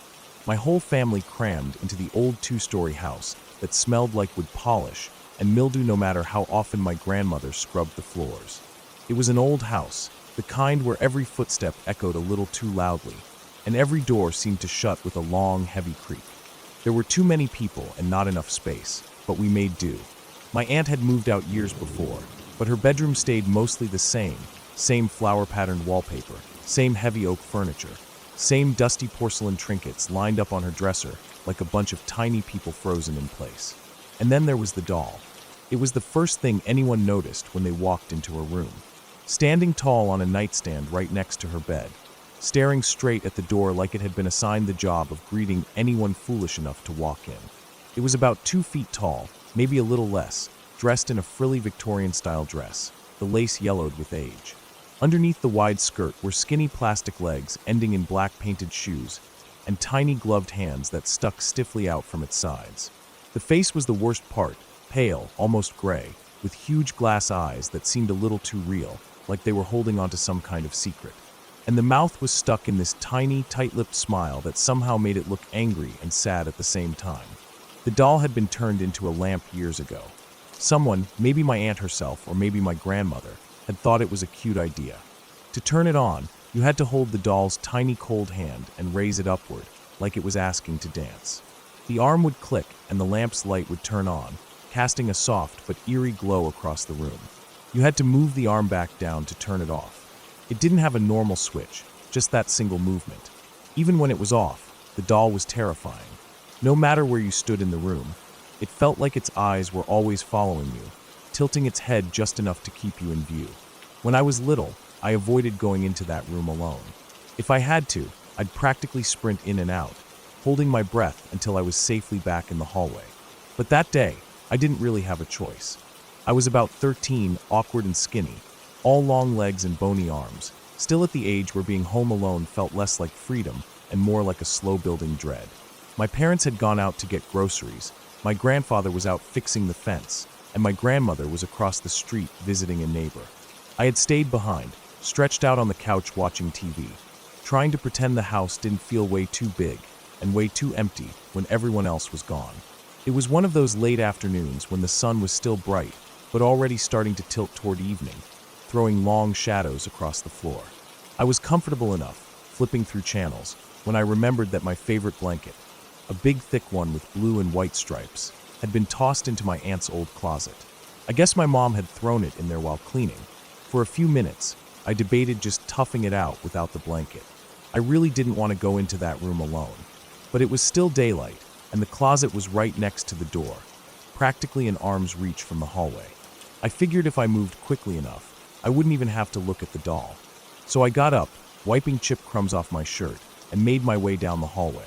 Each step made the old floorboards squeak under my sneakers. The house was so quiet, I could hear the faint ticking of the kitchen clock, even from where I stood. I reached the doorway of my aunt's room and paused. The door was half open, the room inside dim, but lit enough from the afternoon light that I didn't need to mess with the lamp.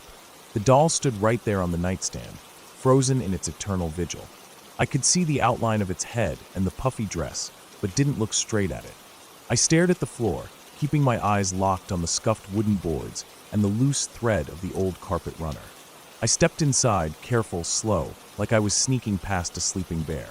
Turning 180 degrees, so my back was to the doll, I opened the closet door with my left hand and crouched down, feeling around the bottom for the blanket.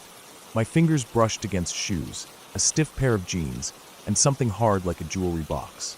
Finally, I felt the soft, familiar texture of my blanket shoved into the corner.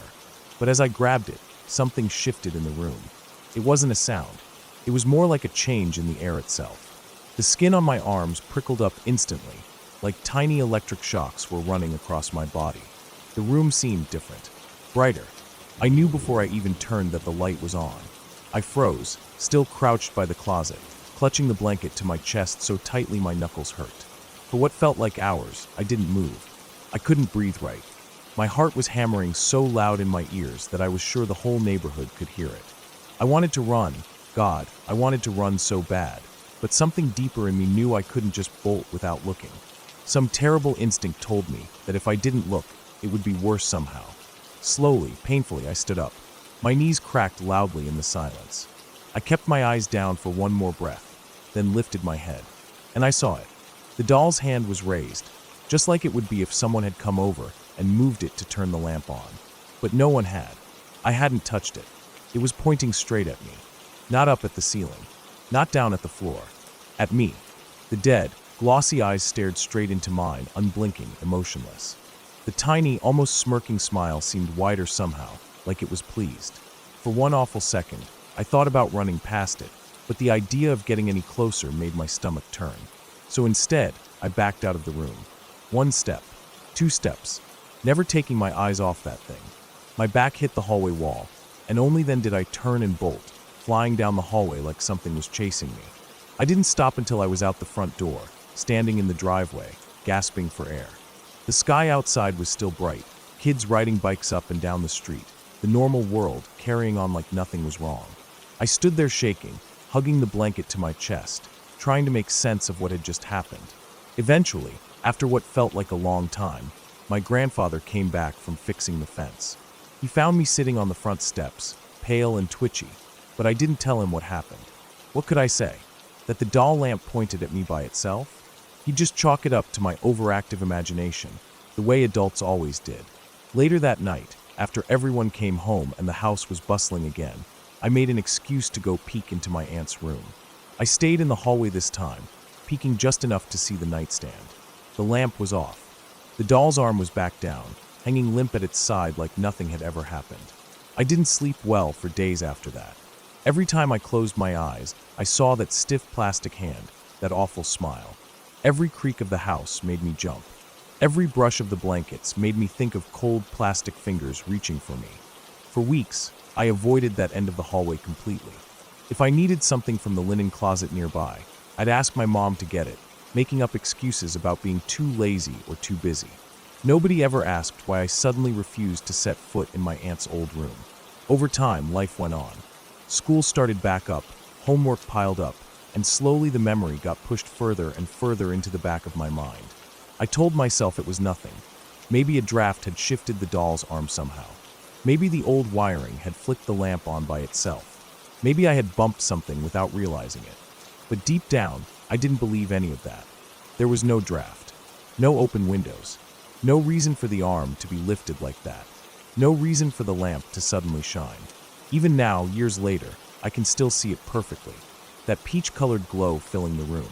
The lifeless plastic hand, frozen mid-gesture. The blank, endless stare from behind cracked glassy eyes. It burned itself into my brain that day. I don't know what really happened. I probably never will. Maybe it was all in my head. Maybe it wasn't. But I do know one thing. After that, I never touched that doll again. And no matter how much time passes, no matter how many logical explanations I tell myself, I still remember how it felt. How the air got heavy. How my skin crawled. How every part of me screamed that something wasn't right. Some memories, no matter how much you try to bury them, don't ever really go away. They just wait, patient and silent, like a doll on a nightstand.